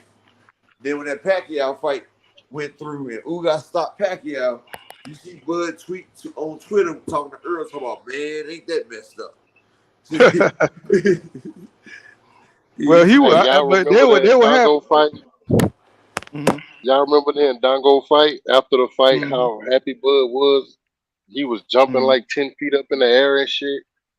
Mm-hmm. Well, He he was really thought really he happy. did something. He was really happy when Bud when EJ had to fall out that fight. The fans, you know what I'm saying? They were talking about boycotting the fight and crap like that, and so it's a lot of extra stuff going on. You know what I'm saying? like Because that man they just Bud. don't want EJ to succeed at all. Yeah, You know this what I'm man saying? Bud talking about boycotting the next man. Come on, you ain't never heard Earl talk about boycotting somebody, bro. He Mhm. supports. And see, Bomac got people streaming too because he made it seem like it was okay to stream Earl fights. And Earl Mm-hmm. said, "I support my black people." But Bomac talking about, "Oh, forget Earl. I streamed this fight." Like, come on, bro.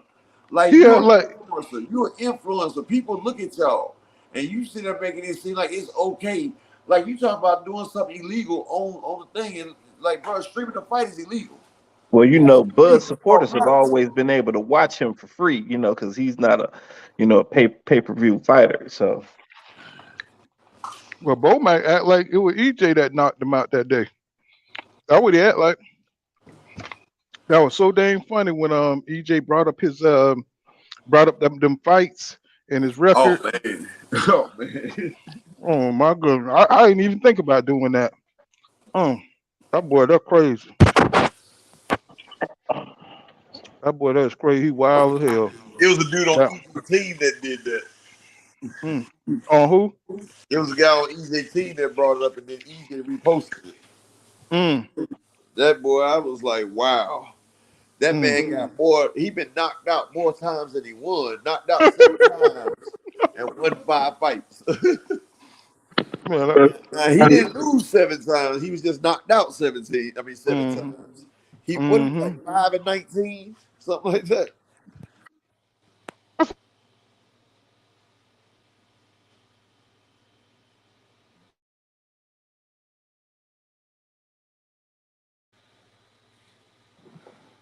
Yo, you hear me?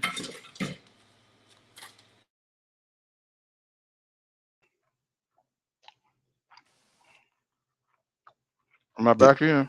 did something Oh, look. happen? I guess we Yeah, I still had here. went out. knocked out or Oh. something. Yeah, I had went out for a second. Yeah, he lucky he got Bud, man, because he ain't got no more prospects, man. You see anybody else that's successful coming out of his camp?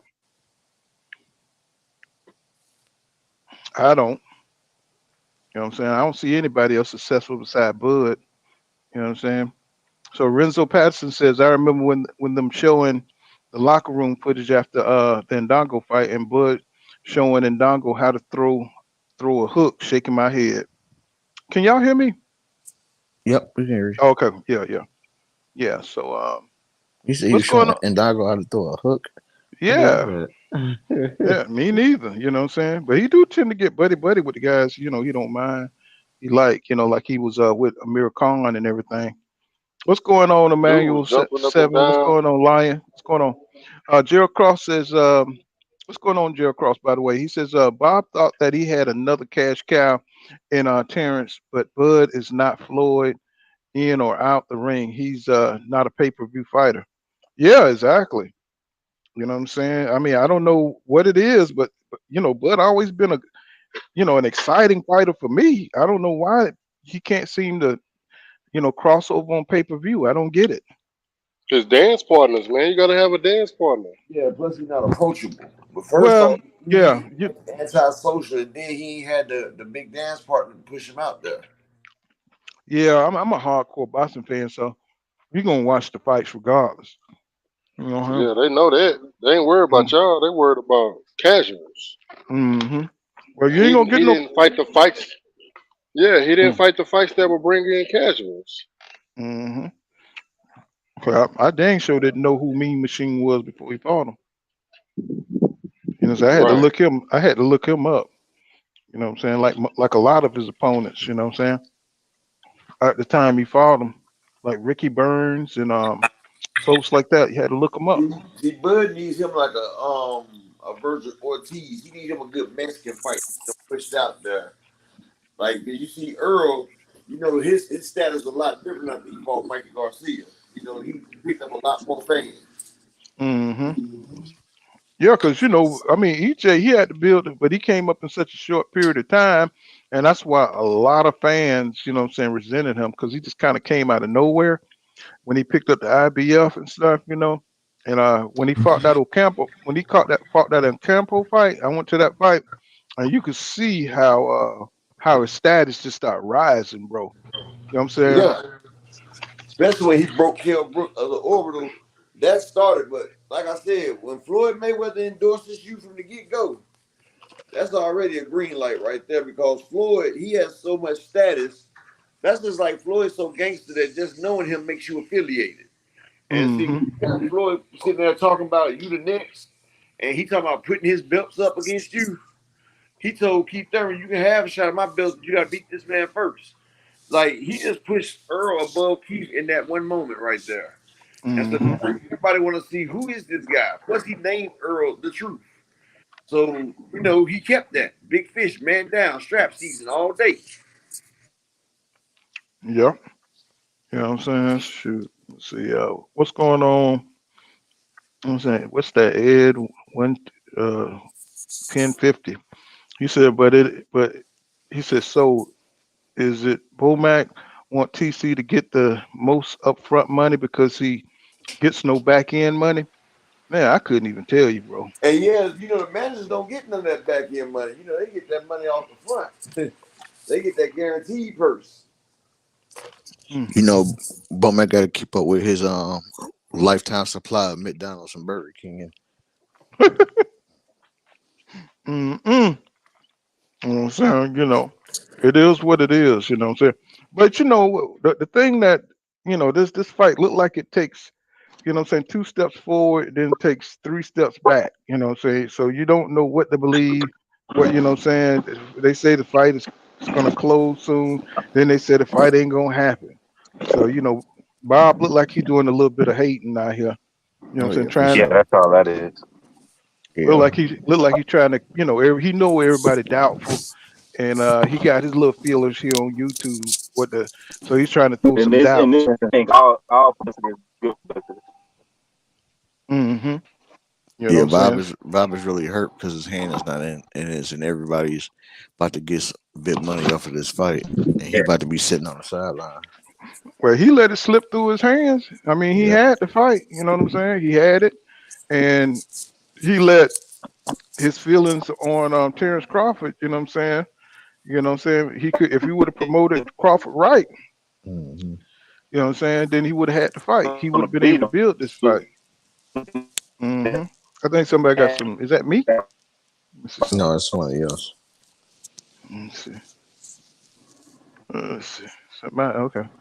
Yeah, if he would have promoted Terence Crawford the right way and gave him the best fights, if he would have fought Keith Thurman or Danny Garcia, any of them guys, I think his star would have been a lot brighter. But he didn't do that. You know what I'm saying? He stayed safe and fought who he fought. Jose Hmm. Benavidez ain't gonna bring you no pay-per-view money, bro. Nope. Amir Khan ain't gonna bring you no pay-per-view money. You know what I'm You know, saying? Bob. Bob kicking himself in the ass right now because he had the biggest fight in his Mm-hmm. hand. He had a Mm-hmm. chance to stick PBC and put what he wanted to put on there and get paid because Bob Arum would have, he would have dealt with PBC aggressively just like they did with the Pacquiao. But Bob Arum sat there and let it slip out of his hand. That's why he tried to get Crawford to sign a quick deal with him for the Josh Taylor fight before the Spence fight. And he was trying to get Crawford locked back in real quick. So when it was time to go to the table with the PBC, he had his hands in that too. Bob's slick, but he ain't that slick. Hmm. Let's Yeah. see. Uh, how you say this? I've been avoiding it. I ain't want to say the name. Let's say I I love the love. smell of Oh, napalm. Yeah. Apocalypse Now. I love the smell of napalm in the morning. Okay, he says he will be stone dead by the time they fight anyway. Uh, according to Thompson says, according to Thompson says, he said, I said this. He said, I said this a few days ago. Fool. He says, when Derek James said in an interview that you have two boxers, a developed fighter and a made fighter. He said there's a big difference. He said Bud was made to look good. Hmm. That Mm, does. I do think that's a big difference. yeah. You know what I'm saying? And Derek James been with EJ. You know what I'm saying? Ever since he started. Hmm. So, he was able to really get in there and put those fundamentals and put his style together. You know what I'm saying? And Hmm. you know what I'm saying, for Bud, he went through, what I'm saying. I mean, I don't know how long it was before he got with Bo Mac or whatever, or who really influenced him, but he got in there with fighters that wasn't quite on his level. You And know what I'm Hmm. see, saying? it goes back to the analogy I gave y'all once before. Like y'all remember the movie Rocky 3? You remember after Rocky fought his little fight with Apollo Creed, that was Bud becoming undisputed at 140, then going to 147. Hmm. Before Rocky fought Clubber, Clubber was telling him, "You ain't been fighting nobody. You should have been fighting these chumps." And Rocky actually was thinking he was fighting people, just like Bud. Hmm. They're gloating like he's actually fighting people. It's a Mickey told Rocky like, "We've been carrying you, champ. You've been fighting bombs. We've been carrying you." And see, Hmm. Crawford gonna realize that when he get in that ring that they been carrying you. You've been fighting bombs. It's gonna be what he thinks. And when he gets in there, it's gonna hurt his feelings because he's gonna be stuck. And it ain't gonna be nothing you can do but weather that storm. You had a chance to build your case, but you ain't take the chance that was offered. And now the skills that you have is gonna have to get you by. And you far undermatched. You undermatched, man.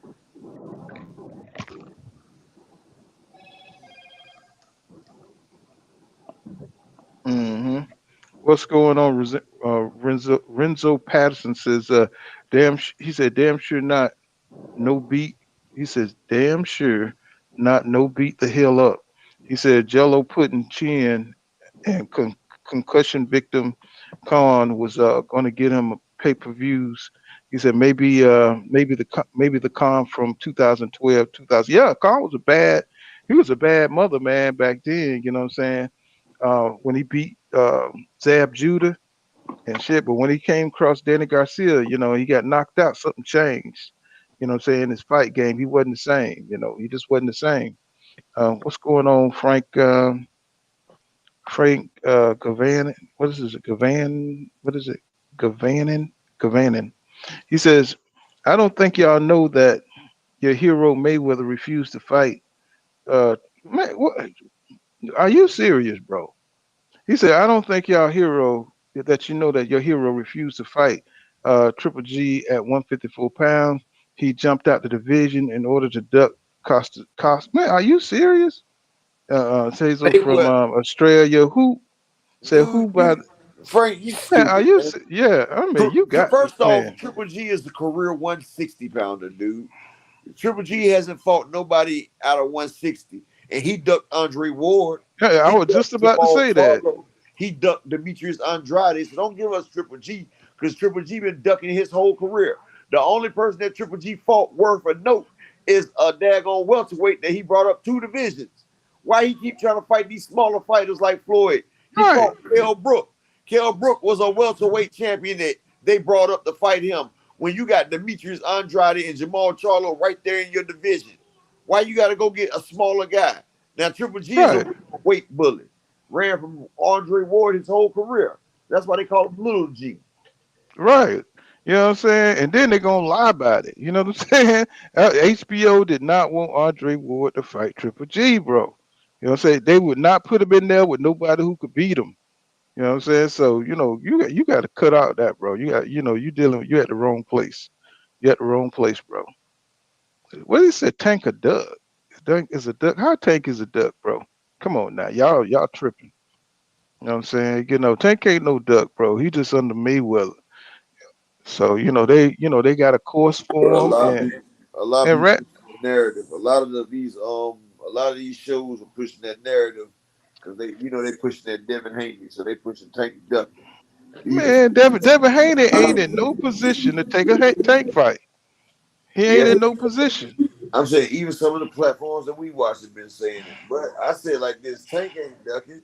Tank's still the money man. And if Devin was clear, Tank could make that fight. But Devin has obligations. He still got that Cambosos fight right Right, now. right. I don't. I mean, the fight could be Fight. made Yeah. after that. I mean, why y'all trying to get it done now? And the dude got to fight Cambosos. It don't And make if no Tank and sense. Devin gonna fight, you best believe Tank gonna fight him for all the belts. Because if he Right. fight Devin, there's no reason for him not to. Like I mean, that's a big fight. He gonna want all his accolades. He gonna want to be put in the damn Hall of Fame too. well, if I know Mayweather, they'll make him drop them belts because Mayweather ain't never like paying no sanctioning fees. Yeah, but he at least Like, want to get. But Tank even say he at least wanted to get get it. mm, That's accomplishment you can't take away, undisputed. yeah, That puts that's you in true. the history books. So he That's does true. that. That is true. You know what I'm saying? Let's see. What's going on? Anthony Jones. He says Tank ain't a duck, but he do what's good for him. Yeah, that's what all these fighters is. That's what it's coming to. They picking money over legacy. You know what I'm saying? We seeing that more and more. You heard Ryan Garcia. That was funny. I saw that clip where he talked to Chavez, and Chavez said he didn't even watch Ryan Garcia fight. And then he went so far as to say that Tank Davis would knock him out. I thought that was hilarious, bro. Mm, mm, mm. That was embarrassing. You know what I'm saying? Y'all saw that? Hello? Can y'all hear me? Yeah, you coming through. Uh-huh. Did y'all see that where Chavez said he didn't even watch Ryan Garcia fight?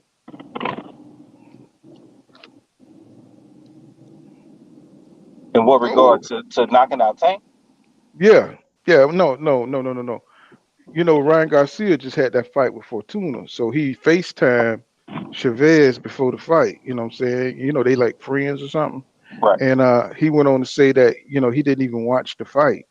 You know what I'm saying? And he said Garcia, if he was to fight Tank, he would get knocked out. I mean, but Chavez, the level of opponents that he's fought and all of what he's done, he knows a boxer when he sees him. He don't have Hmm. to watch for too long to know, if you're on the level. One more fight is not gonna give you the information you need or the what you need to beat a guy like Tank. He needs way more experience. Hmm. I just thought that was just too hilarious, bro. You know what I'm saying? I just thought that was too hilarious, because they all supposed to, support each other. He just broke the code on that shit. You know what I'm saying? What's going on? Okay, Frank. I ain't gonna read that crap, man. I know it's on some crap. Let me see. Renzo Patterson says. He said fraud love it. He said fraud Lufkin got taxed by Brooks. He said y'all better not ever compare Hov Hov what's that Holovinkin to a legend like Hagler. Hagler would have destroyed Little G face and body. Hagler would have never got walked down by Canelo. Yeah, man, you can't, man. Canelo. I mean, not Canelo, but Triple G. Triple G ain't nowhere near Hagler. Then they say he got like over 20 something defenses. They inflated his defenses and everything like that. Tried to put him over Bernard Hopkins, and they just do a lot of. They do too much, man. When it comes to Triple G, you know what I'm Now the saying they level do. of competition is way different from what Mm, a guy like Triple G is fought to what Hagler had to fight. Case there's no comparison. hmm It says I love the smell of Maypalm. Is it Maypalm or is it palm in the morning? He says Tank is oh come on man. Okay. He said, oh, I'm gonna read it. He says Tank is a duck for fighting. Who? A load of 10 cans. He's the biggest name. He's one of the biggest name in boxers. He didn't fight no great fighters yet. He's 27. Yeah, that's the way they moving him. You know what I'm saying? But I don't think he's a dud though. You know what I'm saying? It's just what's his Not name with is the with knockouts that he has, man. I mean, to be a dud, you'd have to be like Rolly out there, and that's no disrespect to Rolly, but the right. take is that you put the bad competition in front of him, he's getting them out there like he's supposed to. Yeah, And, I mean, well, I don't know why they trying to put that title on him. You know what I'm saying? Until he actually duck a fight. You know what I'm saying? So what's going on, Don Spence? He says, "Good night, fellas. I'm going to bed. Good night, Queen." And Eddie 1050 says, "TC said Terence Crawford, Al Heyman is Bomac for him, but he's in negotiation. He got to see a lot of what he was told and necessary. Is what he was told isn't necessarily how he get more money for himself." I'm saying, let me read that again. He said, "Oh, same as Bomac for him, but in the negotiation, he got to see a lot of what he was told isn't necessarily how he get more money for himself." You know what I'm saying? Bomac, you know what I'm saying? I don't think if he increases money, well, he is his manager, but I don't know what his percentage is. So I guess it would behoove him to get as much money, you know what I'm saying, from the deal, for Crawford to make as much money from the deal. Maybe that'll help his, you know what I'm saying, whatever percentage he gets. But I don't know what kind of deal they have. Um, Jay Smith says, Floyd and Oscar can't get along. He said, how this fight supposed to happen in December? You know what I'm saying? I don't know, bro. But money talks, you know what I'm saying? And all the BS walks. So, you know what I'm saying? If that money big enough, you know what I'm saying? I'm pretty sure they'll make it. And and people are already trying to say that Javante Tank Davis is bigger than EJ. That's crazy. no, that's not accurate. I mean, he's a good fighter, but I mean, the level of competition is has been different. Hmm. But you can see where they're going with it. Yeah, that's They're just trying trying. to build that fight. They're trying to make Tank over the face of boxing or something, trying to put him over EJ or something. But But that's not those gonna. those guys are really close. So I don't think they'll ever let that come between them two. Oh no, Tank definitely supports EJ. You know what I'm saying, and everything he does. You know what I'm saying. I mean, like you said, they friends. Courtney Thompson says. Courtney Thompson says. Let me try to get that on there. He said they did all that bad talking about EJ being drunk and stuff, but I see a video today of Ryan drunk as as if slumped over, being carried to the car with his people trying to hide him from the cameras. Which y'all all know what's going. Y'all know what time it is when it comes to that. They always try to make, say anytime black fighters or whatever they do. You know what I'm saying? They try to, conflate it. They try to make it look like it's the worst thing that Yeah. ever happened in the world, like they did Floyd. They would never let up off that domestic violence No, stuff. They had like panels and shows on domestic violence because of Floyd. You know what I'm saying? And none of the details really was out there like that. Okay, I got a super chat. What's going on? He said, "What's up, fool? My time to shine. I appreciate it." You know what I'm saying? Thank you for that 20. You know what I'm saying? And let's see. Charles Pickett says, "You guys really don't like Bud." He said that brother been a champ his whole career. Give that man his props. Well, he was undisputed champion at 140, right? You know what I'm saying? He's a three division champion and he's pound for pound number one. How about that? You know what I'm saying? But we need him, you know what I'm saying, to sign the contract, bro. Okay? How about that? You know what I'm saying? That's all we want. hmm So having Renzo, an analysis of what we think the fight is going to be is not that we don't like Bud. I mean, we've always given Bud his praises on what he's done. It's just when it comes to him matching up against EJ, we just give our critique on what we think we see. hmm okay. Marcus want to come up. Okay. Marcus Morgan, what's going on? He says, drop the link. Okay. Let's see. Let's see. I could drop the link.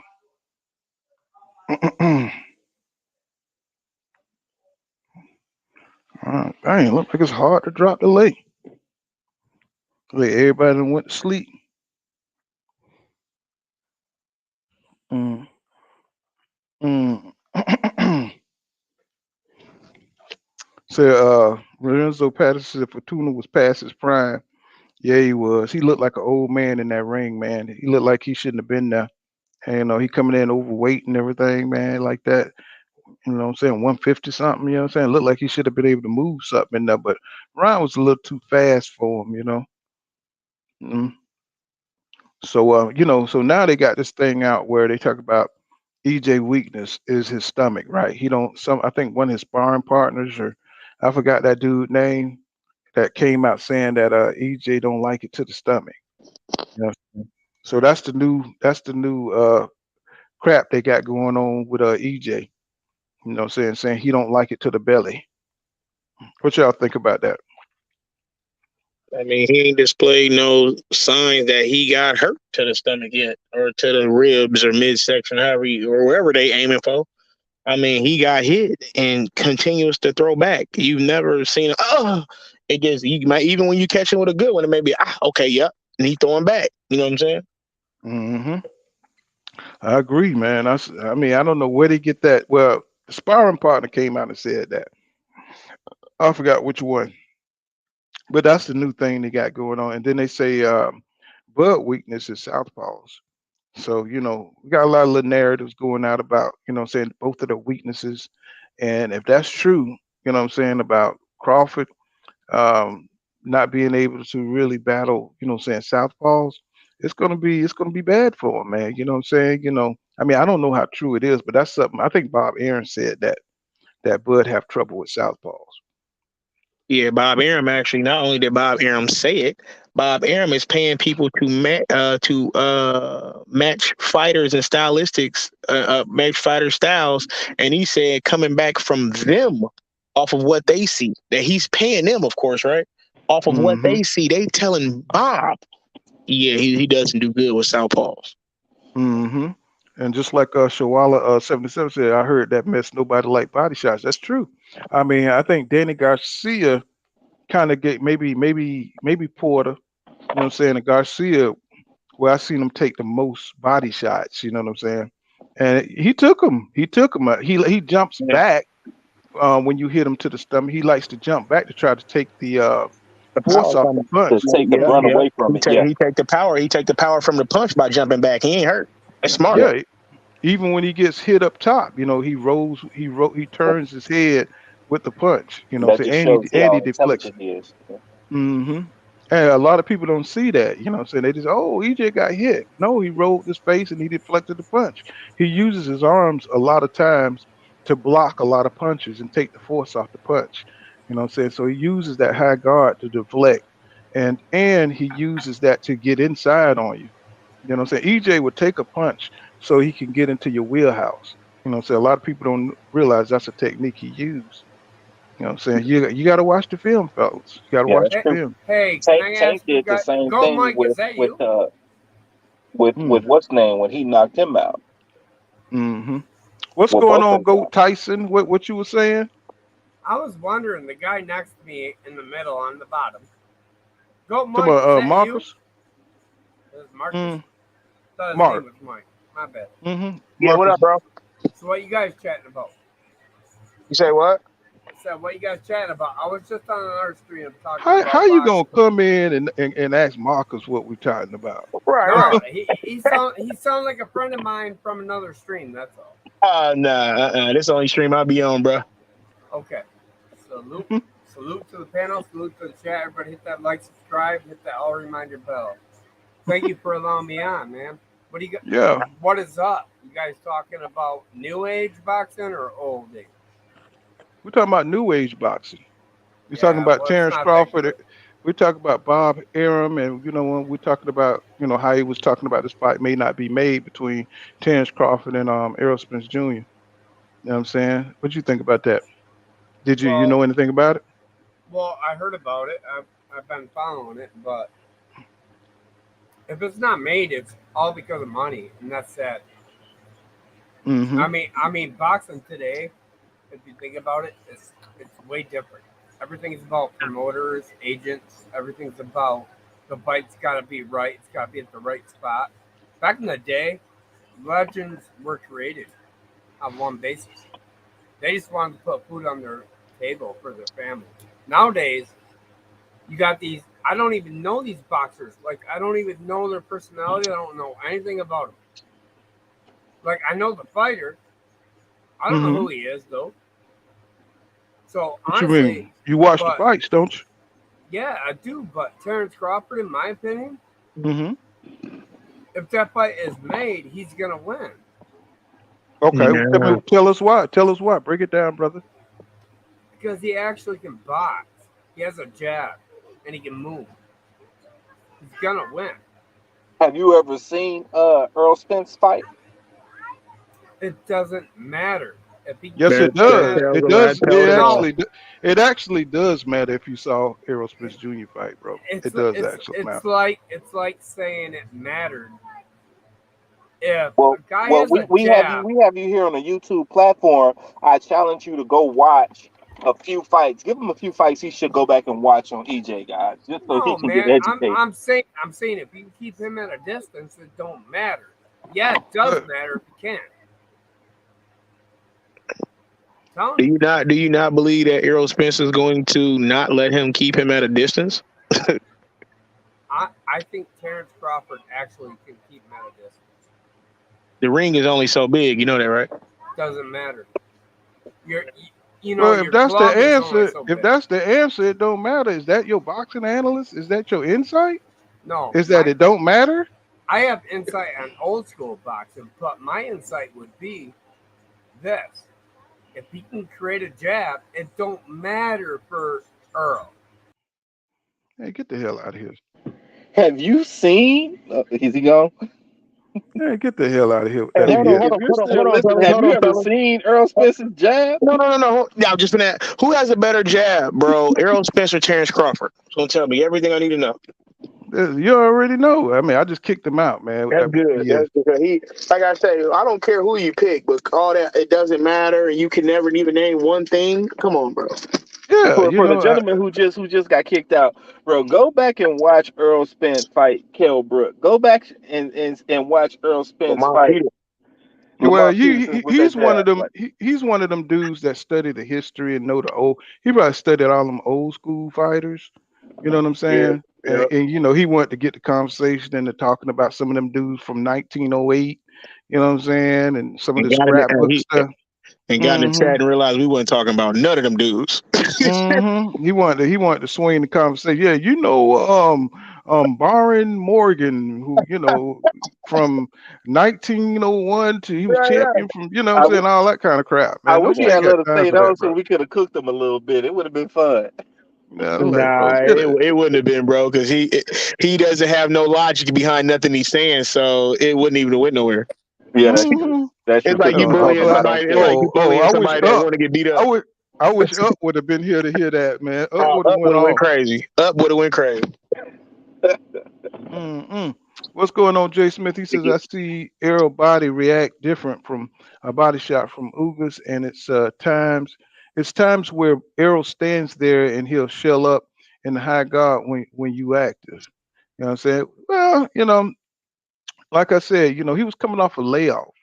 You know what I'm saying? So he gonna be resting. And I know what you're talking about. You know what I'm saying? Sometimes he seemed like a little bit, sometimes he get bored in fights and he has to get woke up to get back into the fight. You know what I'm saying? Sometimes he be on cruise control. You know what I'm saying? Sometimes during the fight. And James have to tell him, you know what I'm saying, focus, man, focus.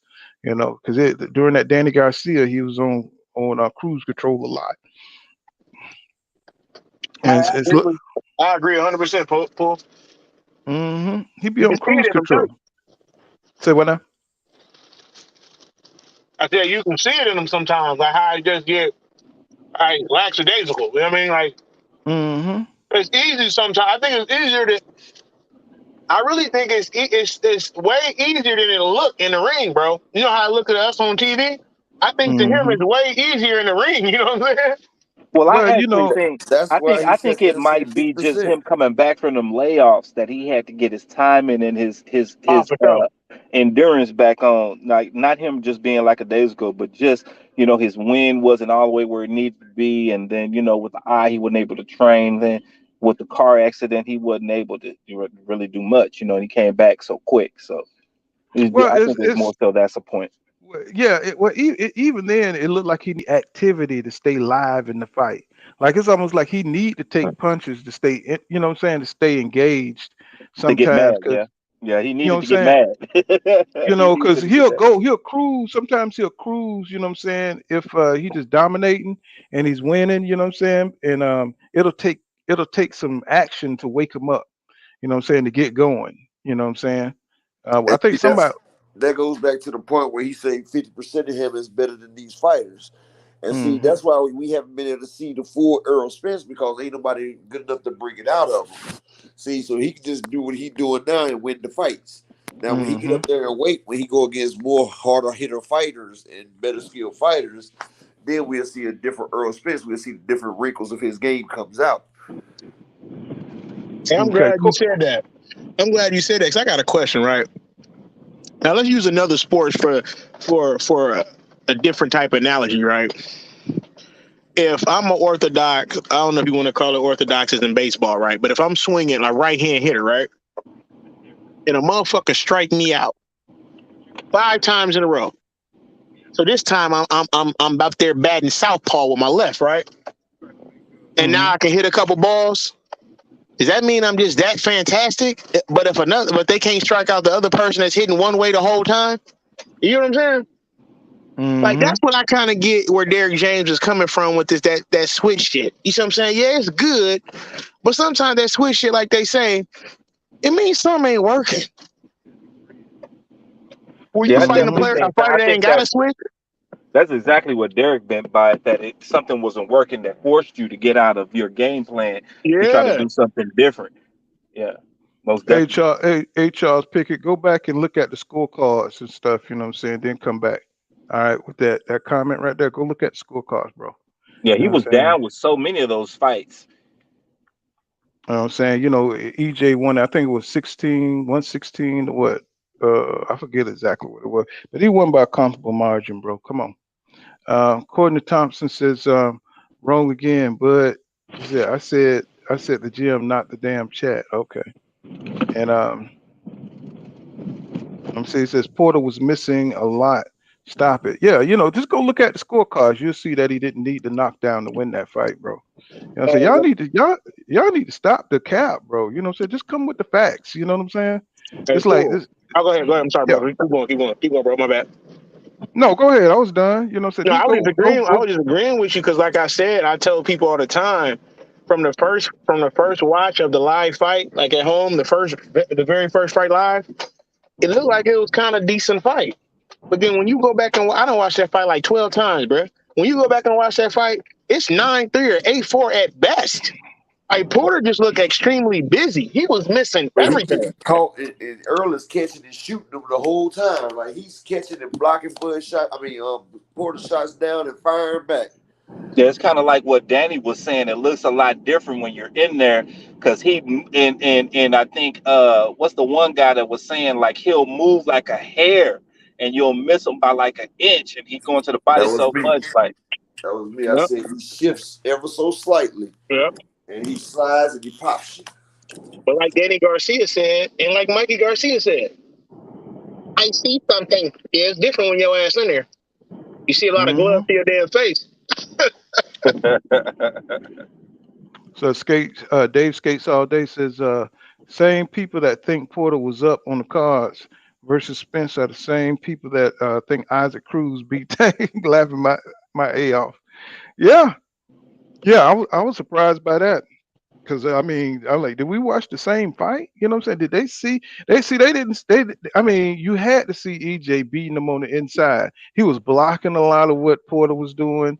Like he was like upset. He was catching and shooting. You know what I'm Yep. saying? And if he want, and another thing was if he wanted to box him, if you didn't watch the first few rounds, EJ was elusive, bro. I'm saying Yep. he was just he couldn't moving touch him. on him. Yeah. Yeah, he was just moving, and Porter was Yep. coming to him. You know what I'm Yep. saying? So he decided to go in because Porter was coming behind that jab. You know what I'm saying? And he thought he could knock out Porter. You know what I'm saying? But he ain't had that strength and conditioning. But he still wanted to prove a point.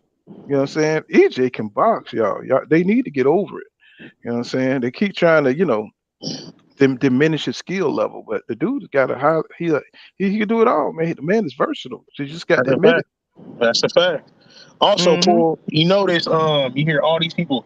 I think we talked about it yesterday. I think Up was talking about it too, about how you got all these people talking about, yeah, but Kell Brook wasn't this when Earl fought him, and Sean Porter wasn't that. Motherfucker, they was champions. When you a champion, you got everything to gain from a win. Exactly. Mm-hmm. When you a When champion, fucking Bud, when fucking Porter fought Bud, when Porter fought Bud, he had nothing to lose.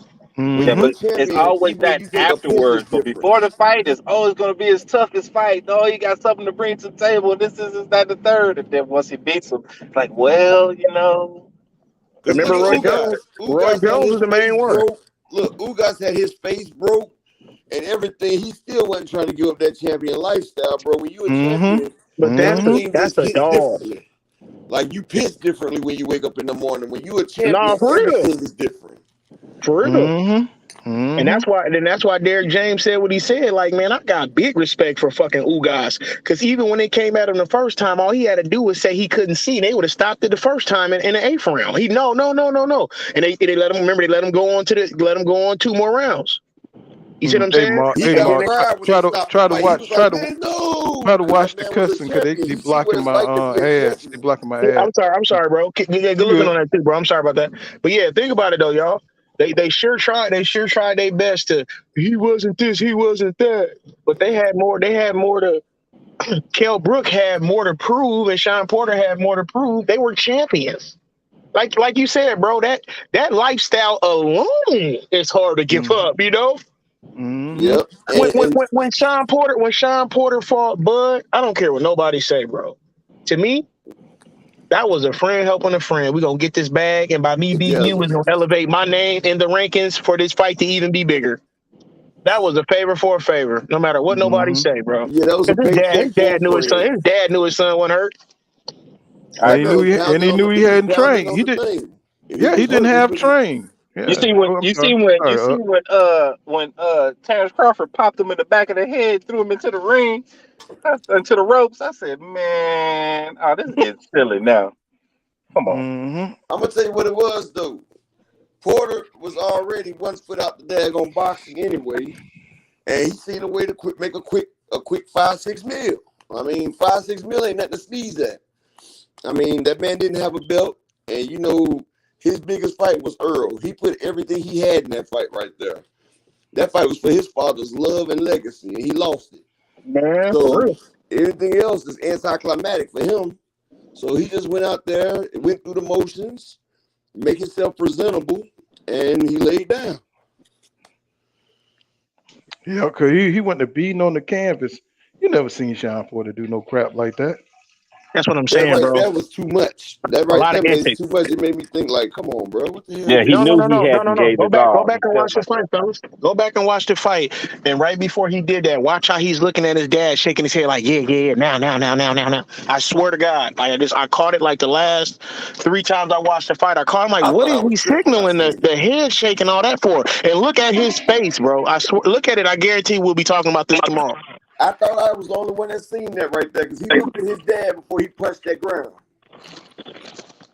Oh You my, know. Oh, literally. I ain't mad at him. You know what I'm saying? But I mean, I would have liked to see the real Sean Porter. You know what I'm saying? Go out on the shield. Earl You know what took the I'm saying? real Sean Porter away though. Like that man, like we said once before, boxing Earl takes a lot out of you. And that man had a Mm-hmm. 6-month training camp with 7 different coaches. Like he Mm-hmm. didn't leave no stone unturned. Don't that tell you now? You know that dude really wanted that fight. You know what I'm saying? He trained with He Lamont had Barry Peterson during that Hunter. fight He had too. Robert Garcia. He had 7 different coaches to come in there and help him for the Earl fight. He Mm-hmm. had Lamont Warren, Lamont Peterson coach Barry Hunter, who knows Earl real good. Like Mm-hmm. they was trying to do everything they could. He had 6 months to train, but had been training even more before then. Sean Porter was in the best shape we've ever seen him right there. That was his pinnacle fight right there. That right there was the moment in his career where I can get my father's love. I can stop Spence, the boogeyman. I can do all this and that. And see, Sean Porter was the best Sean Porter he's ever been because he was peaking. And plus, like I tell you, each time you fight somebody better, you get better. So he done fought Kell Brook and lost. He lost to Keith Thurman. He lost. I mean, he beat Danny Garcia. Sean Porter was getting up skills, and he was getting the what's the word I'm looking for? He was getting experience each time he fought. He was downloading that because Sean Porter's not a stupid fighter. So each fight that he got, he was gaining more and more experience. And that Ugas fight, that was a rough and rugged fight to get him ready for Spence as well. So see, Sean Porter getting all these tough fights. So now at the end of it, he's at the best that he could be. Now he took all that information into a 6-month training camp with his dad. And, came out with the best possible game plan. But one problem that Sean Porter always had, he didn't have that stopping power. Well, another thing too is Sean put so much emphasis on his footwork, moving around the ring, feinting, and all that. By the 11th round, he'd be wore out. That's why he gets knocked down in those rounds, because he got so much volume punching. He do so much wiggling and wrestling, and it tires him out. By the 11th round, he about done. So you He hit him still with had all it. his injury in the Spence fight, but they was just going at it like animals. That's what I'm saying. That's what I'm saying. He be having that dumb head movement, looking super stupid. Right, and see, he gets reckless at the end because he done put so much into all that movement and all that volume punching. So by the 11th, he'd be like really raggedy. His technique is raggedy. That's why Bud was able to catch him late in the fight. And if you ever notice, when he get caught, he always get caught late in the fight when he's wore out. You know what I'm saying? That's why he gets knocked down. If EJ would have came back with that right, he would have been. It would have been over for him. You know what I'm saying? But that's Sean Porter. You know what I'm saying? That's how he But fights. EJ was a little bit tired too from that fight, that grueling ass fight, and he had strength and conditioning. Earl was in that thing fighting with him, so So when he finally knocked him down, that was a testament to his will. He took a deep breath after that one, like, "Whoa, I did it." But he should have came back with that goddamn right. You know what I'm saying? He would have knocked him out. Boom. You know what I'm saying? Or he would have just been But he severely dropped hurt. so fast. When that left hit him, he went down so fast. Like it was that thing was a flash knockdown. It was like boom. But he went down. He had to hold himself up because he did not want to touch that canvas. He was using all his strength. You know what I'm saying? You could see it. You know what I'm saying? He had his arms up, you know what I'm saying, trying to hold himself up from touching the canvas, you know what I'm saying? But he couldn't do it. You know what I'm saying? Let me see. What's going on, Skates? Dave Skates All Day says it's like Pulp Fiction. You said K. Diddy was like in the 10th, yo A hit the canvas. He said, I got money on this. And what's going on, Cool Cuz? He says, wow. Shawala 77 says, say yeah, Porter checked out after EJ. He said the whole mess looked set up. Yeah, sure did. You know what I'm saying? What's going on? Reginald Peters says Bud is going to give away the first 5 rounds. He said taking boxing data. He said Errol wants to punish Bud. He said to make it clear Bud Chin is weak too. You know what I'm saying? So that that's something else. We never talk about a lot is how weak Bud Chin is. You know what I'm saying? If you get hit on that chin, man, it may not even last that long. If he end up getting into it, end up getting into a firefight early, and the way Errol hit, the torque he puts on his punches, man, shit. I mean, we might see them wobbly legs, bro. You know what I'm saying? What's funny, cool? You know what's funny? We always talk about how Terence Crawford got these sneaky angles that he hit people with, right? The sad part is the thing that's gonna hurt Terence Crawford ain't even gonna be the angles. It's gonna be the stuff that's straight down the pipe. You see what I'm saying? Because Terence is already throwing loose. You see what I'm saying? He's already throwing loose. So it's always something that meets you head on. The same way. The fastest way to a point is a straight line. Yeah, but think about it. That's how Sean Porter. Remember, that's how Sean Porter got caught. Because Sean Porter was trying to counter him and hit him, and Errol caught him first. Remember, his arm was swinging. He was in the middle of a punch and got caught. I'm agreeing with you, bro. Earl is he's a straight up and down. Earl is technical. He don't do all that wild flashy stuff. So them looping What up, shots Paul? that Terence Crawford throw, What's going on, gonna Nutty? get popped straight down the middle. See, that's the same thing with Kell Brook. See, Kell Brook is a technical fighter, and he has a technical jab. And Kell Brook was technically jabbing Terence Crawford in his eye while he was throwing them looping shots. That's why in 2 rounds he had that man eye swole like that. And if I'm Kell Brook wondering. gets your eye like that, Errol Spence gets your eye like that, we know what time it is. Then it's just beginning to end. I'm wondering if Mm-hmm. people saying that he starts so slow is gonna be his downfall. He gonna come out too quick and EJ beat him up faster.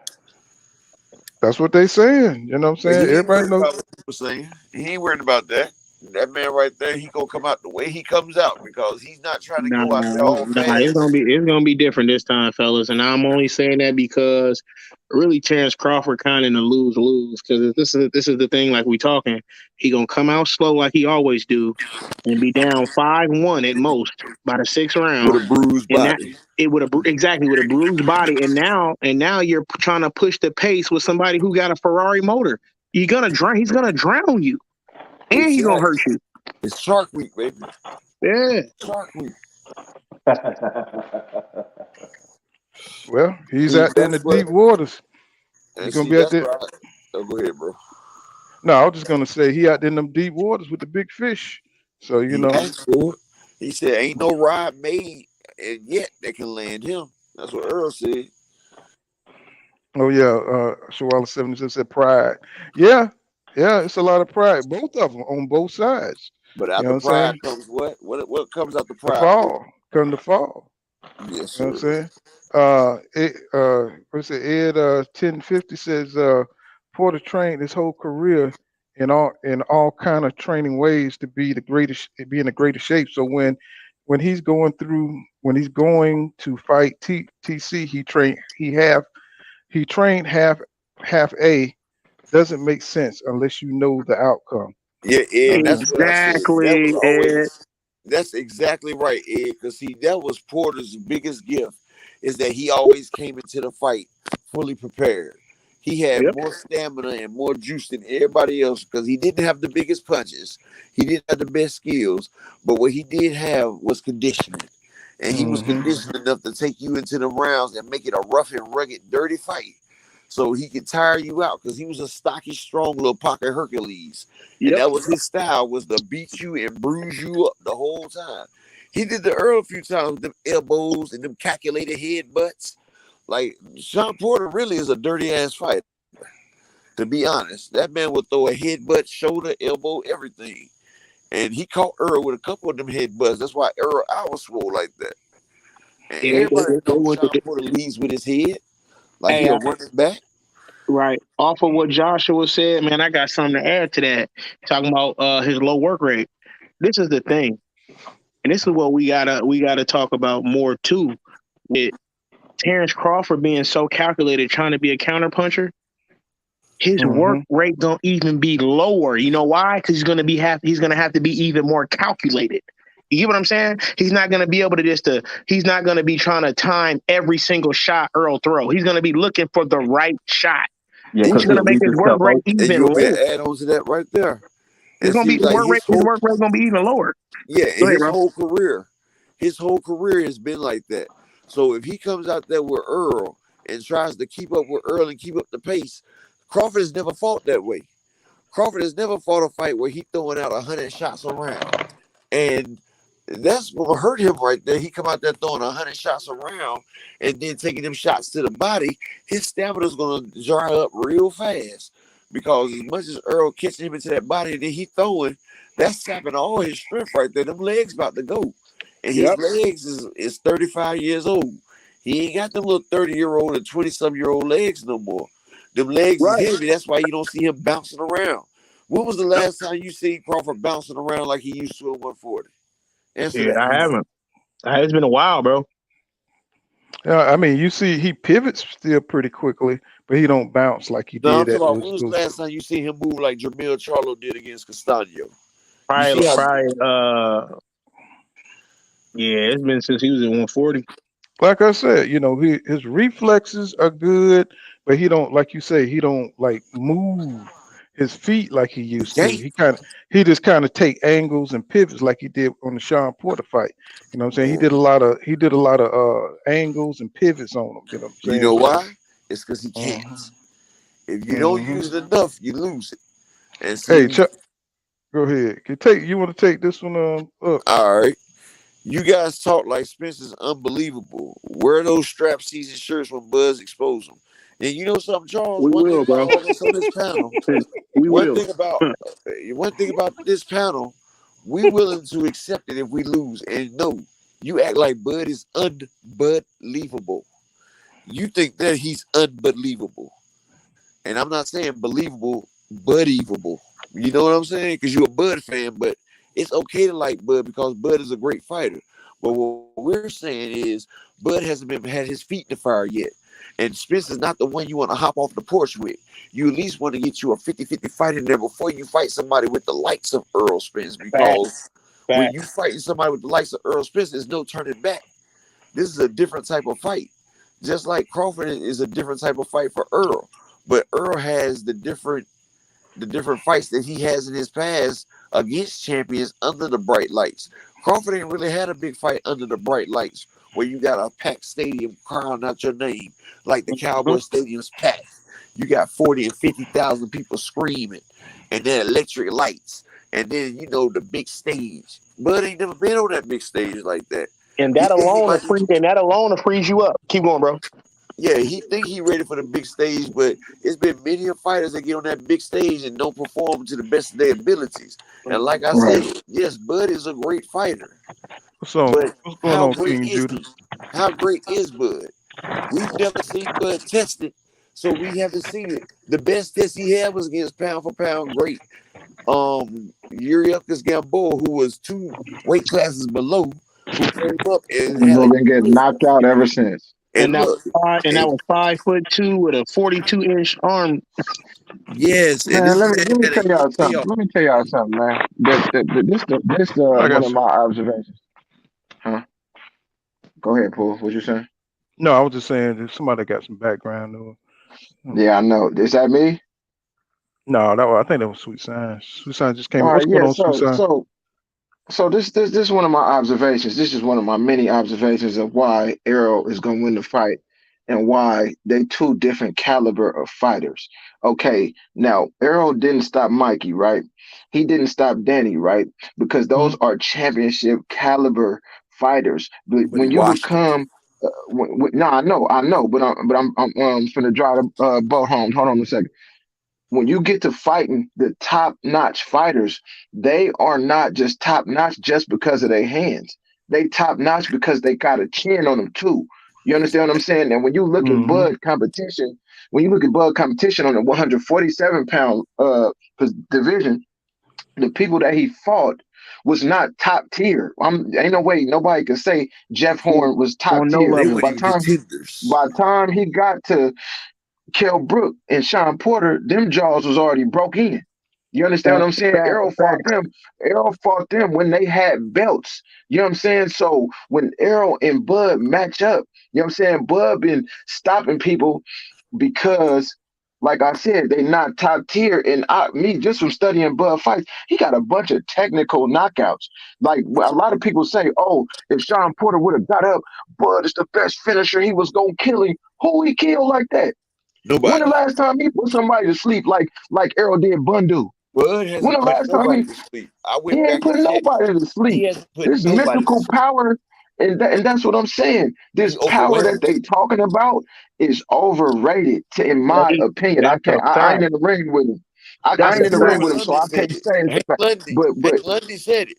Hank Lundy but said his Bud ain't power gonna is one punch. overrated, man. So it's like when he get in the ring with the man with the best chin at 147, the man who just got hit with a 1-2 from a fighter bigger than him, and then No bounced off the mouthpiece. ropes and waved the ref off and was ready to keep fighting, still coming forward. When he get in the ring, I got my observation have broken down like this. It's gonna look a lot like the Lamont Peterson fight.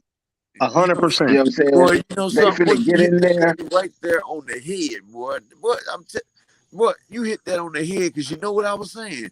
Look, Hank Lundy even said Bud don't hit that hard. And Hank Lundy weight classes, man, when you seen the Hank Lundy and Bud fight, Hank Lundy looked like he was 2 divisions smaller than Bud. But you know he what did. he was doing? He was working Bud on the inside. And Bud has a problem with people working inside. He was working Bud inside and out, and he would switch hitting on Bud. He was switching from orthodox to southpaw. And he was working Bud. He did not But you know what stop Bud had Amir to do? Khan. And you know what Bud He had to stopped do? Kell Brook. Kell Brook Hold never on, hit bro. the Hold on canvas. 1 second. He had to stop Lundy by laying on him. He laid on Lundy for 3 or 4 rounds, sapping his energy. See, Bud had to weight bully them people. And if you look at it, Bud's been a weight bully ever since 130. Facts. This man has 74-inch reach right now, 130. Come That's on, why he man. went down, and that's why he went down there. It was all, Sean bro. Porter It was was not all. hurt. Come on, bro. Sean Porter definitely wasn't hurt. That's what I'm saying. If you backtrack and look at his fights, Jeff Horn was still on his feet fighting when they threw in the towel. That's why I say he Glass overweight. jaw, glass house, Amir Khan didn't even get stops. You know what I'm saying? Jose Low blow, he Benavidez, quit. A low blow, and he quit. when they called the Jose Benavidez fight, he was laying on the ropes. He got That's why I knocked say down, he but don't he get got up and knockouts. he was He laying on the overwhelms. ropes. He Yeah, he overwhelms just with shots. TKO. And if you watch his fights, because I was debating Bernie a couple weeks ago on his show, right? I'm like, Bernie, break something down to me because I don't feel like Bud has a chance on the inside. I'm like, point me to a fight where you could show me where I could watch him work good on the inside. And he was like, watch the Mean Machine fight. So He got although knocked I had down watched it, on the inside. right. So when I watched the Mean Machine fight, I'm watching it, and he worked on the inside a little bit. But the He got thing dropped. about it is, when he let his hands go, he leave his chin right there in the air. And You know what Mean I'm saying? Machine called And it. that's why Mean Machine was touching that boy like that. You know what I'm saying? So when it come to Errol Spence, somebody who work rate, that's why I was listening to Derek James, and he said he gonna make that boy fight where he want to fight. Man, That's a fact. Errol probably should just come out there and make him fight. Because when they do, And you notice when if Earl Bud fight, can't stop him immediately, when he catch him with because Bud is gonna catch him, he gonna counter him probably, you know what I'm saying, with something nice. But if that don't end the fight, man, I'm telling you, that boy gonna get beat bad, man. And if and you you know, listen to his father never talks. I want to refer all of y'all to an interview he did with Fanon probably 2 years ago. You know what I'm saying? And his dad was, and Fanon was asking him about Bud. And man, his daddy said, man, my son gonna hurt that boy bad. He gonna hurt that boy bad. Derek James said that. Derek James said, we not worried about no Bud. And see what you gotta realize with Errol Spence, he is the best at cutting off the ring and controlling distance. And Earl will back you into that corner. He will make that damn 18 by 18 foot ring a little cubicle box like a prison cell.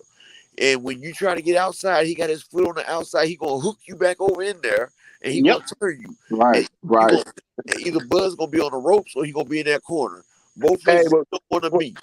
And if we look at it, Hank Lundy was when you. I want to refer y'all to that Hank Lundy fight because the I first just watched it the other day. inside First round. Huh? Up. You seen the first round up? Yeah. First round, he was all in Bud. Oh, Bud It was man. the first 3 rounds. That's what I was saying. Until Bud sat there, Bud started sapping his strength. If you notice, Bud kept clinching him and kept holding on to him. Mm-hmm. See, Bud with them long arms, he's at a disadvantage when you get in his wheelhouse. So when Spence get in that wheelhouse, you know, Bud used to throwing them looping shots, while Earl throwing them straight shots and them short shots. That's what Earl is good at. And Bud's gonna clinch up on Earl. But Earl is strong, so he's not going to be able to wrap up Earl and keep clinching him right there. And when he's trying to clinch, Earl going to keep firing. And that's the thing.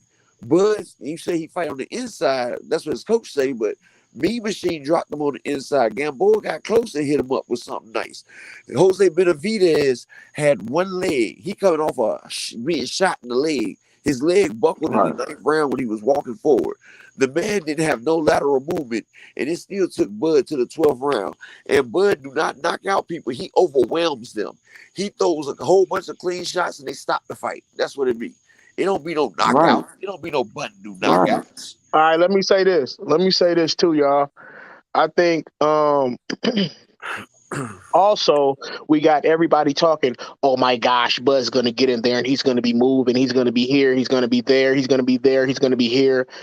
What people ain't realizing is Derrick James is going to have Earl take his body. Soon as the fight start, they're going to start working on his body. And I'm talking about never before. You're going to see more body blows. They going to make Terence Crawford stay there.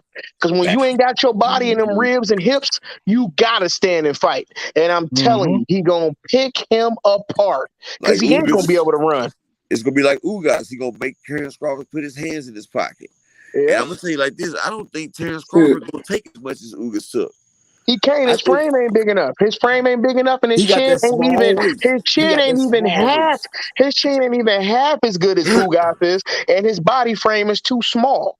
That's why I said Well, the this the Ugas fight thing, will man. probably be Like harder than this if fight. you pay attention to Errol, he boxed Mikey from the outside, he boxed Danny from the mid range, and he boxed Ugas from close range. Now, when they say Bud got the advantage from the outside, who was the one that went to the Olympics and who didn't? Because I could have swore in the Exactly. amateurs, it's about your boxing style. You know what I'm saying? Right. I just think we haven't seen Errol have to break out them tools. But if you think about it, if you just simplify it, who have Bud fought that was a better boxer than Mikey Garcia? Nobody. And Errol Who ran. outboxed Kell Brook with the jab? Who out jabbed Kell Brook?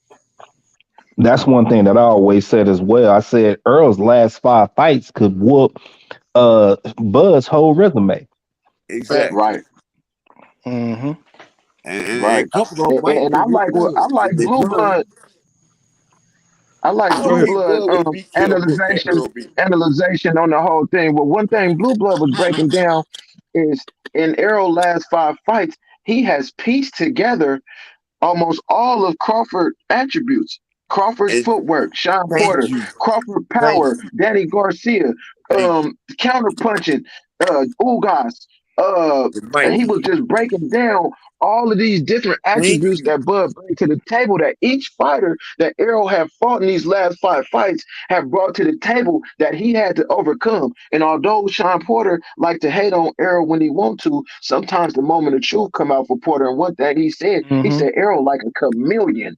He said he get in Mm-hmm. there, he make them subtle adjustments. He find that one tool that's finna beat you, and then he just bring it out, and you finna have to stop him, or you finna get stopped. And see, that made my point that I've done said on this platform plenty of times. And I What's said that? that Earl has fought the fights to prepare him for the next fight. I Yep. said what Right. Earl has did is he fixed the holes in his game. I said that's the way Mm-hmm. you move a fighter. If your fighter is lacking in it, if your fighter never did good against counter punchers, you schedule him some fighters against counter punchers. If you got a problem with boxers, you schedule against boxers. If you got people switching, you schedule with switching. What you do to Right. make a complete fighter, you make sure your fighter is well rounded and they have seen all these different styles and went up against the best of each of these styles. That way they can take them styles on themselves. Because when you train Oh, to fight a certain style, then you pick up the habits from that style. That's why rookies train against champions. Because when Earl went to go train with Floyd, when he came back, his sparring partner said, man, he was doing stuff that I've never Yep, seen him yep. do. Like it's a whole different level. And that's what happens, like in chess. When you play a person that's better than you and you lose 10 times and you go back and play somebody that you was on the same level with, you blow past them because your skills have improved. Iron sharpens iron. And the only way bro, to I got get a better is question. to push yourself to the limit. And when you push yourself to the limit, then either you make a breakthrough or you sit through. And all the great fighters have made that breakthrough to the next level. And then And they that look one up thing again and break that through again. Bud has never broken through to do is take on a fighter that has the power that EJ is coming to give him. He Right. hadn't pushed himself to that limit with that type of fighter to complete himself. So he has that one niche that we've been seeing that always gets him when a person can get inside and get on him, you know. And EJ has the stamina to keep it going to get him out of there. Yep. Man, I knew Bud was in trouble. I was watching the Danny Garcia fight like 2 weeks ago. You know what I'm saying? And if you go to the eighth round, right? Errol had Daddy had Errol. I don't know how Errol even ended up against ropes, right? He wasn't against it. He was standing like a foot away from it. Man, Danny hit that boy with an uppercut hook so hard. Boom, boom. Man, that nigga Errol ate. Excuse my language. That boy Errol. If you would have looked at him, you would have thought he never got hit. I keep wondering. I'm like, damn, did he hit him flush? Because it's like, Mm-hmm. damn. Now, Upper, I got a question. All right. Yeah. So I'm analyzing the fight, right? And I Okay. watched the Sean Porter and Crawford fight. And I watched the referee every time Crawford would clinch with Porter, he stopped the fight. Okay. Then I watched I've seen the Errol and Ugas fight like 20 some times, but when they would clinch, the ref would let them work their way out. So I always was trying to figure out, like, is the ref gonna It's the play best a they did part with Okay. Bedford in Crawford. Okay. Like when they right clinch it, right? when he get with Crawford? How is that going? How is the ref Okay, gonna this is how play a I go part? right here with the clinch, right? All right, Uh, if the fighters clinch, and if one of them mhm. stop, if they both stop when they clinch, the ref will break it up. But if you trying to clinch it and you got one Ah, fighter trying to keep working, then the referee will try to let you work it out. And see, when Crawford and Porter was clinching, Sean Porter would just accept the clinch. But see, when see, and Earl, that's how you know he didn't get the best Porter because Porter is a cheap shot and extra oh yeah, punch he a throwing dirty one. in the He a clinch. dirty one. Right. And see, I mentioned that, what I'm saying, in my breakdown, you know what I'm saying, on my video. I was like, he didn't have the same kind of Energy, the same energy, the Tenacity, nothing. spirit, tenacity. yeah, tenacity. Yeah. That's what I was trying to say. He just didn't Yeah. have it. You know what I'm saying? You could see it. And He it's made it like look good. yep. Go ahead. But No, I'm with you. You 100%, fool. yeah, he just didn't. You could see it in his face. This was his last fight. You know what Yeah, I'm like saying? I'm just here to get this money. Right. He let the time, they were wasting time and shit, Yeah. hugging and all kind Yeah. of stuff, trying not to really, I even knock out. seen Sean Porter. He had him clenched and he started digging in him, and then I think he hit him like in the back of his head, and then he just stopped. And then I was watching the Errol fight. Man, Errol couldn't even clinch him. He was boom, back of the head, boom, low blow, boom, Hmm. boom, boom, just anything he could do. That's how I know if he was a totally different fighter. But Either you they but you had the friendship thing going. Go you ahead, could just Pooh. look at the feints. The feints was so crisp against EJ. Right. I mean, he was like Mhm. lightning. You know what I'm saying, against EJ. He wasn't like that against Bud, bro. I mean, them Oh, yeah. things looked It like was he could night and leap. day. That first, that first step was ridiculous in that Yep. EJ fight. That Man. first step, you didn't know what the hell Porter was gonna do, which Yep. direction he was gonna go. But with Bud, you saw that shit coming all day. You know what I'm saying? Yep. It's like that's Right. Like you said, that's what it was. like you said, he was very explosive with EJ. But Hmm. with Bud, it was like, all right, now remember. And then the funny thing is, man, when you go back, you can Google it. You know, the 10th round stoppage was the money round. Go back Right. and look at that. Halfway through the round. Right. I've Yeah, seen that. Hmm. yeah. They even put it on the TV. Remember during the fight. A I'm not minute even and 30 listen, bro. seconds. I'm not even mad at them for hustling the sport. I'm mad at it because, bro, I lost like 250 on that because I knew the Sean Porter that came to fight Earl. I knew he had a good Mhm, chance to beating Bud. You see what I'm saying? Hmm.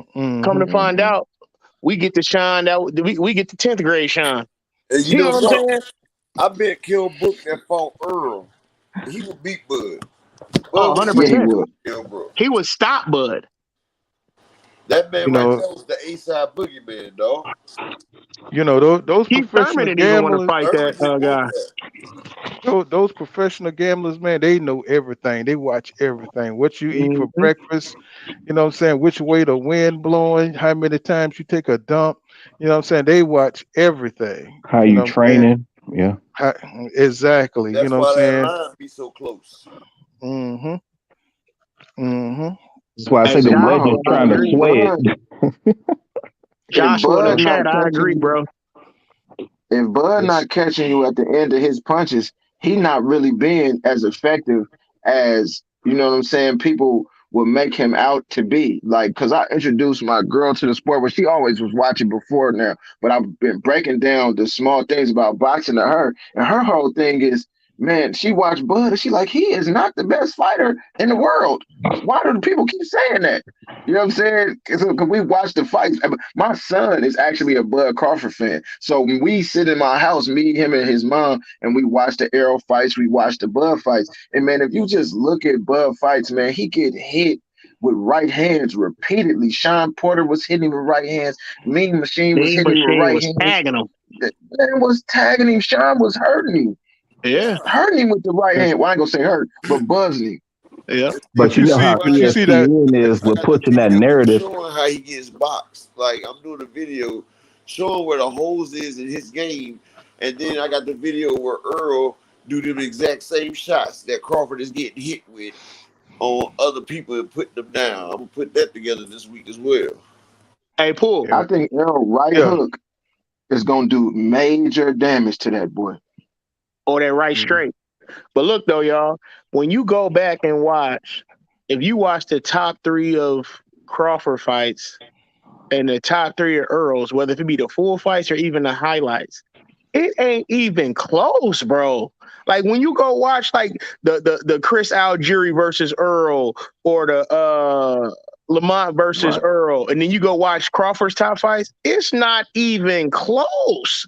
Like you'll be looking like, yeah, this seemed like 2 different type of levels. You see what I'm Yeah, the saying? competition was One's a cherry-picked. bruiser, one's a complete dominator, and the other one is hopefully I catch you slipping. If I do, I'm gonna get a technical knockout or I'm gonna buzz you a little bit. The other one, like, I'm not banking on no knockout. I'm in here to punish you. This is about to be a night in hell. And see what? And see another thing they don't understand. See, they keep thinking. See that work rate that Errol Spence Jr. going to bring. It's going to the intensity of that work rate he's going to bring. It's not going to be what they saw in the past. You know what I'm saying? It's not going to be that bull that hurt EJ. It's going to be the best EJ. You know what I'm saying? We ever seen. And he's going to come in there with that power. And Bud ain't going to have time to calculate. He ain't gonna have time to try to punch between punches because that man is gonna be throwing them things. You know And what you I'm know what's saying? funny? And you know what's funny? One thing about Earl that people don't realize, he may seem like a nice, cool guy, but Earl is actually a vicious ass guy, bro. Like Earl You can gets see. off That's on that Dallas beating and hurting mentality. people. If you notice, every fight, once he starts cooking, you see he'll start running, he'll start dancing, he'll start getting in that daggone groove, and he'll start chasing you down. And when he starts chasing you down, that's the beginning of the end. Watch how he turns Peterson. He turned him into Yeah, all I just different watched that angles. last He night. changed his style, the way he did Turned Algieri, the southpaw, way he was everything. doing Ugas. When he started putting it down, once the 47 pounds start coming out, it's a The wrap. 47 pound boy, you didn't have me talk about. I've been telling everybody I know about that, man. I love you for that, boy. That 47 motherfucking pounds. Excuse me, them 47 I pounds, appreciate man. that, man. Break it down because Hey, I don't know what you mean. What you mean? Here we go. Let's go. Break it down. What's the 47 pound? 47 pounds up. You still on here? You still up? You still up? He probably sleep. Yeah, I'm a let. Nah, he ain't sleep. No, I'm right here, bro. Oh, go ahead. They ask you to He explain the said, "What's the 47 pounds up." I can't hear you. They asking to explain the 47 pound. Oh, the 47 bludgeoning, soul destructing, body malfucting punches. See, like the 47 palm technique of Derek James is when you got Spence. If you watch, like I got the videos too. Y'all make sure y'all go check out the hidden techniques of Derek James. I got the 47 punches of Spence. I got the perfect pistol positioning, pulverizing punches of Charlo. And I got the 100 killer bees into the stinging pull counter Cobra strike of Frank Martin. You know, but y'all check that out when y'all get a chance. But like I explained on the 47 palms of Spence. All right, Derek James and Spence, they operate on the 10,000 hour rule. You know, to become great at something, you got to practice and you got to get familiar to develop muscle memory. So they done put in over 10,000 hours of training.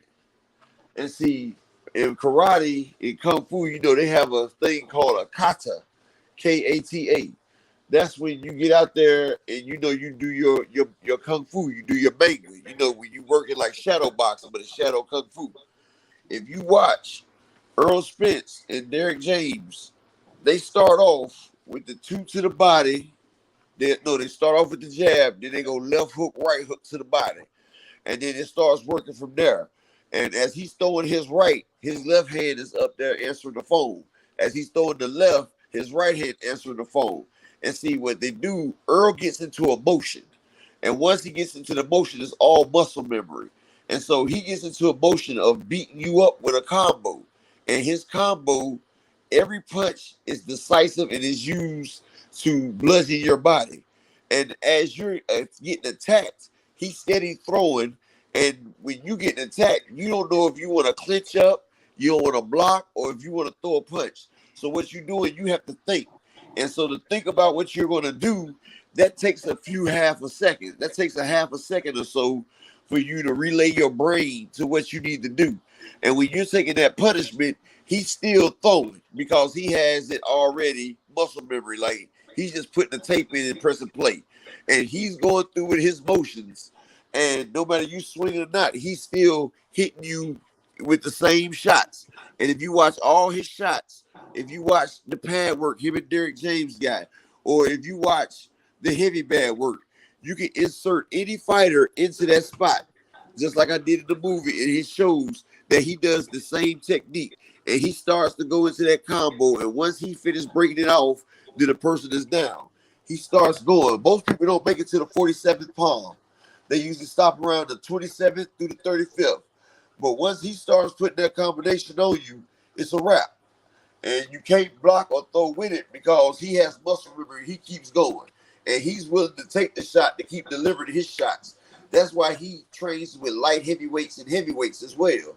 Because anything that somebody at 147 throws is not going to phase him if y'all haven't noticed yet. Took a clear shot from Danny Garcia in the corner after the end of the Right. round and wiped it off. You feel me? So when that 47 palms get to coming, you might as well go ahead and cancel Christmas on that one. How you around. you said it starts with a jab, right? What you Yeah, said it starts with a everything jab. starts with a jab. The jab is the start all of everything in boxing. With the jab, you can reset your opponent or you can start your combination. If your opponent's attacking you, you can throw a crisp jab out there. And Earl has one of the most predominant jabs in the game. And his jab is hard like a straight right. So you can start or stop your opponent with that straight jab. Then See, and that's what you get to the body. I was just trying to break this down to somebody else. His jab, because motherfuckers look at him like he'll come for a fighter, but his jab is a rhythm disruptor too. So after, because I was watching the Ugas fight, right? So he'll throw his combo, boom, boom, boom, boom, boom, boom, and then he'll reset. And right when Ugas think he about to get something off, here come that jab. I even seen Ugas start throwing, and in the middle of him start throwing, he jabbing, boom, and then all his 3, 4 punches missing. They go each different direction because they got threw off by the jab. So you know Exactly. how Bud is a rhythm fighter. You know what I'm saying? I just feel like Hit your rhythm. when Errol gets to because I was arguing with Bernie. I was telling him, he was like, man, Errol just use his jab to get inside. I'm like, no, he don't. You must not. Y'all not doing film work on this man. Y'all can't be, because if you watch the fights when Danny Garcia, when Mikey Garcia, whenever people were He trying to come controls the in, distance. Yeah, right. he feints jabs, he throw away jabs, Mm-hmm, he probes with jabs, he do a lot of shit with the jab. mm-hmm. He controls the Man, distance with that jab. and the way he get in there, see, and this what people don't understand too. So Bud, so I was just watching the Kell Brook and Bud fight, right? See, I like when I watch a fight, I like to watch the build up. So I'll be then watch the face to face in the press conference before the fight to give me to watch the fight over. And so when I watched the Kell Brook fight after the fight, Mm-hmm. I watched the post fight stuff, right? So Bud was talking to Kell Brook. Kell Brook, like, yeah, how did you feel in the first couple rounds when I was kind of giving it to you? Bud was like, man, I was waiting for you to come in, but then I'm seeing you was waiting for me to come in. So I was like, fuck, man. You know what I'm saying? And then I watched the Kavaliauskas fight, and basically what he like is for people to lunge in. And if you watch Errol, just if you go watch the Ugas fight, the Danny fight, he got a sweet shuffle and a shift that he do in there that's not a lunge. You know what I'm saying? And it's usually behind the jab. And I'm telling you, it's gonna give that boy so many problems, man. Yeah, just like JB Hunt here, like you were saying that Egypt Colossus fight, that he did this thing here. He said one of Bud's biggest holes is the way he retreats straight backwards with the shuffle step. and all was straight backwards. Yeah, he does that in fights, and he get caught. You know what I'm saying? That's what he did in that Issace Dogboe fight. That's why he got hit like that. You know what I'm saying? And he kept getting hit by that same punch until Bud Right. made the adjustment on it. You know what I'm saying? Yeah. But that dude hit so hard, that's why he was jacked up by it. You know, that dude hit hard. Yeah. Also, like I was saying, man, Earl is just so calculated. That's the scary part about it. The dude is just so calculated. Like they talk about speed and all that, but he knows when to throw that jab so Right. much to where he's gonna break that rhythm. Everything that they think Terence Crawford got, and they always he could box off the back foot. Yeah, when you got somebody chasing you down throwing a hook, yeah, you can counter that. You got somebody chasing you down throwing jab straight. It's hard to counter that, man. It's hard Yeah. to counter Right. that. You know what I mean? And then on top of that too, it's just then you got remember what I told you, Pool? I said the closer it get to this fight, all the people that was picking Bud starting to slightly sway their answers or trying to give Earl all the credit in the world. But after the fight, it's Crawford's gonna stop him. He's good. It's gonna be easy. It's gonna be easy. Now hey, don't get it twisted because I can see Earl stopping him too. Now I'm telling y'all, they had to pick Crawford publicly because Crawford's a diva, and Crawford knows he doesn't have to take the fight because he's already a pound for pound bull, whatever. But he already been undisputed. So off that alone, he gonna get a chance to get in the Hall of Fame.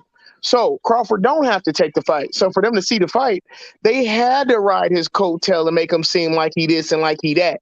For Crawford to actually take the fight because he's really a diva. Just like right now, I got to get 25 mil and a 50-50 on the back end. Like, bro, are you tripping? You can't even sell a steak for free to a homeless man, but you trying to demand more money and this and that. Bro, take this fight and get knocked out and retire and chill. I told y'all he did it. And the thing about it, Talk man, your I'm gonna tell y'all talk your something. stuff, I'm Marcus. gonna tell y'all something, man. Told y'all everything was that I bullshit. stay out here. I'm from Richmond, California, but I ended up moving out here to Dallas, right? So my son, real quick story. My son plays basketball, so he had a game at the Duncanville Fieldhouse. The Duncanville has a boxing gym in the back that Derek James, Marvelous Jarvis, and all of that. So long story short, I ended up running into Derek James. Man, what a coincidence! So I ended up just letting him know I respect what he do. You know what I'm saying? I don't be trying to bother people, you know what I'm saying, when they just handle their business. So I tell him I respect what he do. We took a picture, you know what I mean? So Derek's so cool, man. He like, who you here from? Like my son. So he like, come on, let's go watch your son play. Because he wasn't doing nothing. So we going over there to watch my son play. We end up having a long conversation. And when I tell y'all this man is brilliant, he was breaking down so much stuff. And he got to showing me text messages and all kind of stuff. But one thing that he broke down that was so brilliant was the Danny Garcia strategy. And then once he broke it down to me, I went and looked at it and I said, oh my God. So basically what he was telling me was a strategy for Danny Garcia was for Errol to pressure him from the gate. So he was like, so we came out, the game plan was to pressure him from the gate and use the jab, but due to Danny reach not being so long, our game plan was for Errol to pay attention when he was about to get off his offense and take a couple steps back when he was trying to get it. And I went back and watched the fight, and he did that the whole fight. And this is why Danny couldn't really get up in him like that. You know what I'm saying? But he was just breaking everything down to me about Bud and they matchmaking. He was even talking to me about Jamel Charlo and the Harrison fight and his respect for the Harrisons and his dad that died. But I'm saying all this to say, just to be able to talk to that man for a minute, his attention to detail is second to none. Bro, listen, hold on. Let me add to that, bro. You know how you was talking about how he was doing that half a step on Danny, right? Yeah. Bro, he did the same exact thing to Mikey Garcia. He always knew when Mikey Garcia was going to time his power punch. And Earl every time step back, a half step back, then hit him with a jab. Broke his rhythm the whole entire night The to where whole Mikey fight. Garcia couldn't even attempt to get off. And Mikey Yeah, he was Garcia, falling short. everybody talking about he didn't stop the Garcia fight, but hell, Garcia brother was 2 seconds from stopping that fight. He seen the punishment that Mikey was taking. Like, look, I'm about to stop this, Cheeto. And Mikey like, no. This is a pound for pound great, number 4 pound for pound. Right. And he was Right. happy just to go 12 rounds with Earl. To be the first person to say they went 12 rounds with Earl. And with him being a pound for pound great, he knows how to protect himself. If you notice, after the 8th and 9th Right. round, Mikey shelled up. He started Yep. protecting himself and just getting bludgeoned. And that's the only Man, reason in the ninth round, Errol killed him. I mean, those shots were so I damn think Errol hard, bro. retired him. I think Errol might have retired. If y'all ever get the chance to go watch that fight again, because I just watched it a couple he days did ago. retire him. The ninth round, man, they should have stopped the fight because he got everything took out of him. And that's when I was thinking about them 47 palms. Boy, I'm watching the fight. I'm like, God damn, is this the I'm like, man, is this the 47 palms? Because his And rotation. when he would hit Mike to the body, That man, was the 47 pounds when Mikey was taking. look like the glove indentation came out his back, man. I mean, he was just Exactly. He was punishing. 47 pound Mikey too. I was Mikey like, was good kicking the man Lord. up. And then Roy He tried Jones to stop Jr. him. Roy Jones Jr. had the nerve to talk about Mikey wasn't hurt in the fight. I was like, these people, they capping. Like you didn't watch the Well, fight if you Roy, didn't think If Mikey was Mikey hurt. wasn't hurt, his brother wasn't yeah. gonna keep threatening to stop the damn fight. I'll tell you that.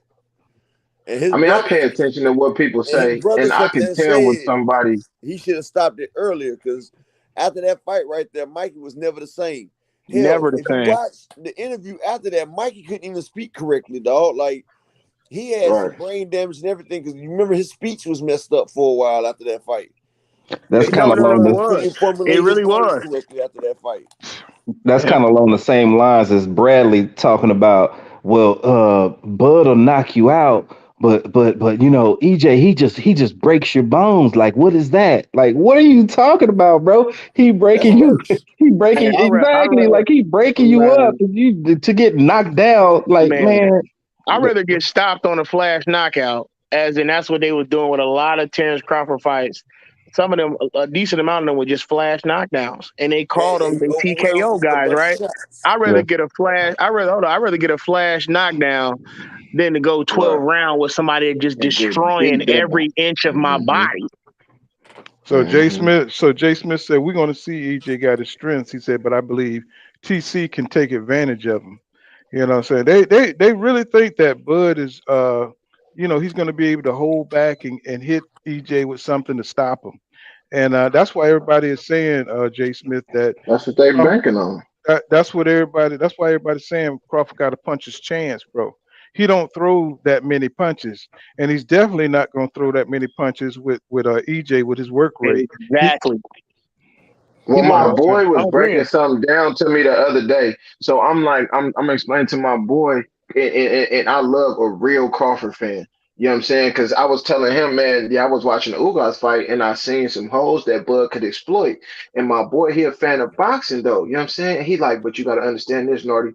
But Errol was at home fighting Ugas. He was trying to knock him out. So he was losing. So it's the part ring rust and part him sitting down on certain shots, trying to get him out of there literally. But if you watch that man fight, he has the defensive responsibility and the offensive responsibility to where he know how to fight without leaving himself open like that.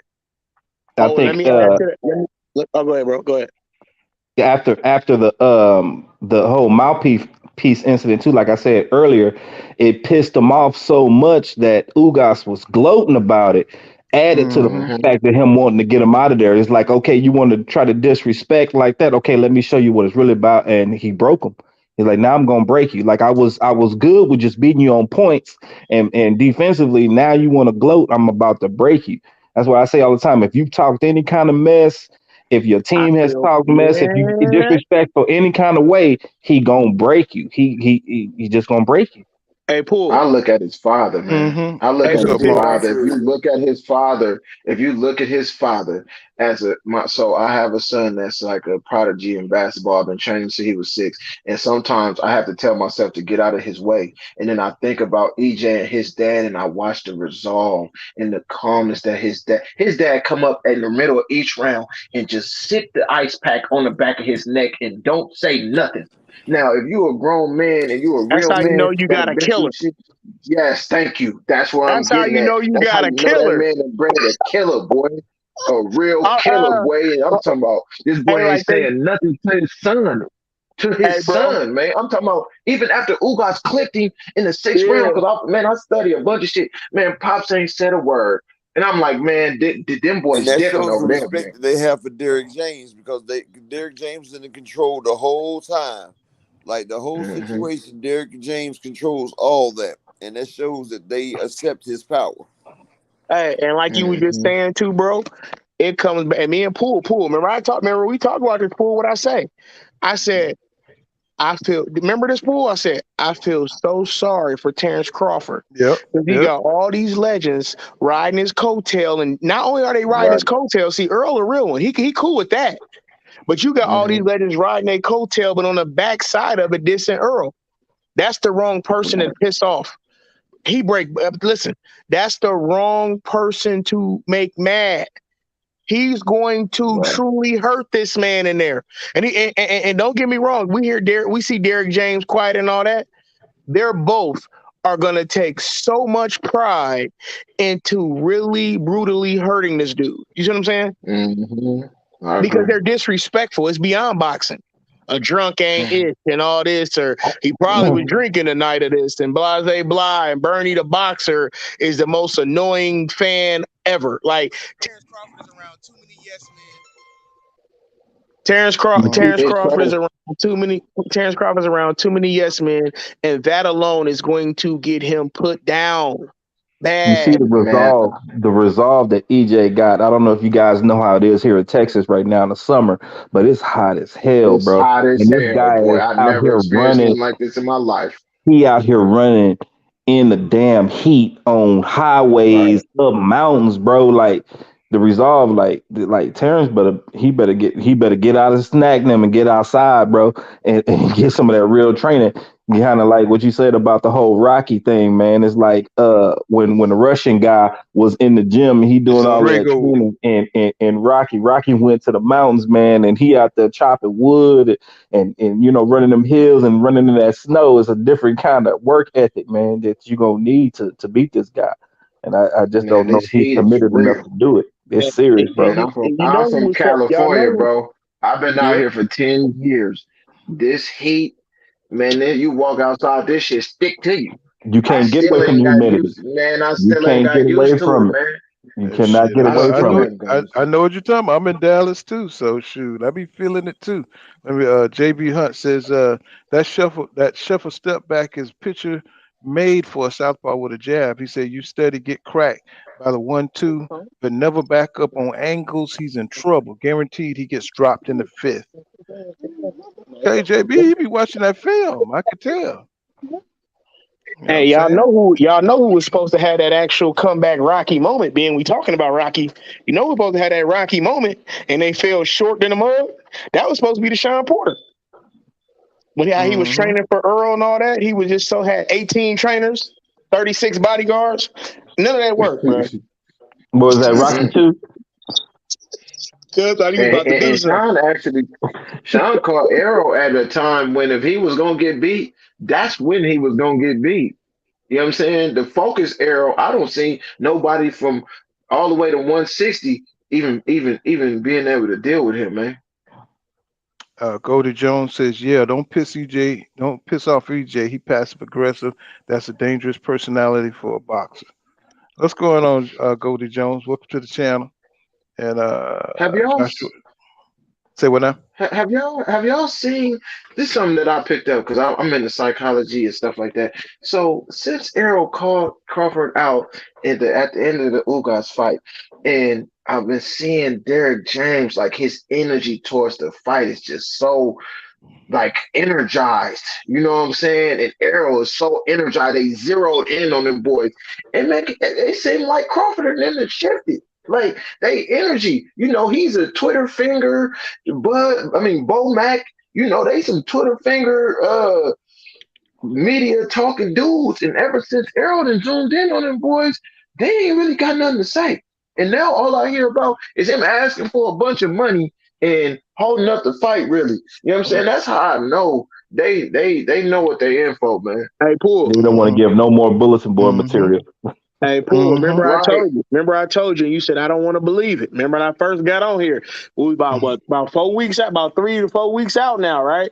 And I told Right. you, I said, listen to me, man. I said, Bud is gonna overprice himself for this fight. He ain't gonna take the fight. I said, what's gonna happen is they're gonna stay in negotiation so long, they're gonna automatically mandate Spence to fight is mandatory because they're gonna you don't get 18 years to make a fight. You see what I'm saying? Bud is purposely doing what he's doing because he doesn't want this fight, man. He doesn't want this fight. He know he's about to get punished. Who's Well, Buzz mandatory? I seen this guy on. I don't know if y'all watch boxing gyms, but he picks Crawford Oh for the yeah. fight. But I be on all Oh the crazy. yeah. Okay, Oh, so he so give you he a had a deep live. analysis. Yeah. So me and him was going at it one day, because I like to, I listen too, man. I don't just talk, I listen too. So, we talking, I'm listening, and he has his source comes on his live every once in a while. He's white guy, I think his name Mike or Mark or something. So he came on like last week and he was telling boxing gyms what's going on with the negotiations. And what he said is, so at the beginning of the negotiations, Bud and them came and EJ, him knowing how Al worked the money back to you on the back end, EJ was okay with taking 10 million guaranteed. Bud and Bomac was, now I'm not gonna say Bud because it's Bomac, because I'm gonna tell you about what he said about that after this. He said Bomac walked in the door and said they want 22 million or no fight. So now, Steven Espinoza and them is trying to break it down, but so basically, what the dude is saying is Bomac representing Crawford is like somebody representing their self in a court system because they have been getting represented by Bob Arum this whole time. So he really don't know what he's doing because he don't understand Bud market value due to ticket sales and stuff like that. So they breaking it down to him, and they end up Bomac end up telling them, we want 15 million or no fight. Matter of fact, don't even call me back if y'all not finna give me $15 million. So what he was saying was Steven Espinosa and them hadn't talked to them in like 2-3 weeks until recently. You know what I'm saying? And yeah, so he didn't go too much further after that. But I just wanted to share that with y'all because dude knew what he was talking about. But he's basically saying like it's a travesty that they have to deal with Bomac because he does not know what he's doing Let me at ask you all. this: was this before Espinosa came out and said that it was the possibly 80% or whatever percentage he gave? Was that before or after that? If you So familiar with that. So yeah, I'm familiar with it. So the boxing gyms, the live was 1 week ago. And when he said what he was saying, he said they had just started back talking. Remember, he said don't call him back. So they hadn't talked for like 2-3 weeks. And then that week or so before he came on, like I guess the week that week of to that weekend when he was talking, they had just started talking back. And I believe that's when he had said that the fight was almost done. Okay. Well, I tell you, this thing got so many ups and downs. It's ridiculous, man. Yeah, You that's what know. happens when somebody don't want to fight, bro. Right. Like I say, 75% of the time that Bud was called, I'll even say higher than that. I'll go to 80. Maybe pushing it, but I'll go to 80. 80% of the time Bud was calling out Earl. Earl was already in a damn near another fight. You see what I'm saying? Right. Like Earl Like when he said, was in that Ugas fight.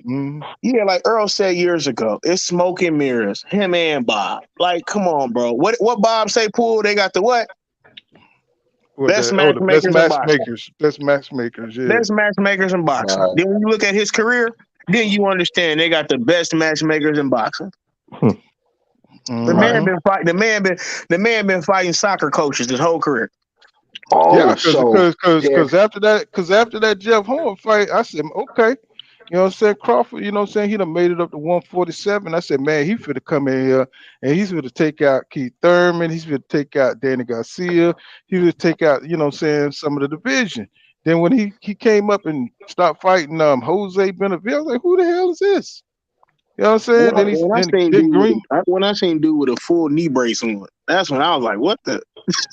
I was Man like, had who are on a these people? full ACL knee brace at that. See, so he So took a when I side. close on, right. He took a side, So saying he took the lesser welterweights, man. I don't know why his people don't understand that. What I'm saying? right. He didn't fight the top dudes. And they So keep saying these narratives like these guys didn't want to fight him. Them dudes want to get paid, bro.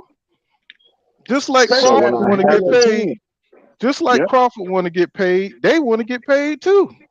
So Especially why after can't you they? pay your team pool, after you pay your team and taxes, if you take a fight for $1 right. million on the head, after you pay your taxes and your team, you just fought this man for 385, Oh 385,000. my God.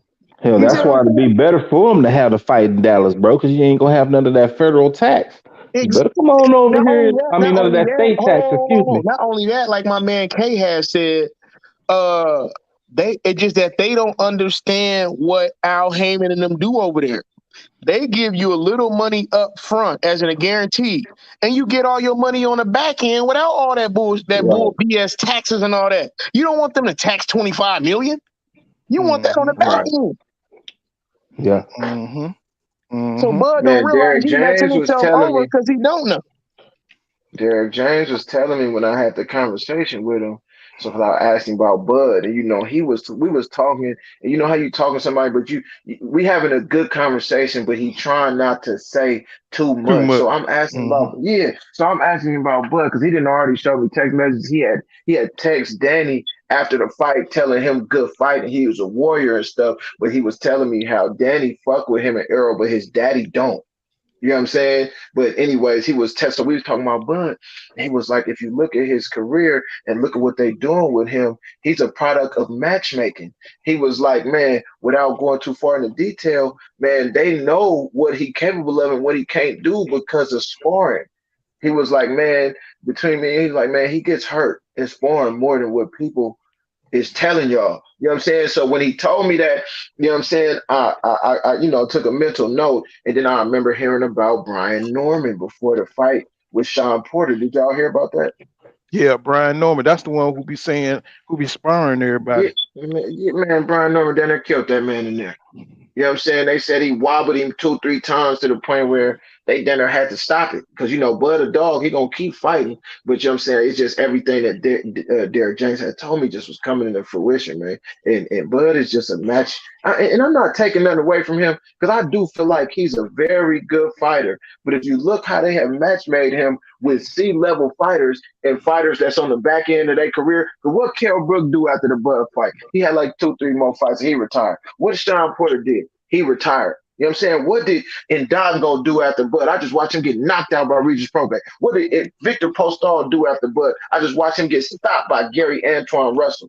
You know what I'm saying? What is Gamboa doing? He's a fucking excuse me. Punch Gatekeeper. He's number. a Yeah. it's a gatekeeper. Somebody getting knocked out by everybody that they talk about. Hank Lundy just fought somebody and lost again. Delorme Mhm. around here getting knocked out by everybody. Just Shit, look at Hank, that man Hank, Hank resume. lost to Joseph Pater. You know what I'm saying? Yeah. Yeah, he did, man. That's what I'm saying. So just look at the pattern. Look at But the pattern of the people that he fighting. and then on top of that, Go ahead. Chad, what you saying on top of that too, they got you fighting. They got you fighting all these movie theater janitors, and you have areas in the fight where you lose it. Right. Yeah. Keep giving out rounds. You fight Costco workers and you lose it. He's in the movie theater janitors, bro. But I'm just looking at hardcore fans, and I just don't understand why they don't recognize that. Why they giving him more hype than what I'm saying, he deserves. You know what I'm saying? I mean, yeah, he stopped Sean Porter. Yes, he stopped Kell Brook, but they wasn't champions. They wasn't the dudes in their What happened? primes when he fought them. And It's the so same reason Yo, that what they happened? go ahead, my bad.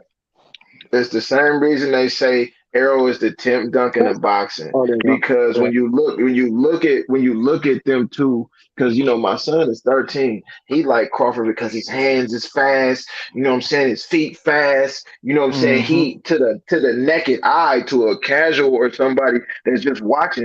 You know what I'm saying? You just see this flash. But if you think about Kevin Garnett and Tim Duncan, Kevin Garnett got one ring. Tim Duncan got five. When it come to And this is what I was trying to break down to my son the other day. When it come to man, that's just like with Chris Colbert last fight. He fought that Mexican dude. Man, when you get in a dog fight, all of them crossovers and spin moves don't matter no more. Now you better have a one dribble pull up or a back down hook shot, nigga, or you fit to be in trouble. Facts. I mean, And that's what the do fight you gonna come see down to. how Derek James, when they start talking about Terence Crawford ability in the ring, he's just like athletic ability is fleeting. It's fleeting, Right. bro. You know what I'm saying? Yeah, you could be fast and all that, but you got somebody with fundamentals and also is athletic and also got power and can withstand Right. a punch, bro.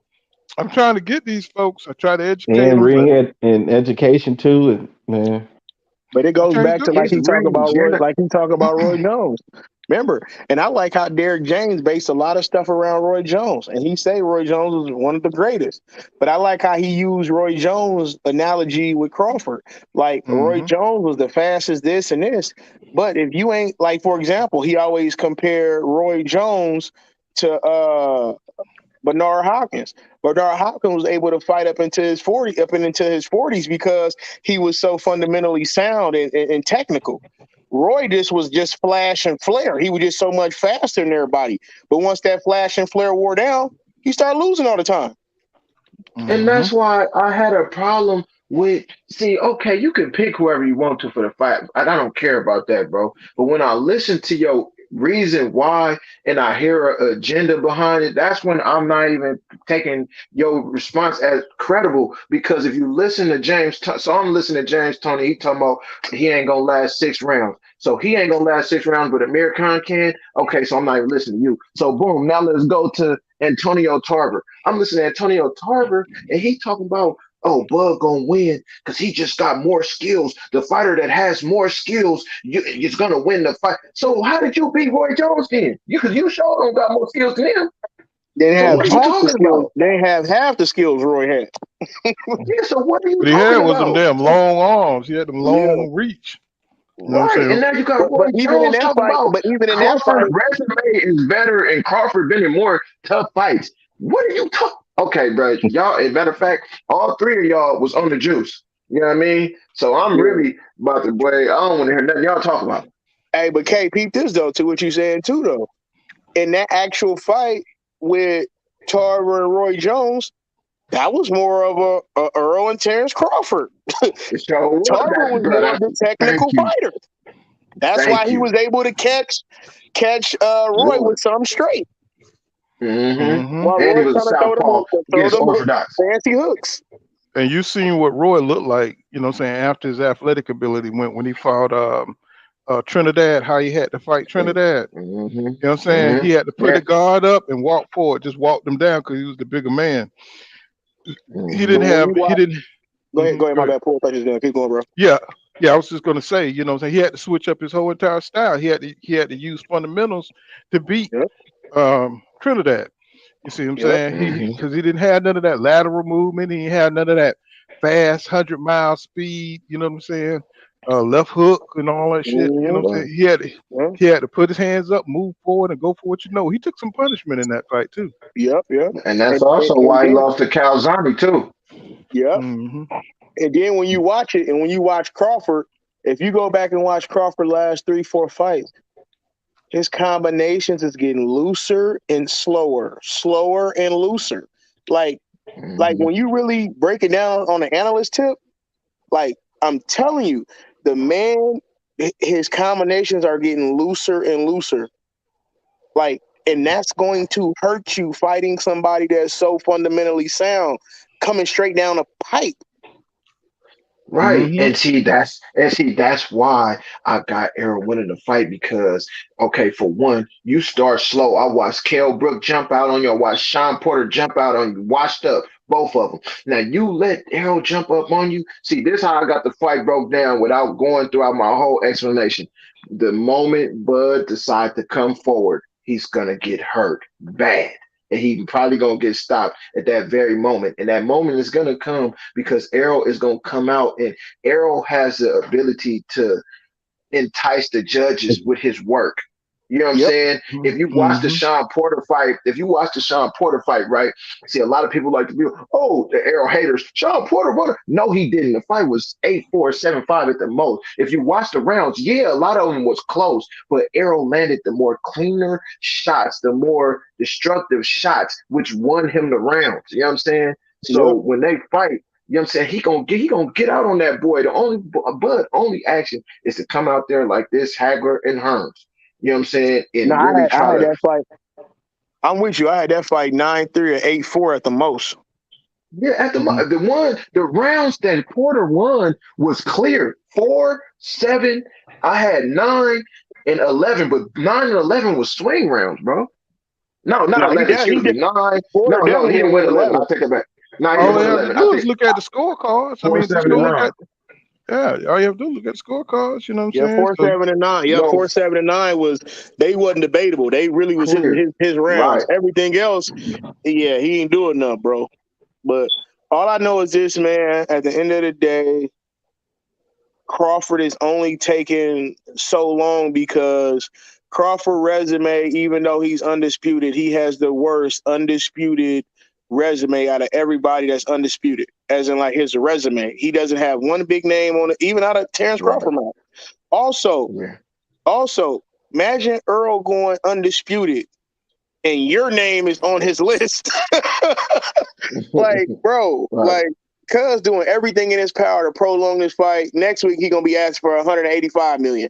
He gonna start asking for stuff. I just really don't. They say the fight could be done, and I hope so. Don't get me wrong, y'all. But I just really feel like Bud knows he don't have to take the No, fight, I'm with and you. I don't think he will. I just really You don't know think he why what will. you're saying? You know why what you're saying is so right?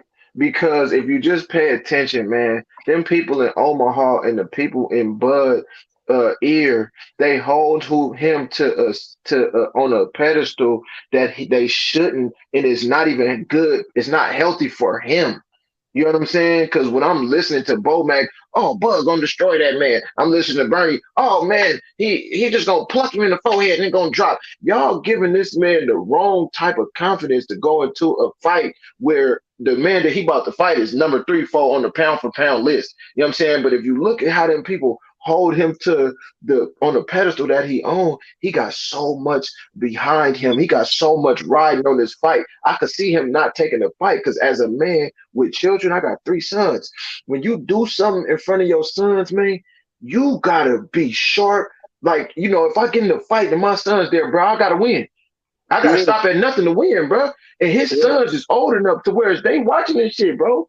You think he want to get in there and possibly get knocked out? So And yep. all of that pressure can lead to him exactly like you saying, not even taking the fight because you getting And old. You know it that makes sense. Oscars hurt you. Yeah, Think dude. about it. Think about everything you said, bro, and it makes sense for him not to take it. That's the sad part about it all. But in Bud mind, he's a Hall of Famer anyway. Now he's not first ballot because he don't have no. He's gonna eventually get in, but he's not first ballot because he don't have no killers on his resume. But at the end of the day, it comes back to him knowing he don't have to take the fight because he's already Right, solidified. That right. alone will make him say, should I try this? Like, I'll be real with you, bro. Don't sit. Even though Bo Mac do all this stuff in the media, like he know Terence Crawford Superman. Don't be surprised if they at home and Bo Mac asking him, "Do you really want to do this?" Like they come Right. on, bro. Like they know what's finna happen, bro. Like we gotta keep. They with him every day. And just like Crawford fans, see, one thing I hate about Crawford fans, they find an excuse for anything, man. You know what I'm saying? Bud could do anything. And they'll be like, oh, Bud said the sky was orange because if you look at that cloud over there, it just got a little bit of tint to, you know what I'm saying? Whatever he do, they just Yeah. find an excuse for it. You know what I'm saying? And I could see them telling him, like, man, you know they aged you out, man. You know Mm. they And, aged you out, man. I wouldn't even yep. fight him right now because Yo, look what's at you, going you on, guys? 35, bro. What's Yep. going on, What's King? going on? Man, What's y'all going been on? cooking so damn hard, bro. I've been waiting on a moment to come in just to introduce myself. But I'm not gonna Go. lie, I've been listening because I don't know exactly who you other guys are, man, but y'all been cooking, bro. And everything y'all said been spot on. I can tell y'all not casuals. You know, I've been locked in listening to what y'all guys were talking about. But what's up? What's going on? What's up upper echelon? He jumped off, I think. Oh, for No, sure. he here. He here. Chilling. I'm M is Marcus, bro. I appreciate you too, big dog, man. We just trying to get them Yeah, perspectives, man, because right. And at the end of the day, man, like I say, bro, I feel like I'm gonna be real with you, bro. I feel like they're setting Crawford up, bro. I feel like even the people yeah, I picking do too. Crawford, like I think they think he has a puncher's chance. Don't get me wrong, but Yeah. I think they know that he's going to get brutalized, bro. Let, let, let- And you can hear even in every Tim Bradley's last 5, 6 interviews about the fight. He's more Changing explaining every how time. good Errol is now. yes, Hmm. let me tell you something about that, man. What it is, I was listening to you guys, bro, and I agree with a couple points that y'all made. Was that one? Terence Crawford never really wanted this fight. That's a fact. I don't care what nobody say. If you really paying attention and you know what's up and you Right, got good common sense, you can tell he never right. wanted it. And another thing is Hmm. too, like you guys saying, I believe he's stalling Errol out too. I believe I really I mean I don't know. Recently they had some news that came out about, it might be close. And I saw Showtime actually mention Terence Crawford, so that's a good sign. Yep, But yep. at the same time, he might be just waiting until Errol Spence have to take a mandatory. Man, ain't that what I just said, bro? Don't you get that Yeah. vibe? Hey, Mm. don't you get that vibe, bro? Like the Yeah. guy that just said that.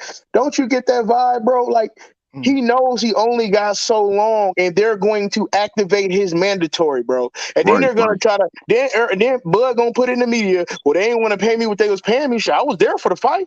They just didn't want to do this. He knows, Bud is so calculated in the most negative way possible. He is one of the biggest divas in the sport. And he's too good of Right. a fighter to even be a diva on that end. Right. Yeah, Well, that's the yeah. people. That's the people around it. The dude that was on boxing gyms I was telling y'all about. He said Stephen Espinoza said if they don't got no deal by the end of July, they finna move on. Mm-hmm. Cause they got Word a for word. He schedule. said, They got a schedule yeah, coming out. They got a schedule to keep. You know what I'm saying? So they can't pin their whole budget, you know what I'm saying, around this fight. That's holding up the whole year. You know what I'm saying? So, when Showtime come drop their schedule, they're gonna have all the dates for all the months on there, coming up for every weekend. So let me get BJ Hunter here. He said Crawford better take that Spence what Spence give him. He said because he's done playing that bluff. He's done played that bluff card that he wants boots. In the last interview, they give him what he played. Let me see. what he Am I just wanted. read? Oh, hold on. I'm gonna read it from the Yeah, thing. you're right that he played, he won it. Yeah, like he Hold on, said. hold on. Let me reread. Let me Well, reread. I agree. He said Crawford better take what Spence give him because he done played that bluff card that he wants boots in that last interview. They'll give him what he played he wanted. Yeah, but he don't want that, bro. Listen to me, he don't want that, bro. Crawford, listen, bro. Earl said it best. See one thing about it, man. When Earl was drinking, what they say, a drunk man tells no what? No No lie. lies. They tell no lie. What did Earl get up there and say that night? They smoke and mirrors. He talked about his resume, Yep, Bob he Arum. sure He did told say him it was that. smoke and mirrors, bro. Well, when he had that They black don't want to chain fight. on, They don't want to fight that man, bro. I See, mean that I black agree shirt. with King Judah, man, because one thing, what you learn growing up, what is the loudest man in the room? A bluff, bro. Yeah. Right. How he calling all these people out. He called Keith Thurman out. All of a sudden, Keith Thurman knocking at his door. He don't want to fight. Yo, He calling Errol out. And now all of a sudden it's all these stipulations and I want 87 million up front and all of this bullshit. You know what I'm saying? He's the loudest right, man in the room. Because right. Another if thing you is, just but to the naked eye, to somebody who just listening, oh, Crawford is calling him out and he's typing about him every other day on Twitter. Man, Errol told that fool, man, the fight ain't gonna get made on Twitter, nigga. You got my number. right, right. Bro. You know what? Bro, They what'd he say? actually What'd he treated say, that like bro? He told that boy the fight ain't gonna get made on Twitter, man. And you doing all this typing, but you have my number. Nah. Not only you typing, you in the ocean looking for the big fish. Not right. not in Bob Man, Arum. Not sending no contract or not negotiating with Bob Arum to get to Al Heyman. You're in the water, calling the man bees and all kind of stuff out of his name. Come on, like bro, it's a Mhm. lot of like the man is the king of gimmicks, bro. Let me right. give Big Boy Smoking Scoop mirrors. 92. He said I just watched some of that Bunny the Boxer video. Them dudes are wilding on some stuff they come up with. Bunny the Boxer, he be on some crazy stuff, bro. Anything to See, tear I like EJ image down. He do what he can. BJ Hunt. so Only so thing, so what but I like to do what I like to do, right? Because Paul, and I'm gonna give you your flowers, Paul. Man, I've been on a lot of YouTubes, and I'm gonna start me a channel in a minute. But right now, I'm studying how y'all doing y'all thing on here, and your channel has became my favorite channel, bro. I be on here all the Hey, time. man, for sure. Out of all of them, but what I do is this: I go on the pro Spence channels. And I go on the pro bud channels and I join the panels and stuff. And you know what I'm saying? I have debates with these fools and to say, you know what I'm saying? So I'm on the Bud channel not too long ago. Let me see. Am I still connected? Hold on. We Yeah, hear you. you on? Yeah, we Y'all hear hear you. me? Yep. Mm-hmm. I think I disconnected my earphones. Hold on one second. Hey, Paul, Yeah. tell him you moving on up. Oh man, I'm gonna be here. You know what I'm saying? That's what I Yeah. love to do. We got other boxing heads out here that love to hear this stuff and talk and debate this stuff, man. I'm gonna be here right here. Yeah. And You then know what on I'm top saying? of what top of Buddy was saying, remember, Paul, we talked about this last week, and I was telling you about trying to make a channel, and everybody was like, yeah, bro, because honestly, man, I'm on your channel. Easy Work, he a pro Crawford channel, and me and him was going out on his Yeah, I'm channel. subscribed to him. The man started muting me and all kind of stuff. Like even his fans, real Bud fans, was like, "Man, stop muting him!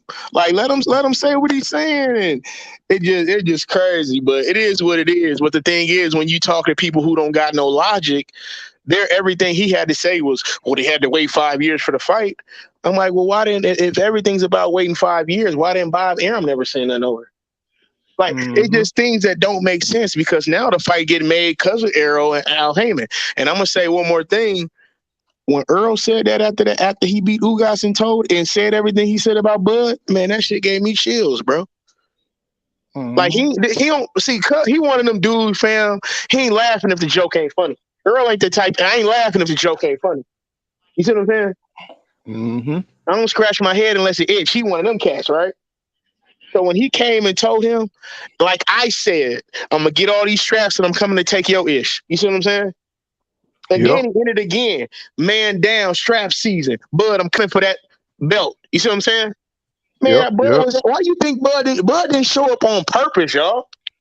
Bud didn't come to that fight on purpose because he knew they was gonna have that camera all in Bud face, that microphone all in Bud face. They would have brought Bud to the ring in that fight because they're the last two standing. Yep, Bud purposely dodged that bullet. What's going on, Young Billionaire? See if Young Billionaire, I'm gonna drop the link in case you want to come up. I said Young Billionaire, he be getting it in too now. And what's going on? Big boy Scoop 92 says he said, I think Bud got to take this fight because he got too many people putting their word on the line. And Joshua Riley says this is not a 50-50 fight. He said Bud is trying to hang that WBO belt over Spence's head. Exactly. And Shawala 77 says Timothy has totally flipped. He's finally watching Errol. I know. I said that. And that surprised me because I was like, I thought maybe he had already watched the tapes and knew his style. But a lot of these analysts, man, it's like they don't watch film, and they say we the casuals. They say we don't know what we're talking about. We breaking down the films, we watching these fights over and over, and everything. And here he comes. I finally looked at his films, and EJ can fight off his back foot. I said, man, get out of here, bro. Come on, bro. Like he didn't know that. Like he wasn't preparing for Errol before he decided to retire. Hey, man, you been knowing what Errol could do. It just like we said, Pool, it's coming down to clutch time, and now they gotta cover their butts with two hands. So like you said, Pool, like you said the other day, in case it goes south, like they know it's gonna go south. Now they in position to say, well, I always knew he had a chance, but before. What's going on, Young Billionaire? I'm sorry. I'm sorry. No, you good, bro. That's all I was saying. Salute to everybody on the panel, but man, when you said that about what EJ said after the fight, just seeing how he is in the ring, he's very aggressive, very very deliberate with what he does, and that's why people don't think he has other game plans or can do other things, because 9 times out of 10, if it isn't broke, you don't have to show it. If it ain't broke, you don't have to fix it. So why would you have to do something different if they can't stop what you're doing? Exactly. If they can't stop a jab, why do you need to make adjustments? If they can't stop a 1-2, why do you need to make adjustments? You only make adjustments when things aren't going your way. So That's something that people don't look at. I'm like, why would I show my hand if I don't have to? Right. If the cards I'm dealing are winning me, shit, I'm cashing out every time. Why the hell would I change my tempo? Would I change my cadence if there's nothing you can do to stop it? And that's the worst thing, is when you can keep doing the same thing and beating somebody up with it and they can't do nothing about it. That's even more Nothing about demoralizing because it. Yeah. you can't stop one punch. You can't stop a 1-2. I mean, Hey, big dog, that remind to what you saying. That remind me of back like Jordan back in the day, right? You know how when Jordan perfected that fadeaway, right? You know how many people said, "Hey, move, get out the way. I know what he's finna do," and he did it to you too. Like it's just, like you said, it's demoralizing when you know what's about to happen and you can't stop it. You know what I mean? like the dream shake, like Kareem's hook, like you just know when you give him that ball. You give Jordan the ball in the low block, and you know what he's gonna do. And at the same time, like you said, you switch defenders on him, and it happened to you too. Yeah. And that's what it is with Errol Spence. He doesn't have to change his approach. And I think we're going to see how good he is if Bud is everything that people say he is. You get what I'm saying? Because if you make him have to do something else, don't think that he can't just because he hasn't shown you. And I think that's the ignorance of some of these analysts and some of these boxing fans. But if they go back and watch certain films, you can see him cut the ring off against Bundu. You can see him hit Porter on the back foot with a left hook that dropped him. You know, you can see different things that you can see how when he got Ugas, Ugas was very reactive in the first 6 rounds where he was countering almost everything Errol was throwing. And Errol had to Errol still used his jab, but he had to change the approach. He had to change the cadence. He had to change the levels. And I think to the body more. Yeah, he went to the body more. He also started to lean on Ugas and fold him up with that left uppercut. He started to see how he started to blind Ugas with that left uppercut. And he saw that Ugas didn't like the body shot. So he started to take away Ugas's right hand by leaning his right shoulder on his right arm, which would take away Ugas's best, most reactive shot. That's why he made it a dogfight, because he knew Ugas was very skilled in that Cuban school of boxing. These guys react to everything. Like these guys react to everything you throw. So if you're lazy coming back with something, they shoot a right hand. These guys are always taught to counter. So Errol Spence took his counter punching away by leaning on him because a lot of Cubans don't have an inside game. So Errol Spence broke him down. And that's something that that's something that he did to take the fight away from Ugas, to take some of his best weapons away. And people are like, oh, he don't make adjustments. He doesn't do this. Yep. And let me ask you this, bro. Now, we seen how Ugas took that punishment, right? Yeah, I can tell by how you talk in this boxing talk, you know your talk, bro. Just like everybody on the panel can tell you know your talk. You feel me? Ain't no way in hell Crawford got a chin like Ugas, or is he thick enough to take the body shots that Ugas was taking? Ugas was mad the fight was stopped with a broken eye, bro. Like he was upset. Face life and death coming to America each time, and every time he got caught, he came again. Like, bro, come on now. But you saw him hunching over on some of those shots though. Remember that one left uppercut he hit him with in like the 9th or 10th round where Ugas he lifted up off the ground. He lifted up off the ground. I seen that. Started stepping back. Yes, bro. Like it was shots in there and body shots and left uppercuts in there where you knew he was in visible pain, but it's just that he couldn't quit. Ugas was not going to quit unless the ref saved him from himself. Now you got a guy like Bud Crawford who has even more of a, maybe let's say, a fighting ego where he doesn't even know how to lose, where this guy just thinks that he could change a fight with one punch. So you got a guy like Bud Crawford who's not going to shell up like Ugas did to protect himself from a lot of damage. Worst case scenario. He gonna get knocked out sooner. Like you about to say, he gonna get knocked out sooner. And when people be like, he couldn't knock out Mikey. Well, Mikey was surviving. Mikey had his arms pinned to his ribs. Man, and Mikey was the most defensive I've ever seen him because he knew he couldn't win. He wasn't even throwing no punches. Man, Errol was only trying to survive. And see, that's the worst mistake you can make, is saying, oh man, all these dudes are flat-footed, man. Why do they still stand in front of him? Because he beat your body so bad, man. The movement with your legs. Yeah, he killed him hips. He kills those hips. He takes away your movement. We get so wrapped up in talking about how he killed a body, which we know he's a body killer, body snatcher, but it's them hips he putting that work to, bro. It's them hips. I mean, he be tearing them hips up, man, bro. If anybody, like, you know how in the South we play football, so anybody ever had a hip pointer, they can tell you, bro.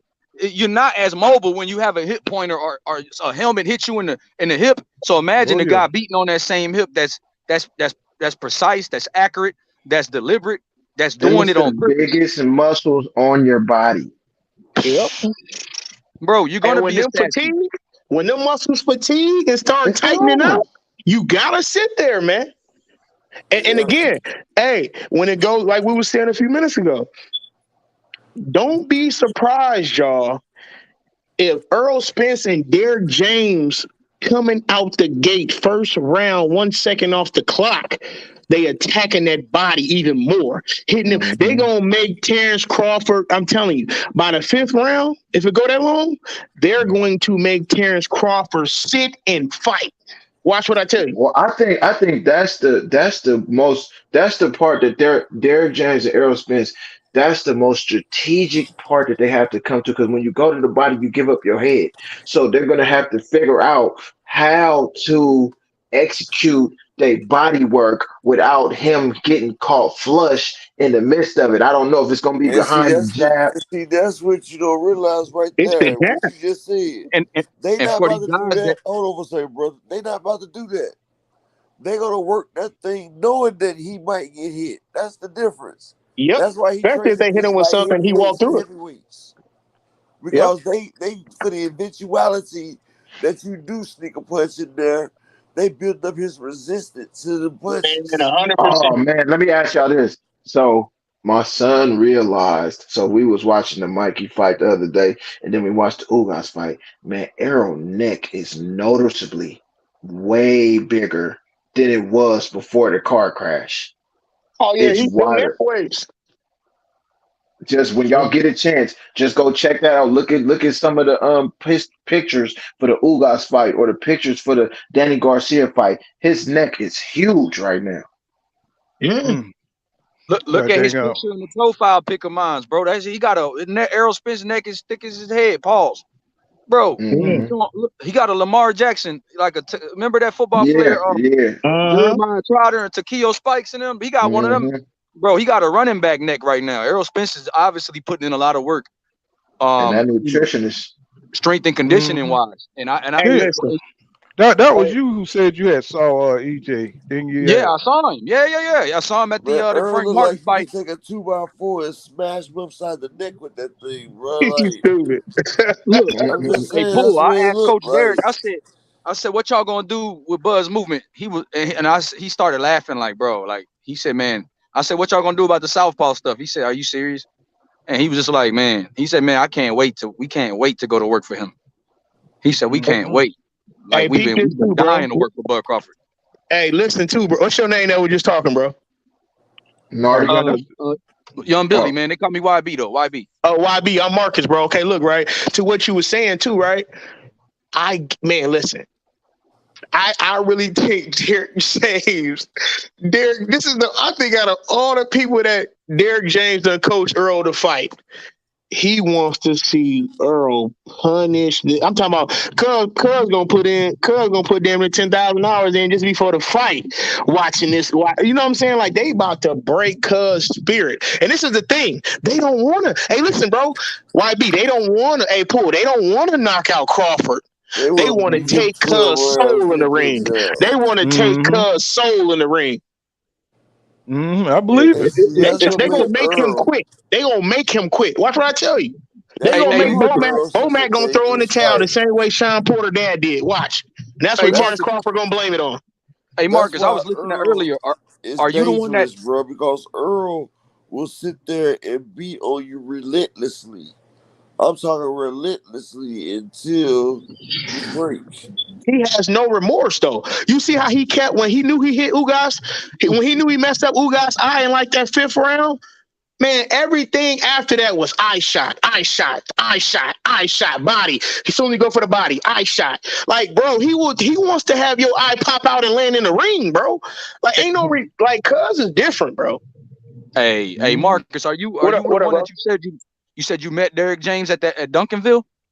No, that was somebody else on here, bro. Oh, okay. I forgot who that Yeah. was. Yeah. Okay, yeah. Somebody had told a story earlier, man. I think you was still on though. It sounded Yeah, I was like still on. somebody Yeah, had I was met him. still on. Yep. Yeah, man. Hey, y'all, I've been Bro, Derek trying to James. I've been trying to find where the world class gym.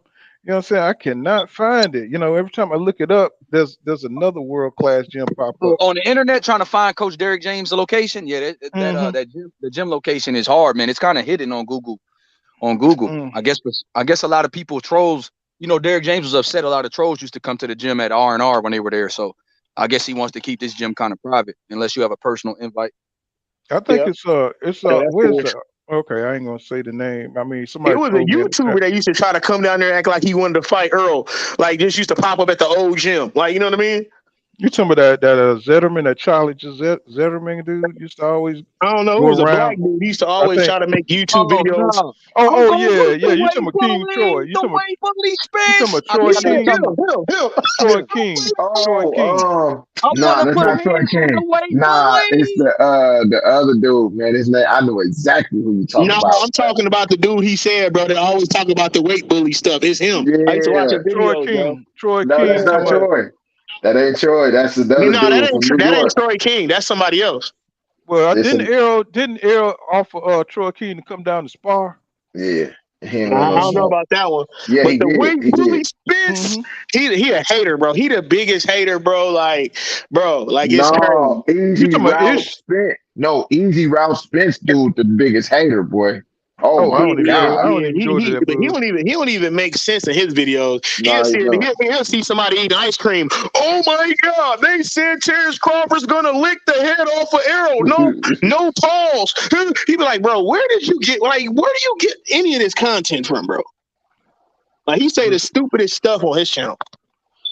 Hey, let Mm-hmm. me ask y'all this. Do y'all think Bud so I know we all Arrow fans, so we all seen Ugas catch Arrow into the body in the ninth, you know what I'm saying, and made him slunch over a little bit. Do y'all think Crawford gonna come out and go to his body? Oh yeah. He might I think try, you're gonna but try. I I think. Go ahead. I go after you. Go ahead. I was gonna say, yeah, you know, he got that real counter thing, like he knocked out what's his name, Dingo, with you know what I'm Undango, saying, with Undango, yeah, when he caught him. I think he's gonna try to go to his body from that angle, you know what I'm saying? Mm, And you know, but I think EJ taking them half steps is gonna take care of that, you know what I'm saying? Because mm-hmm. you know what I'm saying, The because little he don't come. subtle movements, those subtle hmm steps. I don't think and Dongo came in there wild as hell, and he didn't learn nothing. He came in there the same way, and he got hit to the body. You know what I'm saying? And you know what I'm saying? That's gonna be Crawford' best bet is to try to you know what I'm saying, pot shot him and go to the body. You know what I'm saying? But he said he gonna stand in there. So let me get after you, Pool. I got something to okay, say. but he My said he thing is, gonna. go ahead, bro. I'll go after you too. It Oh, ain't no but he biggie. said he Yeah. said he was gonna try to stand in the pocket with him. So you know what I'm saying? I'm excited for Get that. his You know what I'm ass saying? To killed. see that happen. Yeah, that's what I want. I want to I see think it. that's You know his what I'm only saying? chance. I think If that's he his only dies, he chance. dies. Type shit. hmm That's what Hey, I that's think what this. Up say. This is what I think, bro. I think that's a great question you put together. I mean that you asked. But Mm. I'm gonna say this, bro. If that man catch Earl Flush, I don't care where he hit him. If he catch Earl Flush and Earl don't feel nothing, nigga, good night. That little It's a crooked, he wrap. gonna do that little crooked smile. Man, if you hit him with all you got and cuz like, oh hell yeah, let's go. It's gonna get scary, bro. I could see him hmm chasing. I could see him chasing Crawford down behind that jab and hitting, beating him throughout the whole entire ring, bro.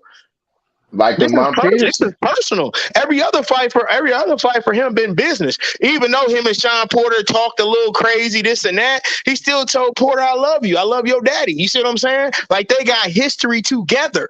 This Right. is straight hatred, bro. Don't let it. Even though he be like, well, Terence Crawford, he all right. Nah, bro. The stuff you've been saying about me, my family, this and that, Right. and Right. bro, like he's about to really try to hurt this man in there. But you know what? I mean, I've never hated a fighter like that. I wonder where the hate come from, though. I mean, yeah, you could dislike a fighter, you could dislike his style. You know what I'm saying? Maybe you don't like their attitude, but where the No, hate come from? know where Because the hate they come from? jealous. They This is jealous. where the hate I come heard from. Bernie. So I'm talking to Bernie, right? And this fool, we debating the fight.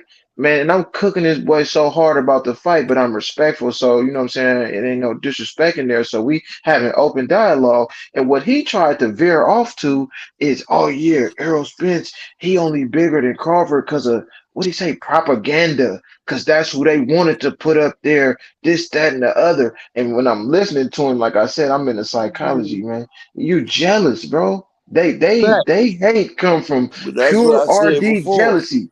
Man, look, He Oh is from an yeah. era. Earl, He talking is about from he an came from a good era. household and he's from Yeah, Oh here and yeah. yeah. Earl he done not from Oh, the come from project. They already. always And bringing up I stuff that ain't haven't got nothing to seen do with that boxing. channel. we all can't talk I at the haven't same seen that time, bro. casual We all boxing can't talk talk at the channel same in so time. long, bro. That's what it is. Casual boxing talk. Cause he be Yeah, putting that's that who it clickbait. is. He be Yep. And putting look, that one at a clickbait time, shit. people. One at a I want to time. touch the way, bully. He used to call Earl. He Hey, came Pooh, with. Yeah. that's who it is, Pooh. That casual boxing talk dude. Mm, Hey, but look, let me ask y'all this, man. So I know people are writing it in the chat about 50-50. So is that true? Bernie titled this video that today? Because I've been busy. I didn't Yeah, see Yeah, it. he that's did. what He it did because said. I got it Oh on my pause. God, bro. What's up with all these obstacles, man? Like when Errol I Spence mean, was because he signed got to and sit Bud there, was he still got on to the take top care of ranking, all it them was right there. They know when the well run dry, they oh know man. once it's over with, it's over with. But you know, Right. they trying Right. to get the most out of the situation, basically. No, they just know after this fight, Fam is finna retire. They not stupid, bro. Like they know Fam is finna retire. I'm gonna be real with you. Depending on how Earl beat him up that first time, I can see them declining the rematch. I'm gonna be real with you, bro. Yeah, definitely. I don't think they're gonna I rematch at already all. said this the farewell tour right here. This is Kobe The Bryant's farewell farewell tour, tour. retirement village. Yeah, because everybody know this is it for Crawford. He done got his hands casted for the for the Hall of Fame.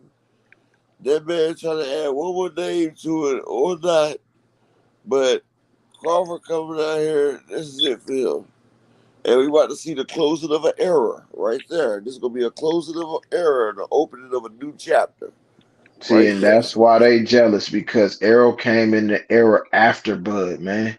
You know what I'm saying? Bud era is Thurman, Porter, Garcia, and them cats, and Ugas and them. They all 34, 35. Errol and them was in the Olympics after them. So Yep. for Errol to become a pro and to his stardom to become bigger than Crawford's in less fights, I think that just did something to them boys, man. mm-hmm, Yeah, mm-hmm. no, but see, it does them anyway because, like I said before, you got all these old fighters. Sugar Ray Leonard only made $6 million in boxing his whole career. He's a Right. great fighter. You got George Foreman, who's made All around right, three. Shawan. Good night. You and you got all these great boxers, but the money that they made didn't transition the way it is now. See, the way it is now, that's why they hate the PBC because they can't stand to see these fighters at the PBC getting such big paychecks and not having to fight the fighters that they feel like that they need to fight. Which I Yeah. agree with on a level like, yeah, PBC, Al Heyman works for his fighters though. He's their advisor. And Yeah. yeah, he be keeping them out of some battles that we want to see. I ain't gonna cap for him either. But what I'm saying is, when you sit there and see all these mugs making all this damn money, and you know they wasn't half as good as you. Like you Yeah. got journeymen out here making $1 million a fight. You feel what I'm Yep. saying? Like that's a slap in the face to the old people that struggle. But it's That harder. had But it's that harder. It's harder for them to accept it because it ain't even the fact that they think, like you said, it ain't even the fact that it's more that the love that Earl received. You can. It's a lot of people in boxing that receive love, yeah, but he they're got his still not own on a public. holiday. But they're still not on a public scale as Exactly. top Cause name notch. another It's the boxer. Name they another got. boxer that has a holiday. This man has a Yeah, come on, holiday. man. Yeah, But that's who That's what fault crazy. is fans that? should be You jealous wouldn't sign with with. Bob Arum. Man, listen, but you can't get no Bud fan to realize Bud messed up his own career. You Right. signed with this man? Yeah, Bob said this about Terence Crawford, and Terence Crawford hated it. Why did he sign back twice? You know why he signed back twice? That's He only free money. signed back twice because he's getting guarantees to fight Exactly. And that's substitute the teachers. problem now with this fight because Crawford likes that Fucking guaranteed substitute. money. He likes to see that money up front. And that's the problem we have right now because this fight they not trying to give you that guaranteed money. They try to give it to him on the back end, which he would make with more on the less back cash. end anyway. Right. But like I said, that's the reason why they ain't got the fight situated, because they ain't got the venue yet. They got a few venues that's offering. Like if they take the Dallas Cowboys Stadium, Jerry Jones will put up the purses himself. So they wouldn't have to worry about that. But it's up to Devalicious. I Do don't you see why want to go Terence ahead Crawford. and I don't fight? see why Terence Crawford don't want to fight at the Cowboy Stadium anyway. The motherfucker ain't going to 12. Excuse my language. It ain't going to 12 rounds. It ain't going 12 rounds anyway. So the judges ain't Yeah, gonna be no. You know what I'm saying? yeah, but he I feel like don't they want give it. I Earl don't want an it at the unfair Cowboy advantage Stadium because I because this want him to have a fight, fair Earl shake gets this too. hyped So as hell yeah. in well, this Dallas. fight Earl's for hyped in as hell in particular, Dallas. But what they don't this realize is my if bad. you want that damn money, you gonna have to make some concessions for that shit. You got a Right. man that say he'll put it all up front. He give you your upfront money and everything. Okay, that's the way for you to get your money that you asked for. But you gonna have to make a concession for it though.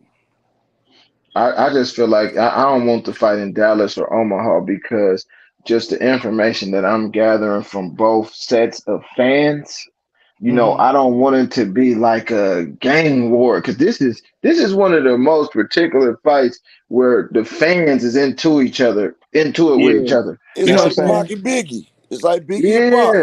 Yeah, yeah. Cause like when I go on the Crawford channels and before I introduce myself, I let them know, man, these two boxers, man, I don't know them personally. Even if I did, I wouldn't let them divide me from another man. So we could talk boxing and stuff, but I'm not going to call you out your name or you know what I'm saying, Yeah, for sure. do all that stuff y'all doing because you a man first. I'm a man first. I'm gonna give you that respect. But this fight right here, man, I'm watching people just boy, man, you motherfucker, Hmm. bitch ass nigga. It's off the chain, Yeah, ain't it?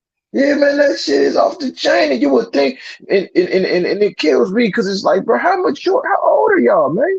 Yeah. Yeah, we got enough stuff against us, and I ain't finna go down that route. But man, they not even mad at each other as much as y'all mad at each other. You know what I'm saying? Hey, I peep this. ask, Oh, I get Go it. ahead, go ahead, bro. Go ahead. Go The ahead. energy around this fight, man, it's ridiculous, man. It's like they taking on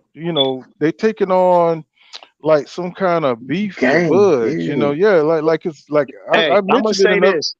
I'm gonna say this, and I know y'all gonna all agree because we done said it a few times. But this is the most important thing about this fight. Terence Crawford has never fought under these lights, under Right. these 60, 70,000 fans. That alone can shake you up. This is just another day walking down the street for Errol Spence. That I'm telling y'all, man. I'm You telling know y'all. what?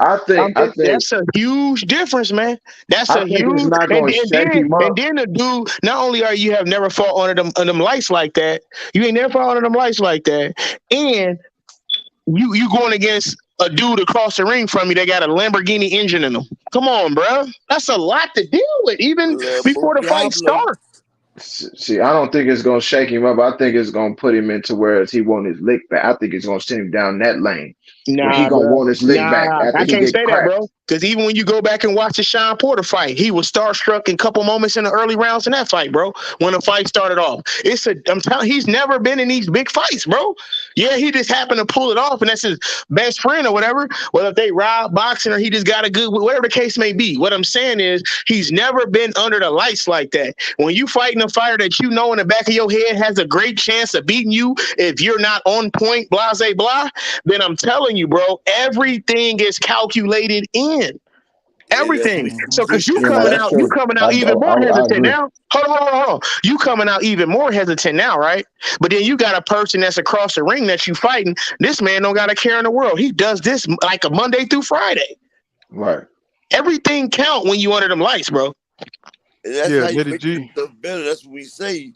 That's the main thing we say that's going to separate these two right here. Terence Crawford hasn't been pushed to the limit. He hasn't had a chance to evolve into a more complete fighter. Like, yeah, he's still gotten better since his style, but he hasn't evolved into greatness. We Right. Man, haven't seen him pushed to the level at which his metal is being tested whether he do or not. We haven't seen that from him. We don't know if he And can swim, bro. We don't know yeah, if he and can not swim, everybody fam. can swim. That's what it come down to. He getting dropped Mm-hmm. off in the middle of the ocean, and we don't know if he can swim yet. I don't care who And he fought in the past. He was kicking his feet at the edge of a 3-foot pool. That ain't nothing. You and the getting thing dropped in the middle that of the ocean. Can you swim back to shore?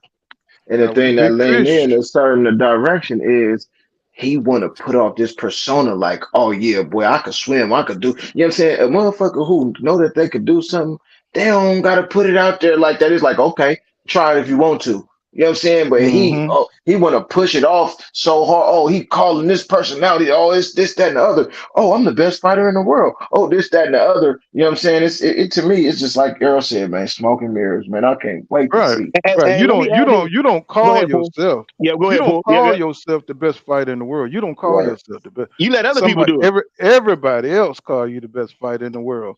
You know what I'm saying? Let me read Nitty G. He says really sad.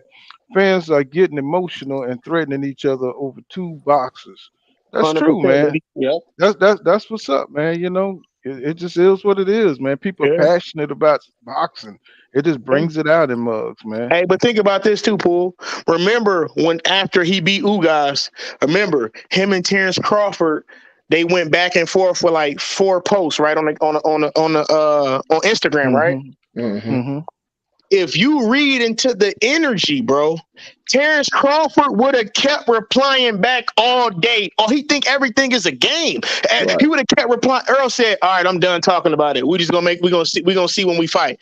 Every time Earl started replying back to him, and Earl was like, "All right, basically like, bro, this is childish. It's like little kid stuff. I'm done." Even when you go back to when they saw each other in Oklahoma, as I said, when you go back, remember Earl was in the red jumpsuit and they met each other, right? A million.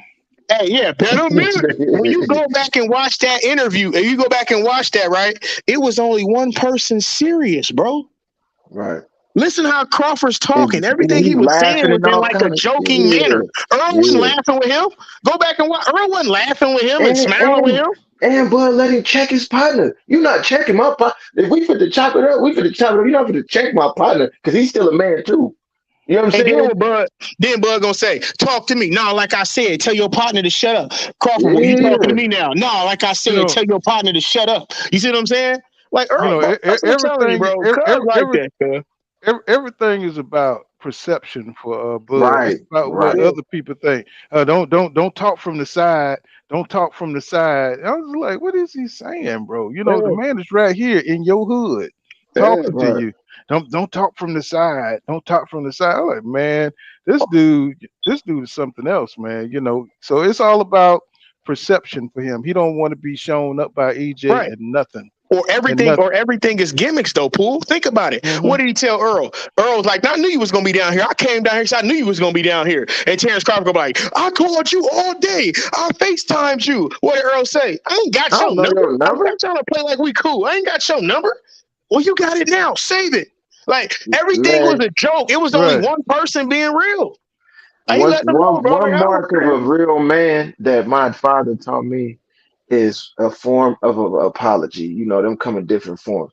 And when Errol stayed up on that microphone and he said, well, to my fault, I've been speaking numbers in the public, you know what I'm saying? And we both fighters. See, when I seen him accept responsibility for that, and then if you look at the interview where he's talking about it, they asked him. He didn't even bring it up. They asked him. But for him to sit up on the microphone and say to my fault and let me know what type of man he is, man. And that when you can keep it real with yourself, that's the number one ingredient for success, man. What have Bud said was his fault about the whole thing? Nothing. Nothing. And he done a bunch of stuff. He said that Errol must have hit his head in the accident if he think he finna get 60-40. And they even said, oh, look, Bomac talking about he checked the check. I ain't seen them check themselves not one time. And that And say a lot. they still using the alcohol jokes. You know, you must be on that yak. Remember that shit was recent And when if Bud Errol said, said, and imagine if Errol was like, man, when he got shot in the head, he must have lost his mind. If he think he getting 50-50, man, they'd be ready to kill that boy, man. It's Mm-hmm. just different type of respect. Like you said, it come back when you look at Earl, and it's no His disrespect, and father. it's no disrespect to Crawford or Crawford mom and them, because she's a hell of a woman, and Crawford's a hell of a dude too. We talking Yeah, boxing, but he outside of is. boxing, He he is. man, hey, listen, man, I ain't gonna even. I'm Yeah, not he even gonna is. act like I love Bud. I got Me Instagram, so I'm too. not gonna act like I don't watch fam snaps or I Me mean too. watch fam stories. Like, Me bro, too. man, bro, he's all the way there. You see what Great I'm man. saying? But in the Mm-hmm. same breath, when we talking this boxing talk, hey, everything ain't a joke, bro. Everything ain't a joke, and let your word mean something. Earl told you. He told you to get a belt. When he said get a belt, it wasn't me gonna fight you. Get a belt, because if you got a belt, when time come, I'm coming to take it. Just like right now. Well, he fought Ugas. He fought Ugas. Ugas ain't this, but before the fight, Ugas was everything. The But silent we felt, killer. but they hold on. They failed to realize he only fought Ugas. Why? Because Manny Pacquiao beat Keith Thurman. If Keith Thurman would have kept the belt instead of Ugas, who would he fought? He would have fought Keith Thurman. Like he told Keith Thurman, you have nothing that I want. You had a chance to Mm-hmm. fight me. You the one couldn't keep the belt. Right. Right. What's going on, Gene Gomez? What's happening, my brother? He says Uga's fight was high intensity. I was there. I Facts. bet you were. Who's this Yep. dude? Boxing fan. Uh, 037 says, I can't wait to hear your excuses after the fight. It's gonna be a great fight. It won't be a pushover either way. I got Bud late. I hear you, my brother. You know what I'm saying? Ain't nothing wrong Right. with rooting for your boy. You know what I'm saying? You know what But I'm hey, saying? Ain't no he Mhm. don't realize though, Paul. We'll get on here and give Bud his credit if he beat Errol. We're gonna be on like we on here now. Man, we thought he could have did it. He didn't do it. Hey, gotta give Bud his praise. You see what I'm Right, saying? Hey, right. Well, you know, let me it's say this real quick, Paul. You want me to tell you how I know Bud don't want this fight? I'm gonna show you one thing to make y'all guarantee, agree, and know Bud don't want this fight. Y'all want to know how I know Bud don't want this fight? go ahead. If Bud beats Errol, right? Bud to be the only man in boxing history to be a two-time Understood. undisputed champion, right? Right. He should Right. have did it for $15. Right. Yes, sir. Yes, sir. You would be Yes, cemented in fucking history sir. as the best fighter ever. So why you want $30 million to beat a man you know you can beat? Let your people tell it, and you're gonna be cemented in history as basically the best fighter ever. You're the only On man to paper. ever On do it paper. On on paper. paper. That's what Right. I'm saying on paper though. You get what I'm saying?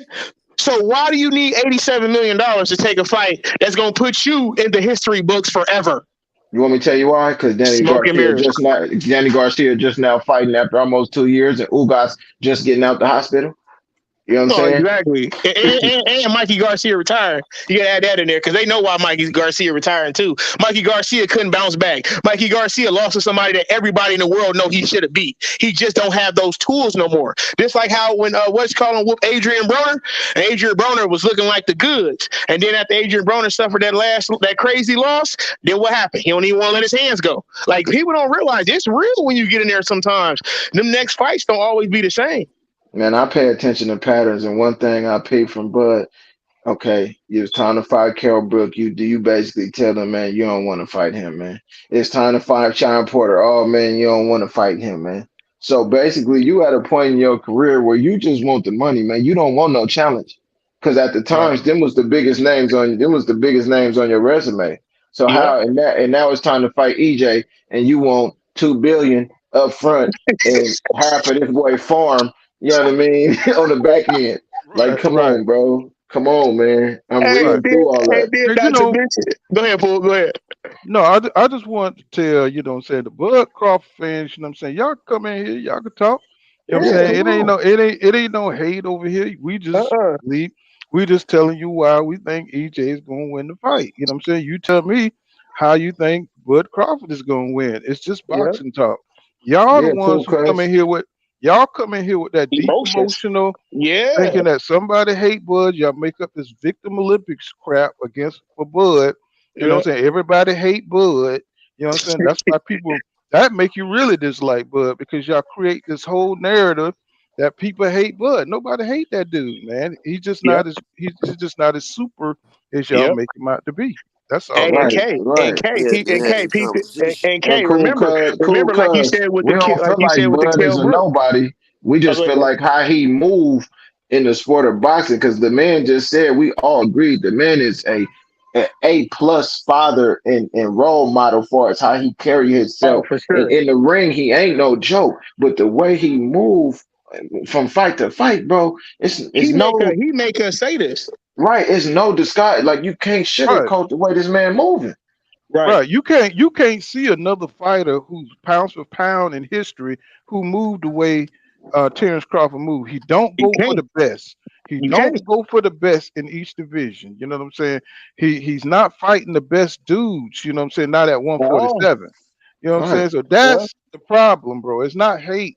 I don't know how many times I got to say that, but I think they know Yeah. that. But they like to run and make up their own No, little, they just want to be. stories. They just want to be a Right. victim, like you said. You know what I'm See, saying? he This is don't just fight the boxing. best dudes at 147, but if you listen to his mouth, he want to fight all the best dudes. So that's Right. like you Or saying or they one thing, but you're doing another. uh or they make up the narrative that nobody wants to fight him, and we all know Right. that's not true. And that's what Hey, makes you dislike the dude. It's just like Terrence. Lomachenko hype. You know what I'm Yep. Let me saying? Hey, Yep. Big Go Fool, ahead. Keep going, let fool. me say something real quick, man, because I want to piggyback off of what my man was saying. He was like, "Let me show you how I know he don't want to fight." Well, I'm not gonna say to that degree, but let me tell you something that stood out to me. He said, "You can't be the boogeyman if I'm chasing you." He should have said, "You can't be the boogeyman if I'm chasing you. You give me all the concessions and you give me 50-50. You give me neutral ground. You give me everything I want, then I'm chasing you." Because that's what it should have been said. See, Right. when you say you ain't the boogeyman because I'm chasing you, and then you not running to fight me because of certain stipulations that you still have, see those things don't add up to me. And I because that's coming from a Bud fan pool. I remember I explained to you how I was, Bud Crawford was my favorite fighter. And he Hmm. was one of Spencer's, and Floyd was one of Spencer's biggest, Yeah, helpers. right. And because of the way Spence moves, Spence is deliberate, and I like that when he says, "Hey man, when I get this third belt, you're gonna see who's holding up the fight." And Man, and Hmm. that was not to cut you off, because I want you to keep going as soon as I say this. That was the realest thing Earl said. When I get this third belt, we gonna see who holding up the fight.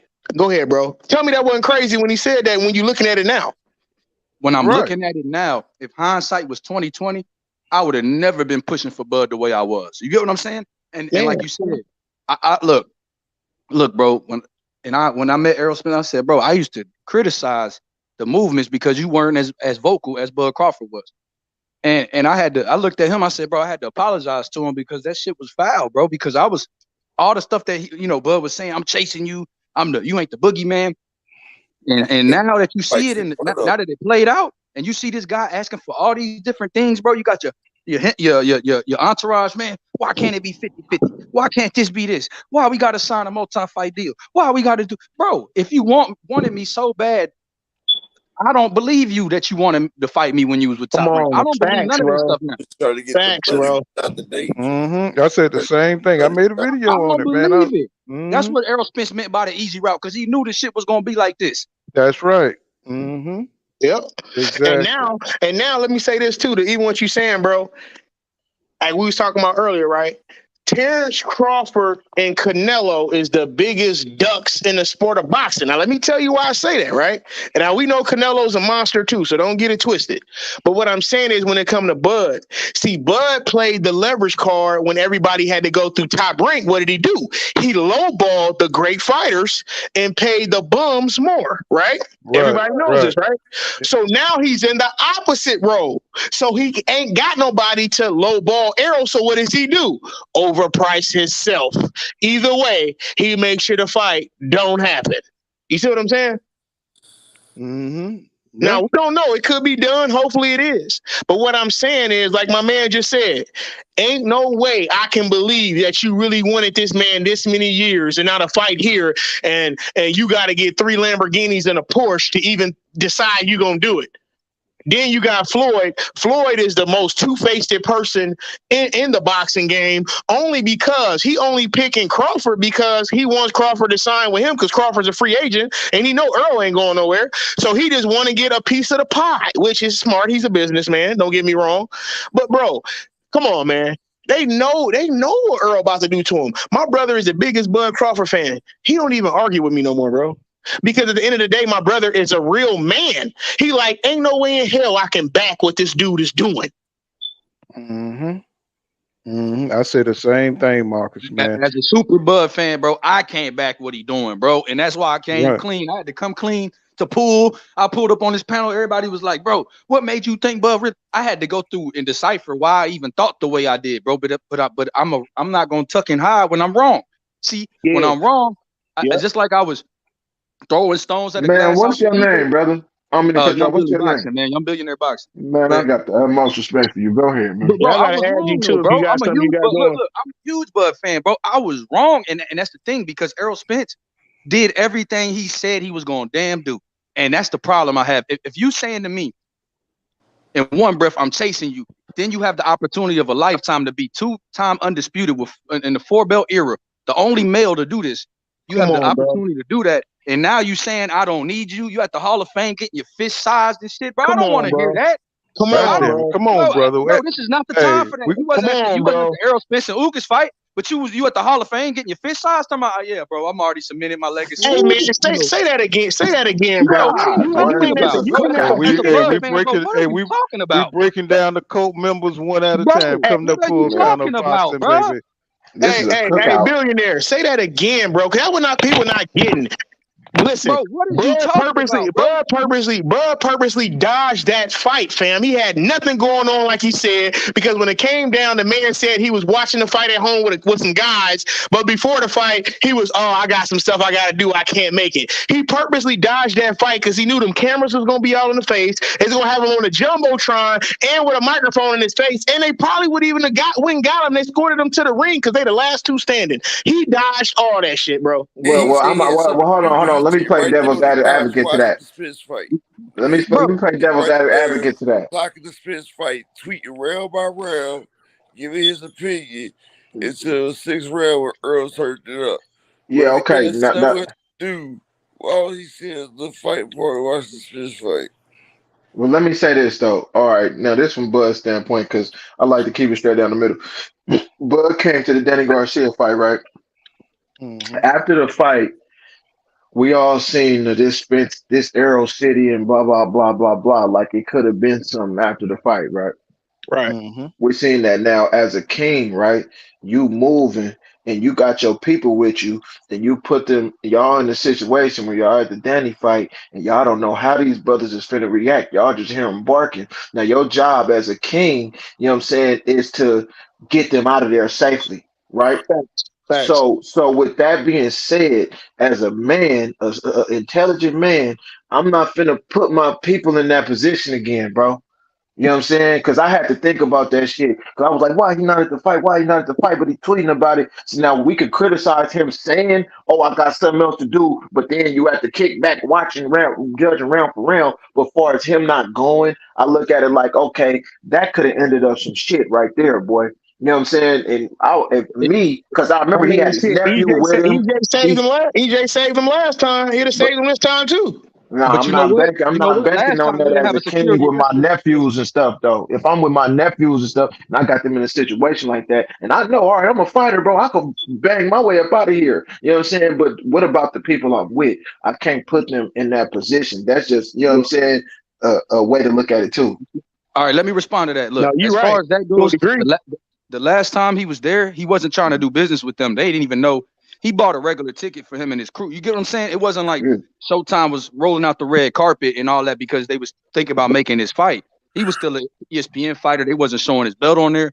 So you got to understand. Now it's a different scenario. You see how Showtime interviewed him this time. You see how at the Hall of Fame they dropped that interview. You see how at the other fight he was getting interviewed while he was sitting down. See, it's different. Right. They trying to do business with Bud Crawford. They wouldn't put him in harm's way for him to be able to get in the ring. They'd have had a security escort. Yeah, I hear what you're saying. Not only that, but Showtime would have had him up in the box seating. They'd have had him up there in the presidential suite up there watching the fight from the jumbotron up there. They would have made sure they would have made sure he was safe so they could the whole fight they'd have been cutting back and forth to Bud. Probably even came to Bud during the fight. So what do you think about this? What do you like? The man, no matter what we say, bro, with the mouth that man got, ain't no way in hell he shouldn't have been there. And you know how in between the main card they always put him on They always have like a Brian Custer interview Yeah. mid-fight. Yep. Like they would have brought him to the table and talked about what you expect tonight, who you think gonna win, and do Right. you want the winner? You get what I'm saying? That would put so much light on, even more so on the fight. That's what I was. They would have gave him the PBC treatment, bro, because he's not a top ranked fighter no more. Yep. Right. Yeah. It just I shows just feel you. like this right here, man. Like Bud say, he a puppet master. There's a lot of puppets going on right now. Earl let it be known that his dream is to be the first welterweight to be undisputed. He knows that. And Bud is an analyst too as well, so he can see talent. And Bud sees Spence coming. He sees Spence. That's why most boxers, when Earl was slacking and was ballooning up in weight, that's when everybody wanted to fight Earl because they see he was undisciplined. He was an easier target. Yep. But what they don't realize is now they're doing chances because now Earl is back on his team. And he's ready to take the You fight. you all right though? A man falling asleep. Hey, he falling asleep. But hey, peep this though. He Hey, right hey, though. hey, hey, hey! I wanted to say, hey y'all, just Hey, thanks. because when we talk about these two fighters, we're gonna have to criticize, you know what I'm saying, their fighting styles and how we think the fight gonna go. If you don't like the way we think it's gonna play out, it's just an opinion, bro. You know what I'm saying? Yeah, It's get just on the here and way say we so. it's just the way we think it's gonna go. You know what I'm saying? Just because you criticize EJ or you criticize Bud Crawford, it's the way you criticize. It's not bashing. Yeah, You know what I'm yep. saying? I don't like y'all sensitive dudes out there, bro. Yeah, we Always talking different. about always talking about somebody bashing somebody. Nobody But ain't this, bashing, but these are actually things this guy the things he does. You know what I'm saying? Holding up the fight. You know what I'm saying? Moving up, not fighting the best welterweights. These are things that he has done, and you dudes who out there who love him, y'all ignore all of it. You Yeah, ignore all of it. He's not a yeah, traditional pound for pound number one fighter, bro. He moves in a very unique and soft way. You know what I'm saying? He's not calling for these fights. You know, yep, even though y'all say he is. And that's what get on boxing fans. So we're purists over here. It ain't no yeah, soft dudes over here, you know what I'm saying, man. making up stuff. You know right. what I'm saying? So stop saying people are bashing Bud. You know what I'm saying? Oh, I'm not a bad. Hey, we're gonna be who we're gonna be over here. And if you Man, we don't just like call him a it, And spade a see that, spade. that's just like a and if you typical don't Bud like it, fan. get up on out of here. Don't come over here with your hate and negativity. Yeah, We But just see, boxing talk. That's all it but is. see, Okay? that's just like a typical Bud fan. Write in the comments, but the panel is open. Talk. I yeah. say I'm a Bud fan, but don't buy his fights. You know what I'm Man, saying? they ain't trying to hear that. That's what Whoa! Let threw me me say this. off, bro. Let me say this to what you just said, bro. Bud is the only pound for pound number one fighter, damn near probably in the history of boxing. That's one of the lowest sales. That make the lowest sales. Right. Some of the lowest. How are you number one pound for? That's how you know that's a bull. That's a BS statement. You see what I mean? Because Right. how Hmm. are you pound for pound and nobody's buying your fights? Because You remember, blame because you remember, hold on, blaming it remember, on Aaron. remember, it was Earl only made that many fights against Porter because it was Sean Porter, and then when Earl fought Mikey, Right. it was Mikey, and Earl would have never did them views by himself. It was Sean Porter who carried them numbers. But then you fight Sean Porter, and y'all could have had it at the local high school. Talking about it was because of the app. Man, get out of here, man. Man, I done seen graduation ceremonies with more people. And it's a shame because he's a good enough, flashy enough fighter to sell pay-per-views. But it's like you double. All right, so you double back with Bob Arum after your first pay-per-view did terribly with Victor Postol. That should have been your reason right there. I need to go somewhere where somebody else gonna do the promoting for me because this is not working.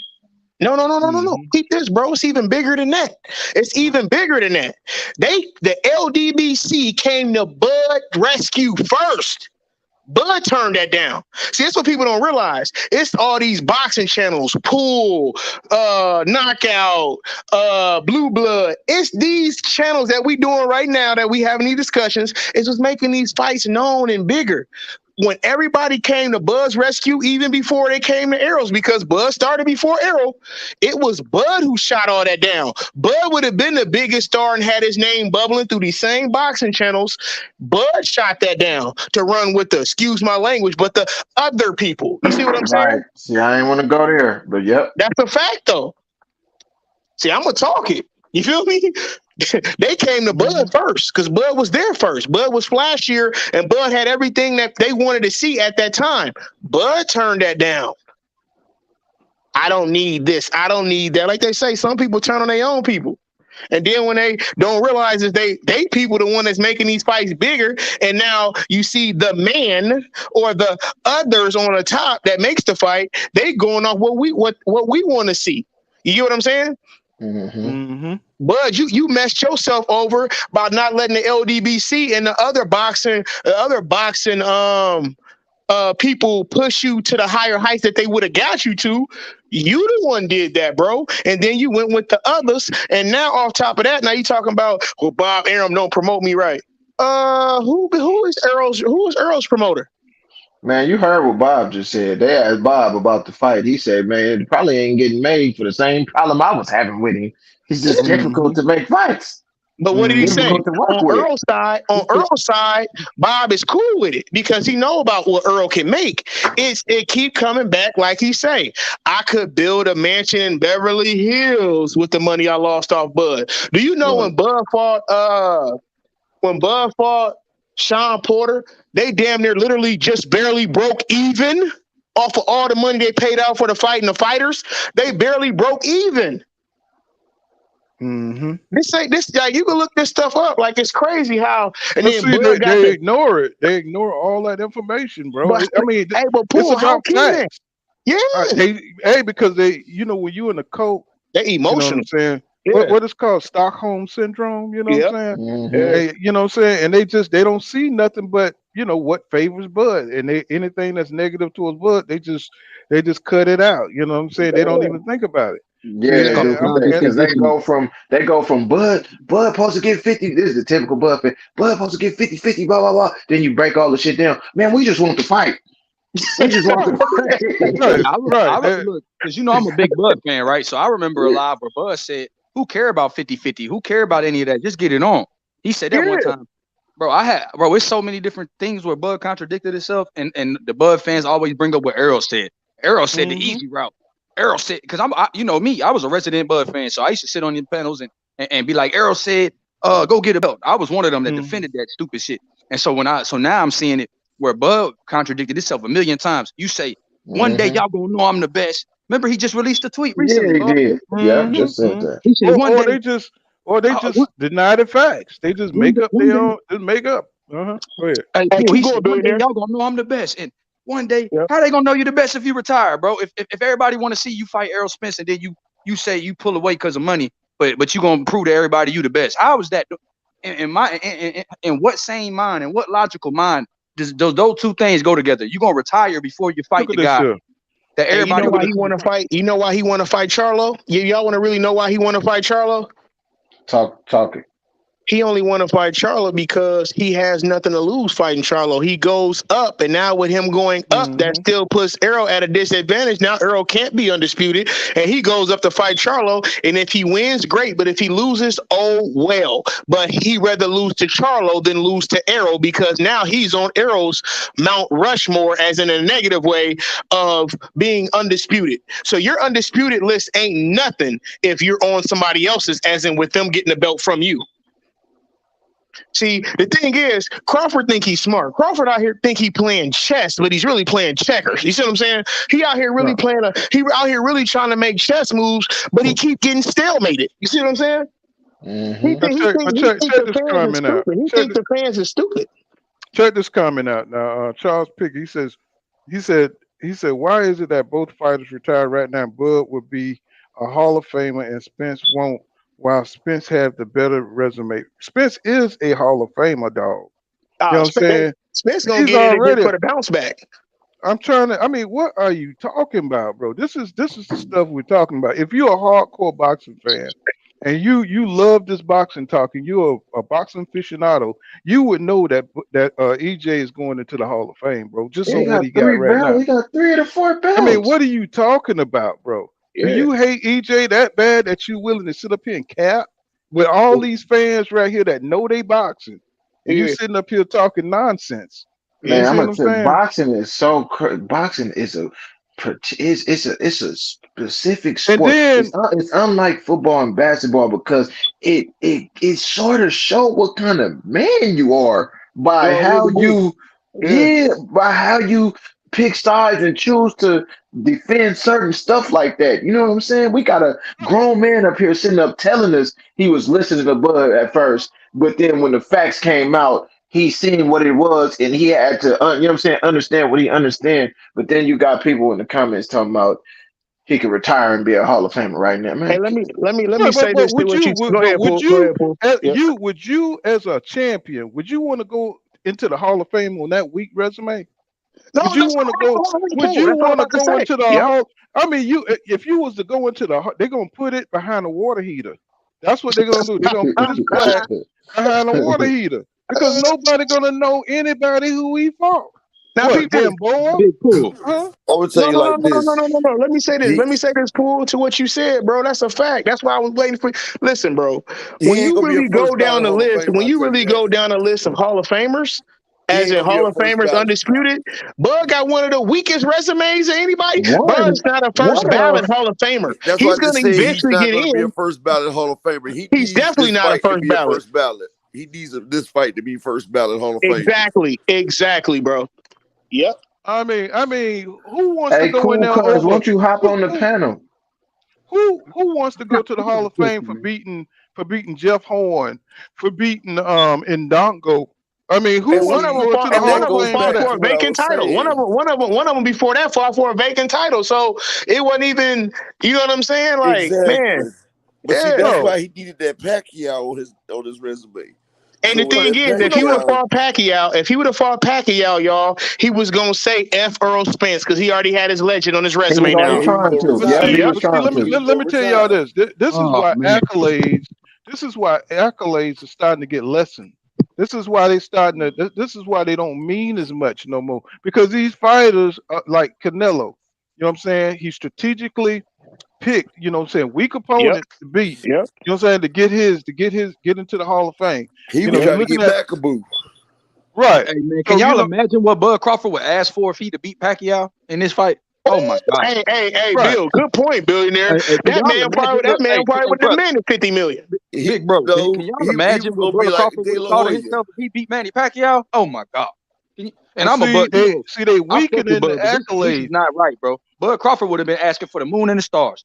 You'd have had to bring him back all type of shit. Space shuttle with rims on it. You'd have had to give Bud all new shit, bro. Been Right. asking for. You But think this is that's my unrealistic? point. But that's Oh my my point. God. You know what I'm saying? The belts are not. They're starting not to mean anything because look at Yeah. who they fight. Look who Devin Haney fought for to become undisputed. Now he did a big thing, but the dude wasn't. He wasn't. You know, he wasn't Accomplished. top notch. Wasn't no world Right. beater. He Yeah. wasn't top notch. Look who. You know, Teofimo Lopez did better to beat Lomachenko to get Right. the titles. You know, it's who you beat, bro. Yep, Don't and just we got say it. Yep, you can't yep, just be some casual talking about he going into the Hall of Fame, but who did he fight, bro? yep, You know Man, what I'm saying? EJ yep. always say stuff And that's short the and difference sweet, and between it first sits ballot so well. and EJ that's the said, difference "Yeah, between you're first gonna be ballot and known for second beating ballot. a bunch of fighters that who names nobody remembers." Like Right. Zerto And nobody Ramirez or don't want Jaime no Hall of Munguia. Famer like that.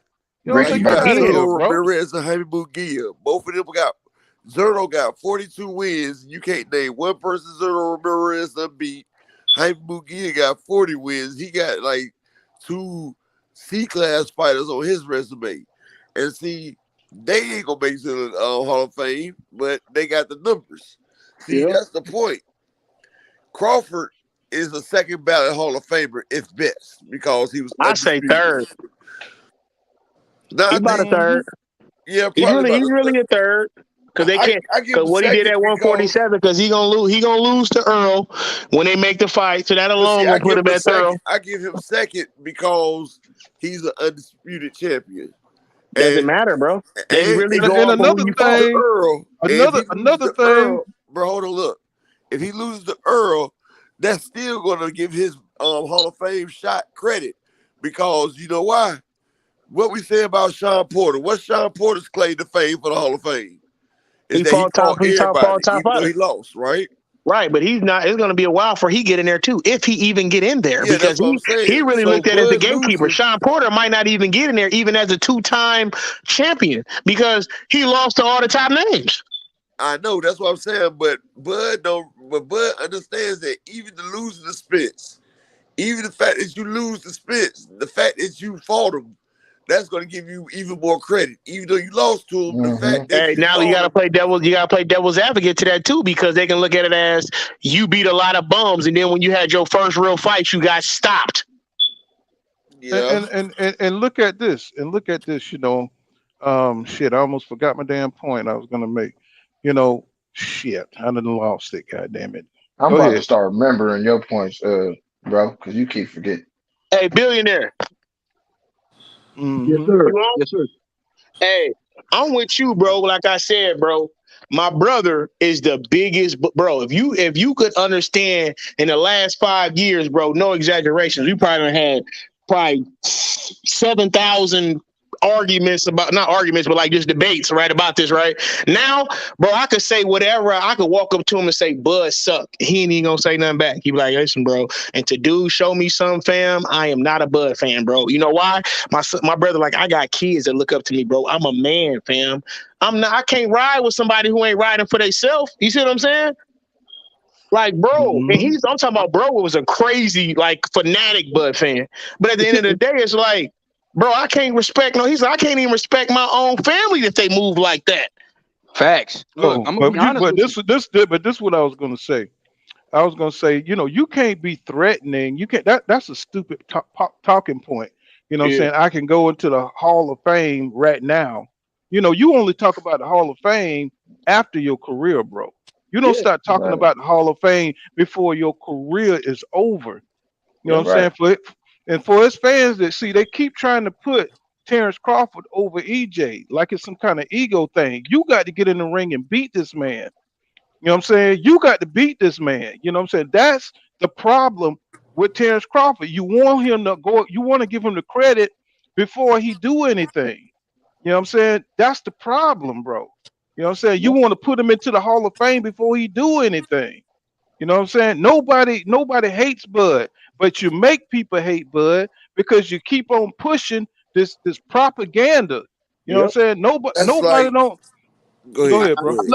I No, I'm hate the saying that's victim like mentality. Lomachenko. Like Lomachenko ain't a bad guy, but people make you hate him because they give him all this thing. But Lomachenko hasn't came out and said nothing about shit. Lomachenko, he just does what he has to do. But the fans can make you hate a person. You feel what I'm saying? And Yeah. just because Crawford has been undisputed, that's guaranteeing him Hall of Fame because undisputed guarantees you Hall of Fame. Period. Right. Right. But and he knows that. If Just Bud like Crawford walk away from this fight, he would never be looked at the same. just like Ever. Jermaine Taylor. Jermaine Taylor made it. He's Hold Hall on. of Fame because he beat Bernard Hopkins and became undisputed Hey, because Bernard billionaire. Hopkins was there. If Billionaire, you right, but that's why he gonna put himself in a position where he gonna try to make it look like it wasn't him. That's why he's also asked why he's asking for all that money. You know why? Think about it, bro. If he's getting 25 million up front, and then when you calculate the back end, he's going to be looking at damn near $40 million for this fight. No, I wouldn't say that. Well, yeah, because you got to think 40 about to ticket 50. sales, the gate. This fight might be. I'm gonna be real with you, bro. Don't be surprised if this fight $150. You see what I'm saying? Like I'm gonna they be gonna honest cash with you. out on this fight. I So what wouldn't I'm be mad saying at it. is, I if he would want 20 gladly pay something, 150. oh for And Me sure, too. no problem. Hey, no problem. I would too. But what I'm saying is, if he's getting $25 million up front, and then he wants a 50-50 split on the back end, so you mean to tell me Exactly. to fight Earl, you need damn near $40 million, bro? So how Come they on, gonna make bro. some money? This is what bothers me too. Is because Espinoza told me in person they haven't talked splits, but if it ain't 50-50, he said we'll be pretty damn close. That was his quotes Yeah, to me personally, bro. I don't have yeah. no reason to lie. He told me that, and guess what? what Bud Crawford was asking for was more than what Errol Spence asked for to fight Bud. And that's what Errol Spence has agreed to the money that Showtime offered him. Bud Crawford hasn't agreed. And guess what? Errol Spence is Smoke taking and mirrors. Yeah. Errol Spence has taken less than Yeah, what Bud because Crawford is Earl's trying to demanding. make the fight happen. See, you just said everything the dude said on Boxing Gym. That's Smoke and exactly mirrors. what he said, bro. I'm Smoke telling you the and truth. That's mirrors. exactly what he said. And Espinosa told me this straight up. He said Bud Crawford number is damn near double what Errol asked for. Damn near double of what Errol asked and agreed to. That's a fact. Because Earl just wants to whoop his ass. That's Earl is it. going to take that money out of Bud's ass in that ring. He's going to take it out of his ass. So what would that Bud's say in about that my ring, character if I he's came on here going to get. capping for Bud? Oh, he Right. he deserved more money than. Come on, bro. Do you think I can go out here and say he deserved more money than Errol Spence, bro? Yeah, that's what I'm saying, bro. But Come this the on, thing, though, man. Bill. Hey, Bill, billionaire. This the thing, bro. It ain't too many real Bud fans left, bro. You got listen. You can run into a few Bud fans that'll keep it a buck. Don't get me wrong, but I'm telling you, most of these guys is almost like they're hypnotized. Like he done ran into them and done hit them with a needle or something and got them. Because They're listen pregnant. They're to me, pregnant like by they're Bud. not realistic. They're not logical. They're only emotional. They're Boots fans. They're Boots fans. Because as soon as Spence take out Bud, they're going to become Boot fans. It's As like soon they ain't as got It's Spence sad, beat bro. Bud, like they watch this. Bud As baby soon as mama or Spence something. beats Bud, as soon as Hey, Earl billionaire, Spence peep stops this, Bud, bro. they're going Billionaire, to peep become this. Boot fans. Yep, I feel you too. Yeah, you right too, though. Because they're not even really Bud fans. They just Errol Spence haters. Now And look they though. just want to see Errol Spence go down. Hey, billionaire, now peep this though, right? Why do you need $40 million to be the only? Why do you need $40 million to be the only person in history to be a two-time undisputed champion? Why do you need $40 million to be that? Because he knows that Errol Spence comes with hazard pay. He knows that's hazard pay right there. He know he ain't gonna be Yeah, named I 2 times. mean, so look here. He knows EJ is very hungry. You know, so he's still building up his he's building up his resume, and to have Terence Crawford, he's gonna make him pay to get that name on his resume. My name is gonna cost you.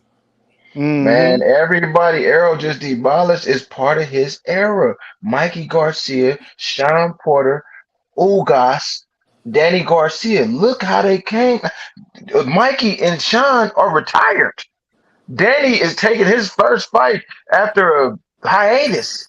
And Ugas Ugas only don't want to retire because he need the money. Ugas want to just got retire out the too. hospital, man. Ocampo's retired. Shit. But if you look at how Ugas fought in that fight, he fought like a hungry fighter. Yeah, he You know what I'm Yeah, saying? because Ugas, that was Ugas' second big payday. Ugas want the Ugas has lifestyle. been doing Ugas this want shit the for years. lifestyle. He risked his life to come to America. Yeah. Over 4 times. I don't know the exact number. I know it was over 4. Six. Yeah. So that man risked his life to come here for the land of the dream. And he got that first taste of money when he fought Manny Pacquiao. And then he got that back end money versus Earl. Because he got $1 million up front versus Earl. And like 5 on the back end. No, I think it was close to 10. Yeah, you're right. Yeah. He got close. Yeah, that's right. It was either 11. No, because everybody that's fought Earl lately has got over 10 on the back end. So I think it was like 10-3 or 10-4 on the back end. And you mean to tell me he got that fine little wife he got? He knows that big ass house he got right down there in Miami. Who guys know it costs money to live that lifestyle? He know he What got I to said. He want the lifestyle. Right. Oh, you seen that chick he got, boy? She don't Yeah, look. that's what I'm saying. She don't look cheap. She don't look like she Smoking. gonna be there with you, boy. She ain't eating no Roman noodles with you. No, That ain't happening. guys can't grow Hey, hair. Poole, what you say, Poole? She ain't gonna do what? She ain't gonna eat no Roman noodles with you. She ain't gonna do that. Exactly. That's what I said. You heard what I said, Poole. He got that fine little wife right there. Man, hey, Poole, she ain't need no noodles, cuz. He done Hey, married that fine look, I'm gonna little tell y'all wife. like this. He gonna have to pay for that. That fine little wife right there. He gonna have to take care of her and her family. Man, because you see her family. You know her family come from the poor, so Ugas gonna have to take care of all that. So you know he needs at least 2 more fights. You see how she was comforting him when he was all jacked up. You know what And I'm saying? look, Oh, and you did she was good. so lovey Cause he dovey know that back yesterday. end on his way. Hey, but but cool, cuz you saying all this about what we talking about, but you've been coming for like 3 hours, bro. So whatever we saying got your attention. Cause anybody else I know that was disagreeing with every single thing that They people hopping was on. saying, they would have been gone. Or Bro, hopped on and made I their ain't gonna case. lie on Bud Crawford, man. I'm gonna tell you, cause bro, Espinoza came out his mouth, bro. I'm telling y'all. And if y'all think I'm lying, what did he say recently? I'm cautiously optimistic the fight's gonna happen. And on a fight hype interview, they asked him, is it gonna be 50-50? He said it's gonna be, if it's not 50-50, it's pretty close. They said 45-55. That's damn as close as it gets. Yeah, Bro, yeah. Well, to keep but I'm gonna tell y'all, EJ on top. I'm gonna tell y'all what happened. So Espinoza said they offered him a multi-fight deal. He said no to that.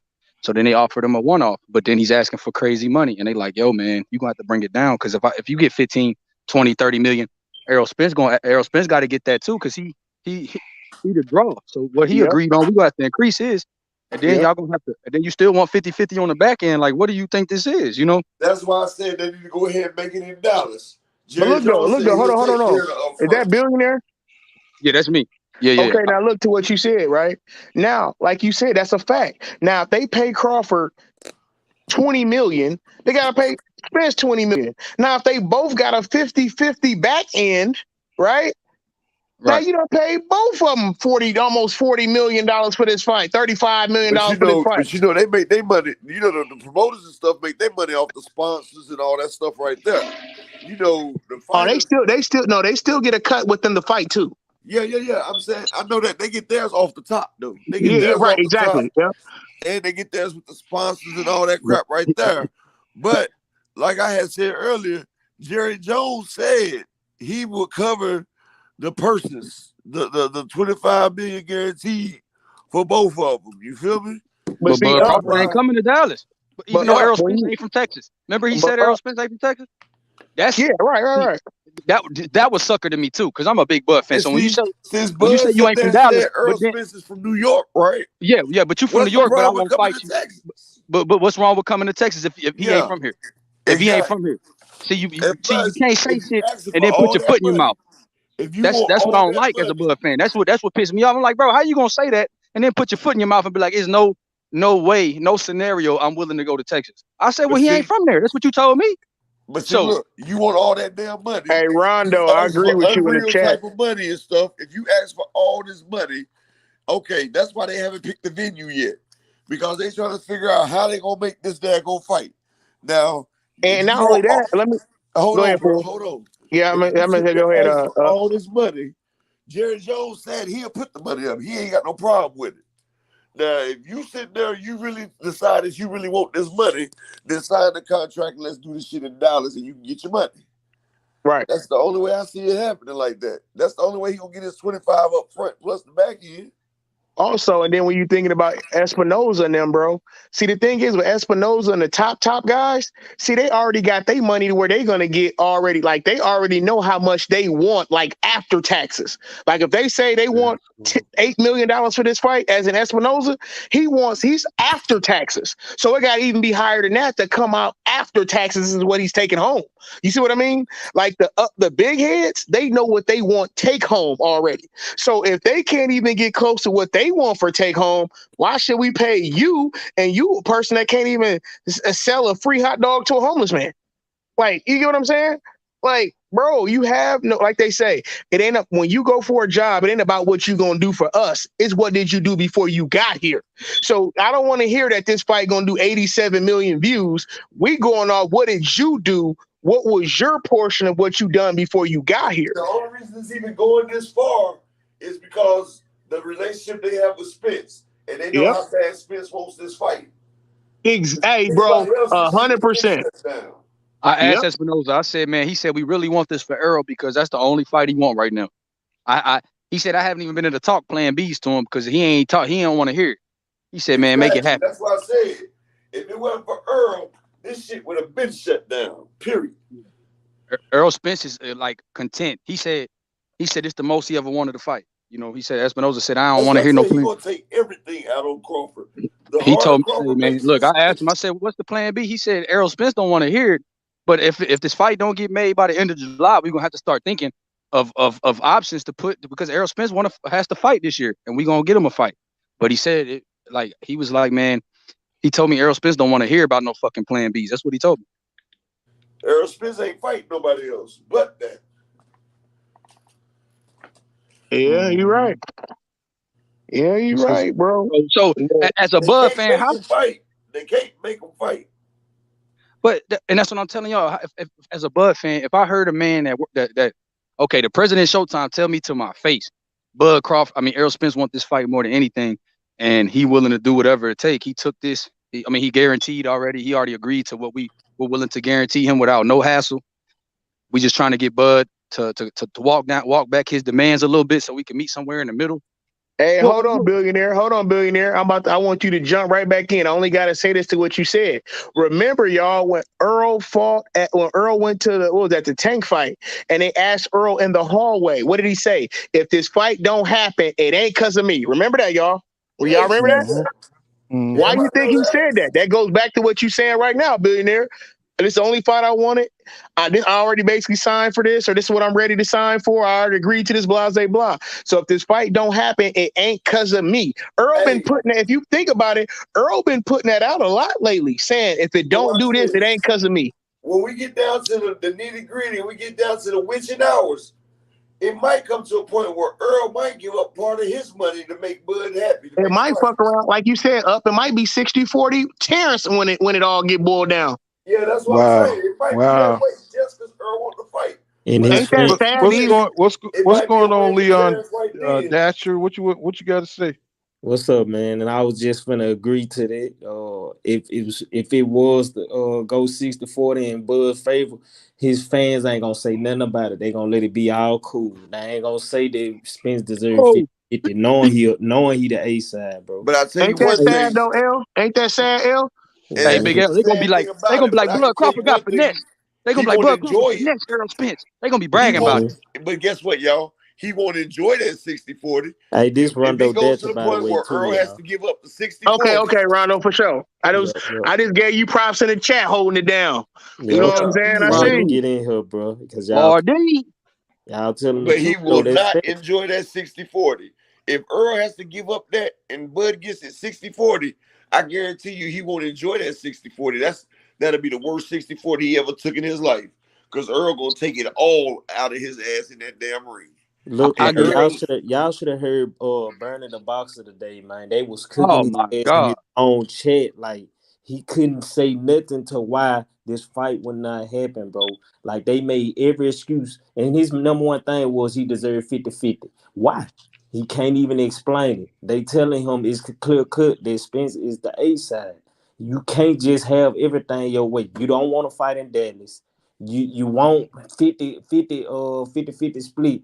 And you making all these assumptions of everything you say you need and you want, but you ain't trying to make the fight really happen. It ain't nothing but just a bunch of excuses, and his fans letting him hold up the vision with the bullshit. Yeah, I can't go. We men at the end of the day. I can't even ride with my own brother ducking and dodging like that. I gotta talk. Hey, bro, what is you on, bro? That's how you know the We people. weren't And as a raised man, like bro, this. and what threw me for a loop is that this dude talking for Bud. I don't like that. If you Bud Crawford, as a Bud Crawford fan, I want to hear from you. Since you the one got all these stipulations, keep us informed. He got Bud's okay to talk for him. That's the problem. But that's why I listen to him, because he don't do nothing but dry snitch on that boy real feelings. Right? That's all it is. I mean, he talking for Bud. I don't like, hey, bro, like Errol Spence, even though he a man of few words, he don't let nobody else talk for him. You don't never see his homies talking for him. Because he has a father. I keep trying to explain to y'all, that man, daddy, don't talk to us, but he sure talk to him, and it's evident. He contradicts himself so much. Somebody got the hold on. computer. Somebody got the computer talking in the background. Cash crypto in the chat. Hey, bro, I'm with you, bro. I'm sure hoping they make Earl the underdog, fam. Oh God, man. Oh yeah, if they ever make Earl the underdog, as soon as it come out, I'm putting my money on it before they change the line. Hey, I'll put it as soon as I see it. Beautiful fight, bro. I catch So that line he early, gonna love that. He sometimes gonna you love catch the that. line early, and then the line will change as it get closer. As soon as I see that line and he down, oh yeah. Oh, they're gonna Hey, love but that. 10 on it. 10 right Yeah, on it. the way it looked, I think he is the underdog. I think Bud got the I think he ahead, you know what I'm saying? Everybody looking to him to win. I Yeah, heard we I go we heard gonna see. somebody say that I'm putting the 10 on Spence to odds win. makers got Arrow as the favorite by like it's like Really? minus 120. Yeah, I heard somebody But say see, that. I don't look. know how true it is though. Hey, look, I'm putting 10 on Errol Spence, then I'm putting 5 on the stoppage. Hey, I had checked Yeah, that myself. They got Crawford slightly. They got Crawford slightly favored. I already seen that shit like last week. Unless They they, both minus on FanDuel, they got Man, they Crawford got slightly Crawford favored. favored, but they yeah, both they got minus. slightly Woo! favored by a little bit, by a little Hey, bit. this gonna But be I the think this that's gonna be the due to a first lot time you of can the get some good legends money that's on Spence in a picking long time. Crawford, picking Crawford to win this fight. You know how yeah, Mm. this like shit you said, go. I think they riding with the legends. Yeah, yup. Hey, I'm But gonna be real with you. Like I said earlier to y'all, I don't even think they think Bud gonna win. I just think they know they gotta hype Bud diva little ass up.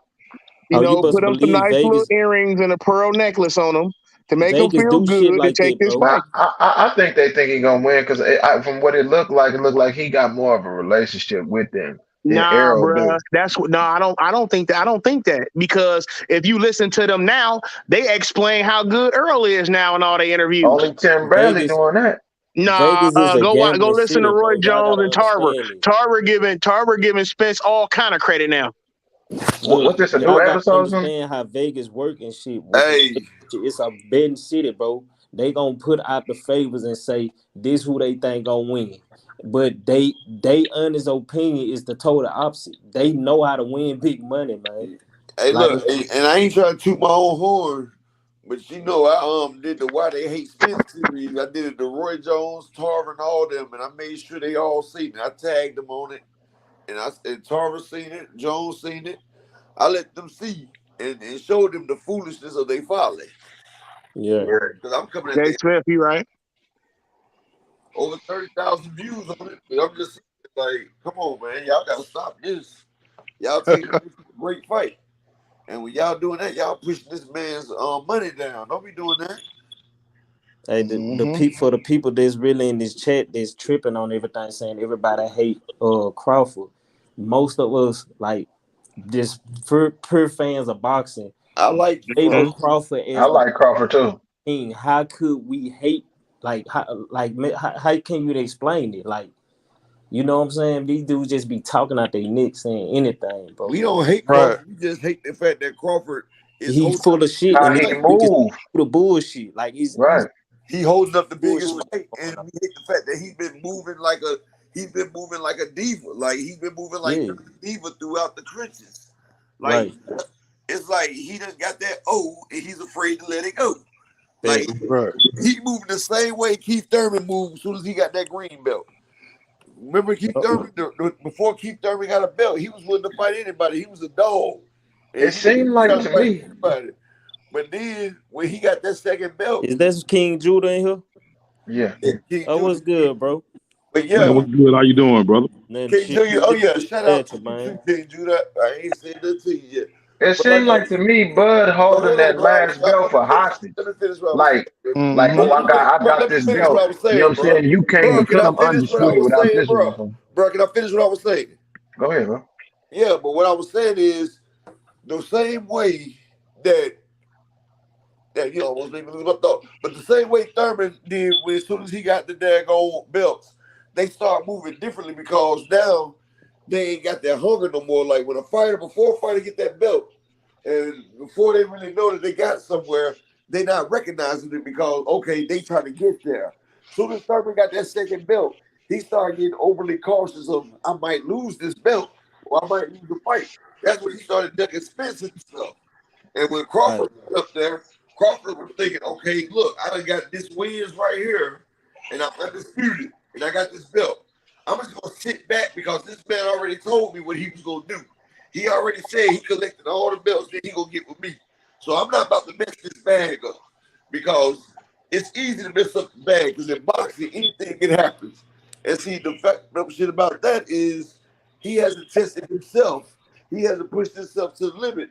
And see, with the skills that he has, they're not going to be sufficient enough when you want to get somebody who's ever progressing like Earl has. And he's been ever progressing, and he's not worried about losing a fight because he believes in himself.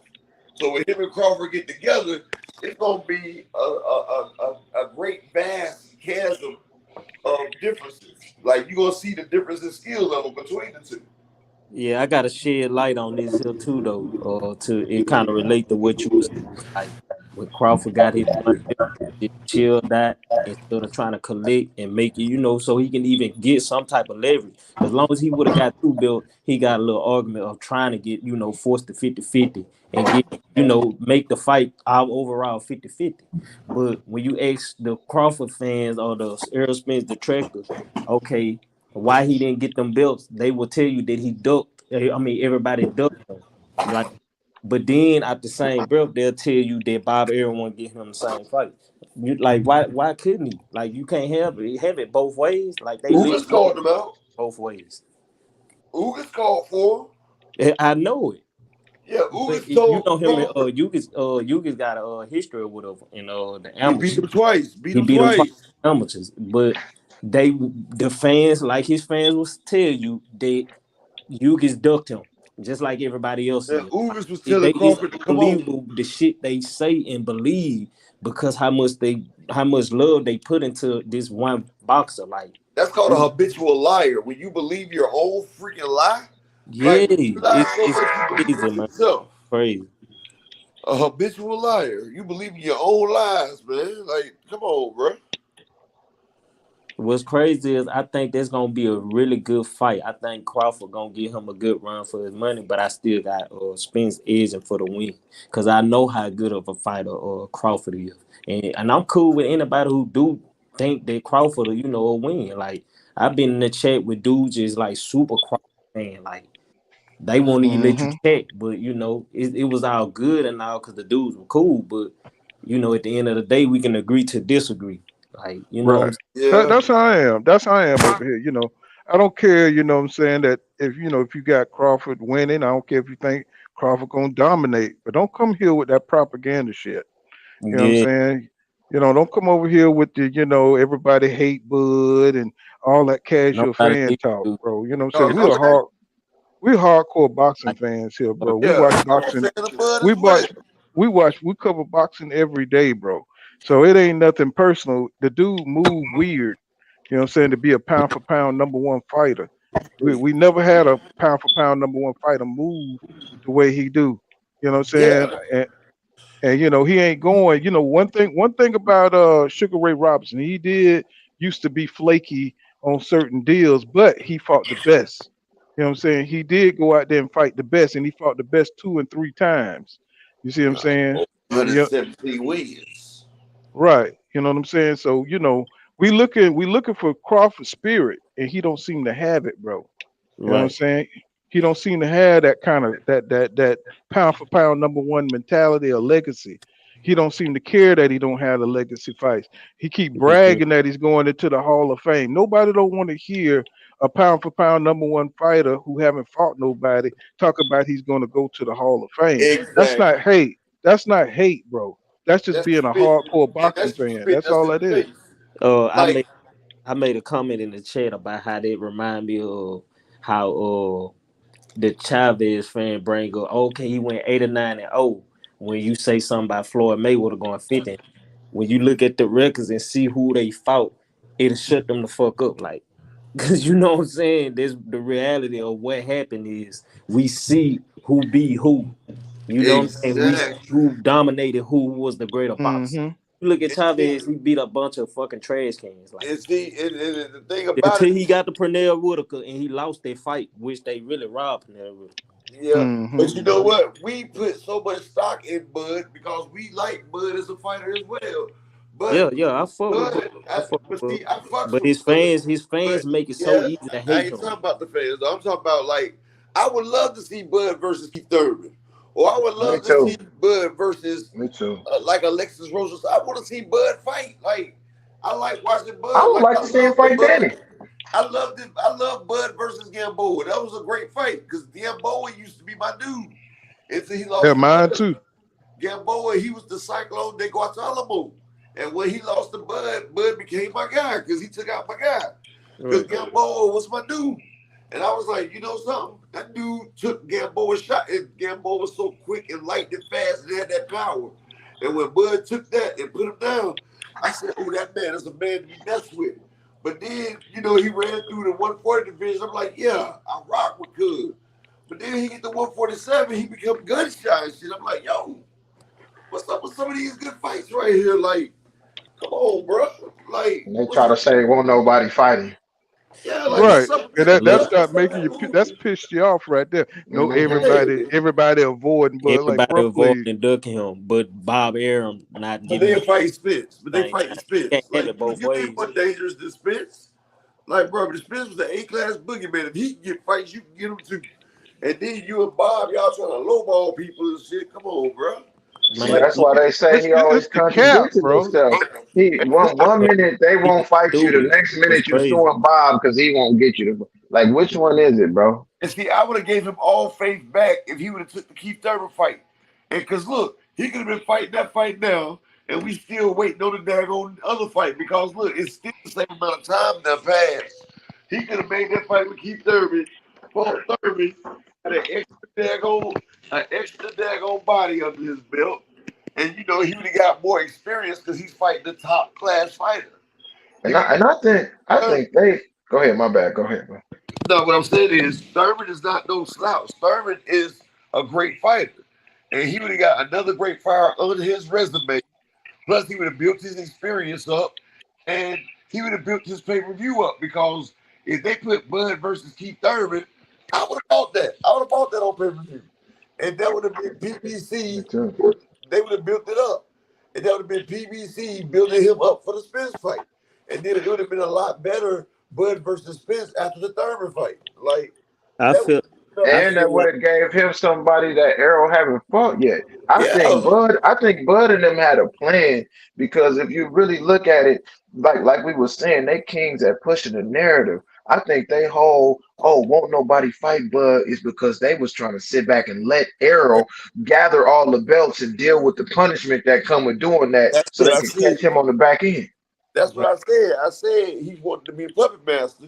He wanted to let Spence go through the fire while he sit back because he know one thing for sure, two things for certain. No matter what happens, as long as he keeps his belt, Earl got to come knock on his door because Mhm. Earl cannot be undisputed without Bud's belt. And Well, he Bud must knows be. He that. must be. Didn't see that shirt. Go ahead, bro. Yeah. So Mhm. he, I got that shirt too. I got it too. They should strip Bud if he don't accept the fight. Real talk. They ain't gonna They strip. strip They ain't gonna strip him till May. huh? Bob Arum said they ain't gonna strip him till May. They already got. They already was talking about it. Bud ain't got to fight till May. Then he get stripped. Who But was his man though? he don't have one right now. Well, I don't know who his mentor is. I know Josh Taylor could be it, but I don't know who his mentor is. But what I'm saying is, like, I want to see Bud fight some of the good welterweights because it's been some good welterweights in the division. If I, they I if they think I think Virgil Ortiz will get him. if they get him Hell to no. fit Hell the no. fit, I think he a I little bit think too Virgil wild knock for him out. Man, Virgil Ortiz, no defense ass man. Bud would pick B his ass Machine. B apart. Machine Crawford, I almost think took I think Virgil out. Crawford will beat anybody near their division except Spence though. Spence and Boots. And But Boots. I do also feel like if they gonna give him a 50-50, I think they need to have it in Dallas. If not, he take that 40 or the 45 and have it in Vegas, bro. Cause you don't have no leverage to demand all this shit he asking for. He just don't got it. How many of y'all would have bought that Crawford versus Thurman? Me, I would have bought it for sure. Yeah, that's a hell of a fight, Yeah, bro. yeah, that Like, was a good fight. I still Yeah, I think thought at one point I I thought he still was think gonna fight Thurman, to I knew he stay should. active They because his kept saying he wanted inactivity, to. the inactivity is gonna kill him in this fight And because that, EJ done got his fight in to get his bearings back under him, and it's gonna be looking bad for him if he just have to come straight to EJ. You know what I'm saying? and That like Pooh, that ain't but gonna be good. right, that's right though. Like I said though, I still that's the think he'll excuse, be the Pool counter. That's the excuse until they he gonna. prove me otherwise. What But you he say got up? these I turns. said that's the excuse they gonna use right there when EJ bust him up. oh, well, Crawford ain't fought over a year, and that's Yeah, no more than that's shit. not, you right. That'll be the same shit they'll try to use against That's why EJ. You get they credit. try to keep a Facts. narrative. They Well, trying to keep what debunked that? What debunked that is the fact that even with the accident in the orbital, they didn't have the same amount of fights over the last 3, 4 years. Yeah, hey, you Right. know what's crazy with what you just said, bro? Everything you said, fact. If you go back to the Kell Brooks, they took that from Errol saying his eyesight was told, even though it was the opposite eyesight. Then with the Mikey Garcia, even though he moved up and challenged him, they saying he was too small, he but wasn't they big. get mad when you talk about He got Gamboa all moving the up credit. though. Then with the Hmm. Sean Porter fight, well, Sean Porter, he only beat Sean Porter because he dropped him in the liver, and then a jump over Danny Garcia wasn't nobody and Yugas wasn't nobody. So he don't get no credit for none of these people, although they was classified as But top five. both of those nobodies beat him though. He lost to Danny Garcia and he lost to Ugas.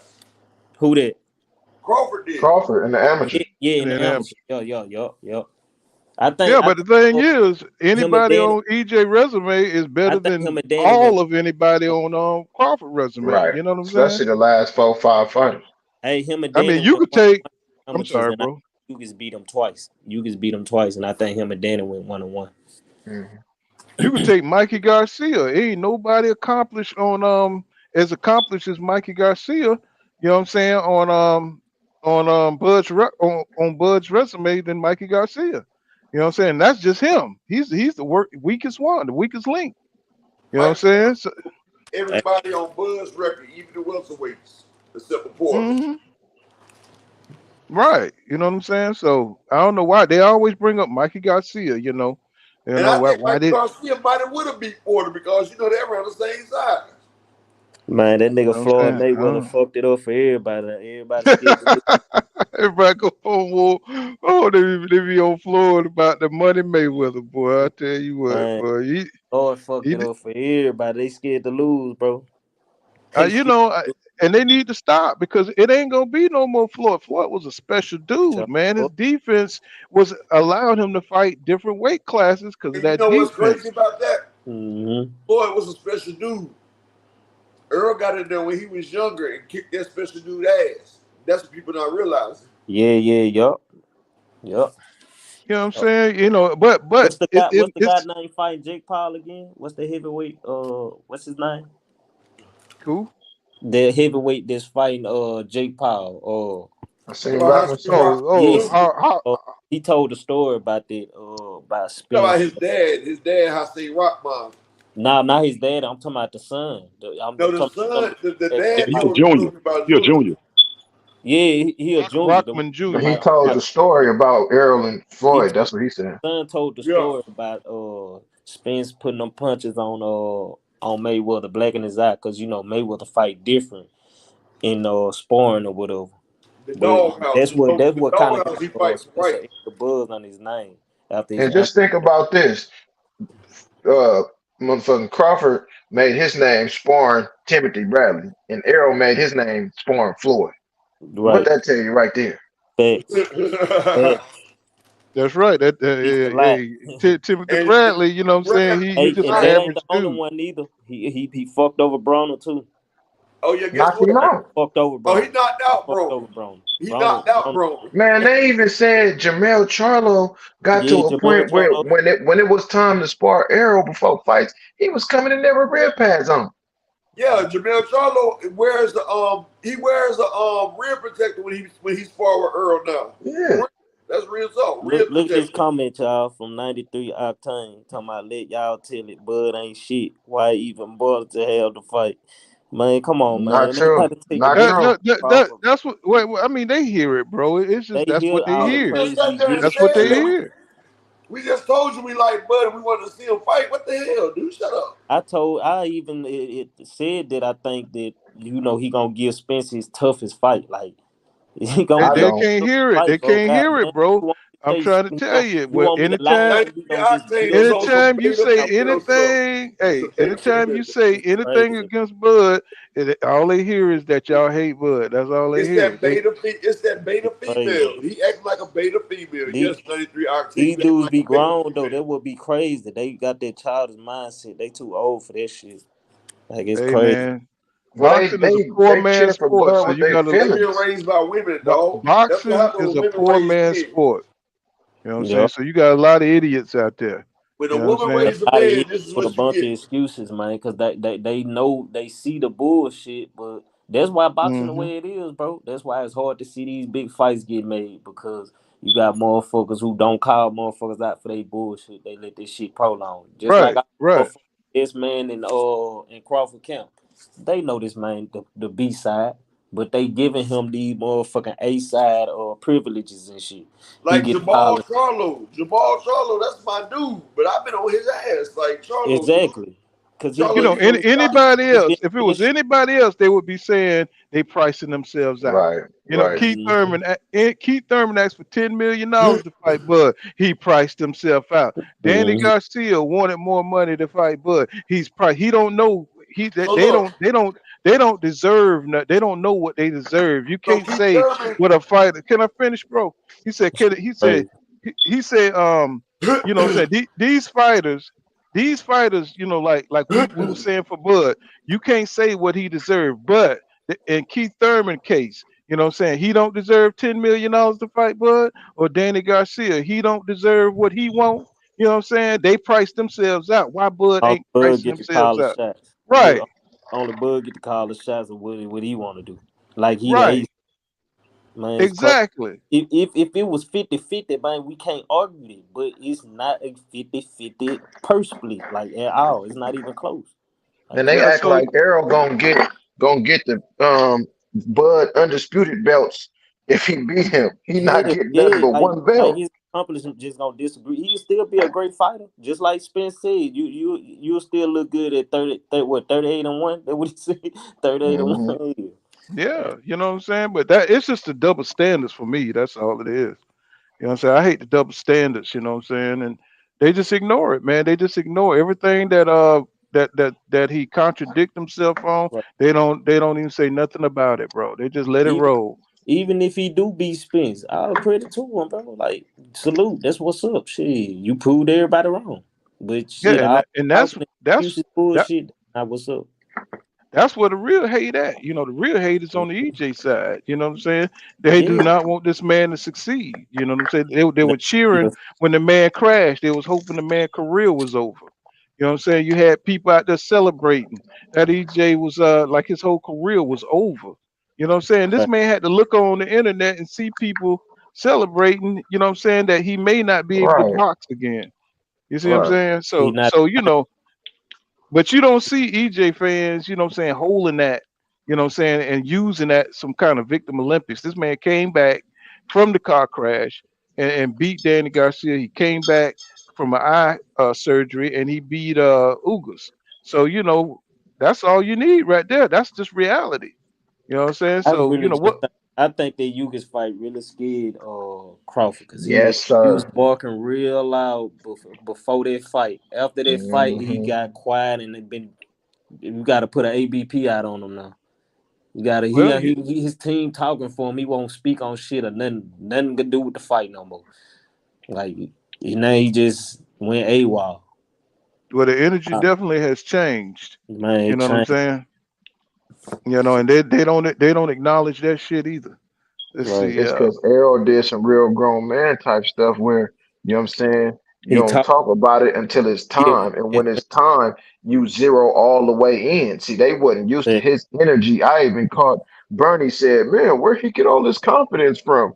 Yeah, they was caught off guard by that man moving how he moved. Because at the end of the day, he worried about who he fighting at the time. You know what I'm saying? Mm-hmm. Right, 93 octane. He said, "Let's appreciate."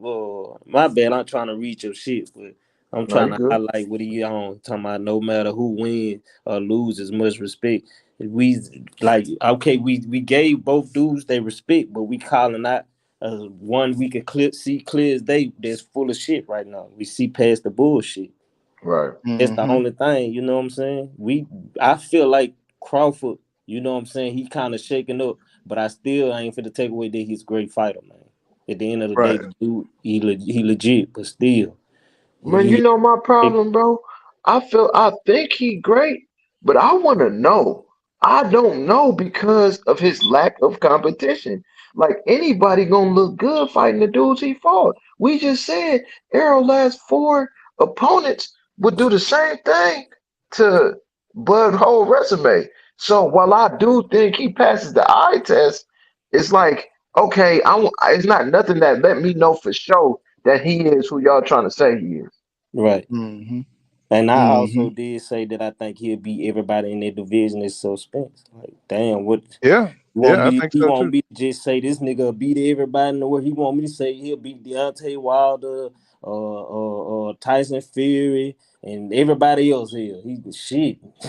I I don't even know said what that the he fuck had beat he Keith Thurman. I say. would like to see him get the experience of beat Keith Thurman.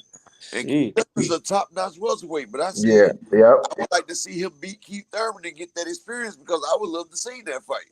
So what are you That would talking have about? let me know something Yeah, and that would have let me know. Okay, he beat Keith Thurman. That means he can deal with a slick fighter who with gonna some try to power. yeah, a slick power. I mean, slick fighter with power in both hands, who gonna try to outpoint you. And that's Keith Thurman's main thing. He's trying to get 6 rounds in as fast as he can. Then Keith Thurman worries about the knockout. See, he became a damn precision fighter where he's trying to get his rounds up first. Soon as Keith Thurman cut out the rounds in his head, then he started going to the business and fighting. But I want to see how he would have about that because Earl, once Earl start off quick like that, that's gonna give Crawford, because Keith Thurman starts off fast. So Earl Yeah, starts he off pretty do. so He Earl do. starts off pretty fast as well. So that'll give Crawford experience on starting off fast. And plus Keith Thurman Mm-hmm. has power in both hands just like Earl. And Right. that right there will give Crawford the experience of starting off fast and dealing with a fighter who can hurt you with either hand. Mm. Mm-mm. That's Yeah, experience that that he would have needs. been a good one. Yeah, he needs that. And plus, Keith Thurman is brilliant laterally. And Keith Yeah, Thurman is yeah. brilliant on his feet. And Earl can be Coming brilliant forward on and his feet. backward. Yeah. And Earl is brilliant coming forward and backward. That right there would have gave Crawford the experience he need with a fighter who can move, who can dance around the ring. Plus, Thurman can cut the ring off as well. If Thurman got you hurt, Thurman can cut the ring off. And see, that would have gave Crawford all the experience on that too, because Earl has fantastic footwork. He just never has to use it. But when he Right. does use it, you see the way he pivots and put Lamont Peterson in them angles. You see the way he Mm-hmm. hopped in, popped Mikey, hopped back out. The way he was stretching out that kitchen daddy, dip and move, slide, and back out again. See, Mm-hmm. He's a mover and a shaker. He just does it so quickly and so subtly. You like, well, damn, did You he don't dodge even it? see it. Yeah, you like, damn, did he dodge it? Like, you have to go back and look at the fight twice, maybe 3 times, Mm-hmm. just to see that the punch didn't even land on him. You like, well, damn, I thought he got hit that time. Mm-hmm. Or you do And like he, Paul Counter do and slow it down. Like Paul Counter slows it down and he puts it on. I be like, damn, a lot more. He slow it down. yeah, he can. And plus he could take a punch, bro. He could take a punch. I think that's going to come into the fight, like Lord to the Game was saying the other day. The durability is going to come into. It's going to come into play. You know what I'm He saying? don't really take too much.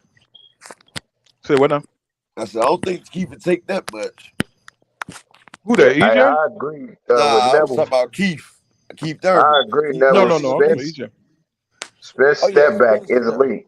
He got a step back counter left cross that'll hurt you, boy. exactly. He Did, step back and did you pop it on you quick. did you see him try to catch Porter? He missed that step back counter, man, like by inches, bro. If he That wasn't was a so dang bullseye. short, He caught him That with was one a in like what? the bullseye. second round. Caught him with a good step, the first hard punch of the He fight. caught him in the fourth Hey, as well. He hey, even hey, one catching more him. thing I need to bring up too about that about Crawford fans when they bring up the this triangle shit about okay Crawford beat Porter easier than Spence because Spence was getting problems or He whatever. fought You got a worn out also for. now you gotta also highlight the fact that they fought two different versions of Porter because Porter was a champion.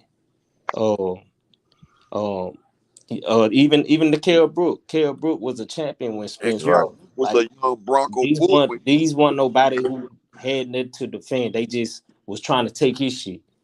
So Right. he had to fight and grind harder because they fight him for his belt.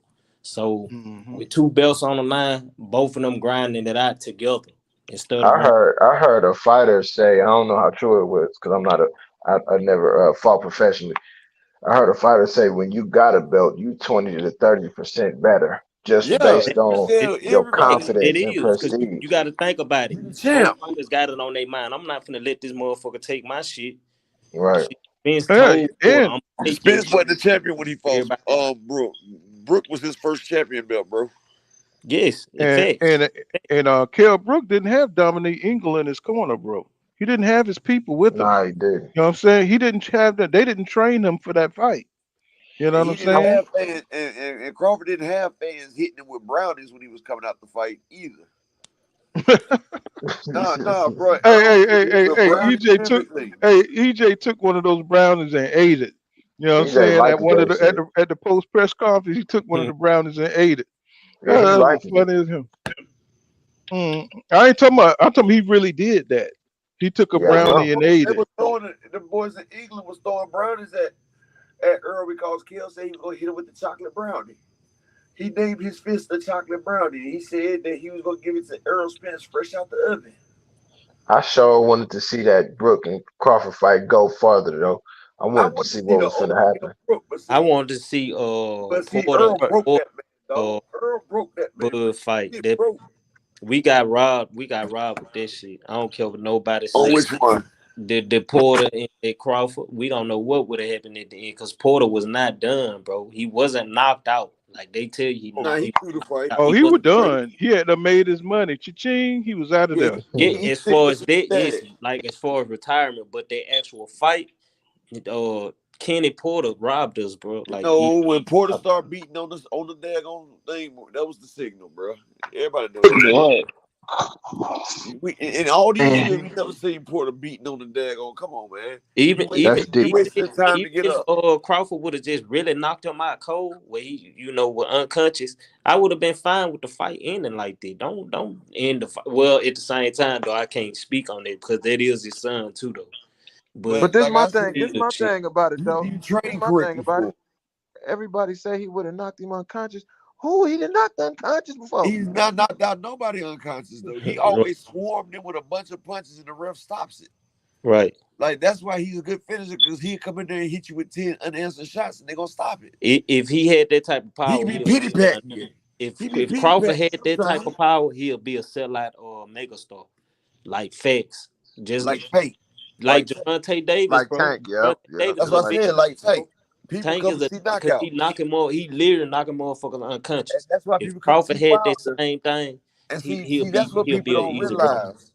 Either you are a great fighter like Floyd Mayweather, or you a monster like Deontay Wilder. Because people love to see either pure boxing at its finest, or they like to see a person get hurt.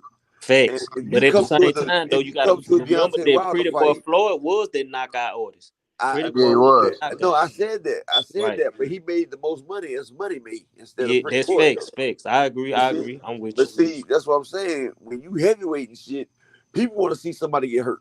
Yeah, That's heavyweight why they different. be sitting there. That's why they be clamoring for it. That's why they want knockouts. They don't care if it was a first round stoppage, second round, or 12th round. When Right. people come out, they want to see somebody get hurt. It's like the Roman Coliseum. That's what Rome did to control its population. Instead of having people rebel and have a big uprising, they gave the people the Coliseum. And that's where you can see a couple people hash it out for their lives. You sit here, and that's what boxers is. They're gladiators fighting for their lives. Right, And right. people love to see somebody get hurt. They love to put their thumbs down, like knock them out. Mm-hmm. And you know when a person get knocked out, the crowd goes wild. Everybody goes wild. You get 100,000 views on a pretty knockout because that's what people want to see, knockouts. I agree with Mm-hmm. Navels. Ain't that's his name? I agree with that. Facts. Mm-hmm. Yeah, that's right, All right. Neville. That's a good analogy right there. You You got gonna that protect pistol your on you. shit here at all costs here. Whatever it is, it don't matter what it is. You gonna I mean, protect your shit at all costs. Ugas leaking blood. He's still not trying to get rid of that belt. Like, no, I On my need mama, this. facts. He was He like, did not want no. to stop that bill. He wanted to keep, defending that motherfucker. He was going to die for that belt. He was willing to Yeah, die yeah, for that exactly. belt. Because it's Derek James if gave it was a Derek regular James fight, if it was a regular fight, he probably wouldn't even care, probably. But it Derek was a James gave development too. Derek James gave Ugas so much credit, man, for taking all that abuse. Yeah. You know what I'm saying? I think he was impressed, man. He was so impressed by that, bro. You know, man, that man took some body shots. He broken ribs, broken orbital bone. He was still trying to fight. That's something to be said for that. You Kind don't see that every day. So of yeah, what You know you what think I'm saying? about Spence that's a versus different Ugas that's a next? different type of beating when motherfuckers breaking your bones and people don't understand that neither. That's But it, different than knocking motherfuckers out. When you break a nigga bones and fucking their eye socket up, man, that's different, hey, bro. watch what I tell For y'all real. though. Watch when Spence and Crawford vacate. Watch you see Thurman versus Ugas for one of them vacant belts. I was just Mm. thinking about that. You know, Thurman done moved to number one. Now, Number I ain't one. gonna fake. I think Boots gonna run that motherfucker once Spencer Crawford move Yeah, up Boots or is whatever gonna happen. Boots gonna hit the IBF. IBF already Right. got a good. He Right. can only get for one of them belts. He gonna go for the IBF because IBF they good with him. But Fact. they just jumped Keith Thurman over Virgil Ortiz in the Yep, sure WBC. did. Keith Thurman's number one in the WBC right now. Mm-hmm. And you know Ugas is trying to get a comeback fight now. Ugas said he wants another fight. Ugas said Mm. he'll fight Boost too. Yeah. But watch, I bet Ugas and Thurman gonna end up fighting because Thurman feel like he beat Porter. He feel like That's I gonna can be beat a second Ugas. fight, right? And I bet Ugas might beat Thurman. In my honest opinion, I think Ugas, because what Ugas done went through, I think he might be able to beat Keith Thurman. I don't know. Ugas don't let his hands go enough for No, Thurman. he lets his hands go. Watch the Pacquiao fight. Watch the Ray Robinson fight when he knocked out Ray Robinson. He lets them hands go. But when you got a person like Earl putting them 47 palms on you, you can't let your 47 hands go pounds. because every time you let your hands go, you getting punished. Right. Just like Mikey Garcia didn't let his hands go because when he let his hands go, he was getting punished. And the worst case scenario is you get caught throwing the Why punch. you punching? Woo! And he catch you in the body while you extend it. Oh man. Ooh. He gonna holler like that boy did, Fortuna did versus that on Ryan. He hollered. He said, huh? Hmm. Well, y'all, we've been at it for 6 hours 6.5 and hours. 34 minutes. You know what I'm saying? I appreciate everybody for coming through, but we're gonna have to get up and do something tomorrow and go to work. You know what I'm Hell saying? yeah. I appreciate it, man. You can see the energy around this fight is crazy. Man, y'all make sure y'all subscribe to Upper Echelon Boxing. You know what I'm Appreciate that. saying? Appreciate You it. know what I'm saying? Hey, And Upper Echelon, I'm not getting your notifications too. Like when you Damn. drop videos, I ain't getting no notification. I guess you gotta unsubscribe and resubscribe. They say they be doing that because I had to do that with Blue Blood now. Oh, for sure. mhm. All Yeah. right, we're Boy, gonna wrap it up. I'm dropping You that know, James Tony today too. I got it finished. I'm just gonna drop it. hmm and Right. you know what I'm saying? Well, we'll see you guys in the next one, man. We're gonna get some sleep tonight. You know what I'm saying? I think we did good. 6 hours and a half ain't bad. You know what I'm saying? Yeah, that's a lot. That's a great shit. Straight All right. cookout. Hell Hey, no yeah. doubt. It Hey, stayed don't be it a stayed at stranger, Nutty. it Oh stayed no, over I be in 100. your chat all the time. I got a wrench. I'm gonna start hopping on. You know what I'm saying? Cause I like talking boxing with y'all. All Hey, right, my brother. are you Cash subscribed to Upper Crypto, Echelon? W Nivels, J Smith. You know what I'm saying? I appreciate y'all sticking with us. Rando Datcher, man, what's going on? You know what I'm saying? Cash Crypto, you know what I'm saying? And Keith Sonatra, Sonatra. You Anybody know what I'm that's saying? not subscribed, I'm about to drop it in the chat for y'all. And I appreciate everybody for coming out and watching Pool Counter Boxing. I'm out, Hmm. Pool. I'm about to go ahead and All drop right. you. All All right. right. I'll hold on till you do that. Mhm. Yeah, man. Shoot. Let's get some sleep tonight. You know what Hey, I'm keep it up, saying? Paul, man. You doing your thing, bro. I ain't- just your pedigree. No, not your pedigree. Your your resolve, man. How you run your channel, how you host. You know what I'm saying? And yo, just how calmly you do your thing, man. It's real enticing, man, for a new listener. Even though I've been listening for a while, but keep doing your thing, bro. Oh, I appreciate that, bro. I really appreciate that, man. That means a lot. You know what I'm saying? Yeah, it's all Okay. Oh, good. did he drop that in there? Not Hang on. just yet. Oh, okay. Yeah, All there you right. go. Yeah. Yeah, y'all subscribe to Upper Echelon, man. That's my co-host right there. You know what I'm saying? Y'all get that in. You know what I'm saying? Make sure y'all swarm over there and, you know what I'm saying, get them some views and some subs. Appreciate y'all, man, for coming through. You know what I'm saying? We'll see you guys in the next one. Peace.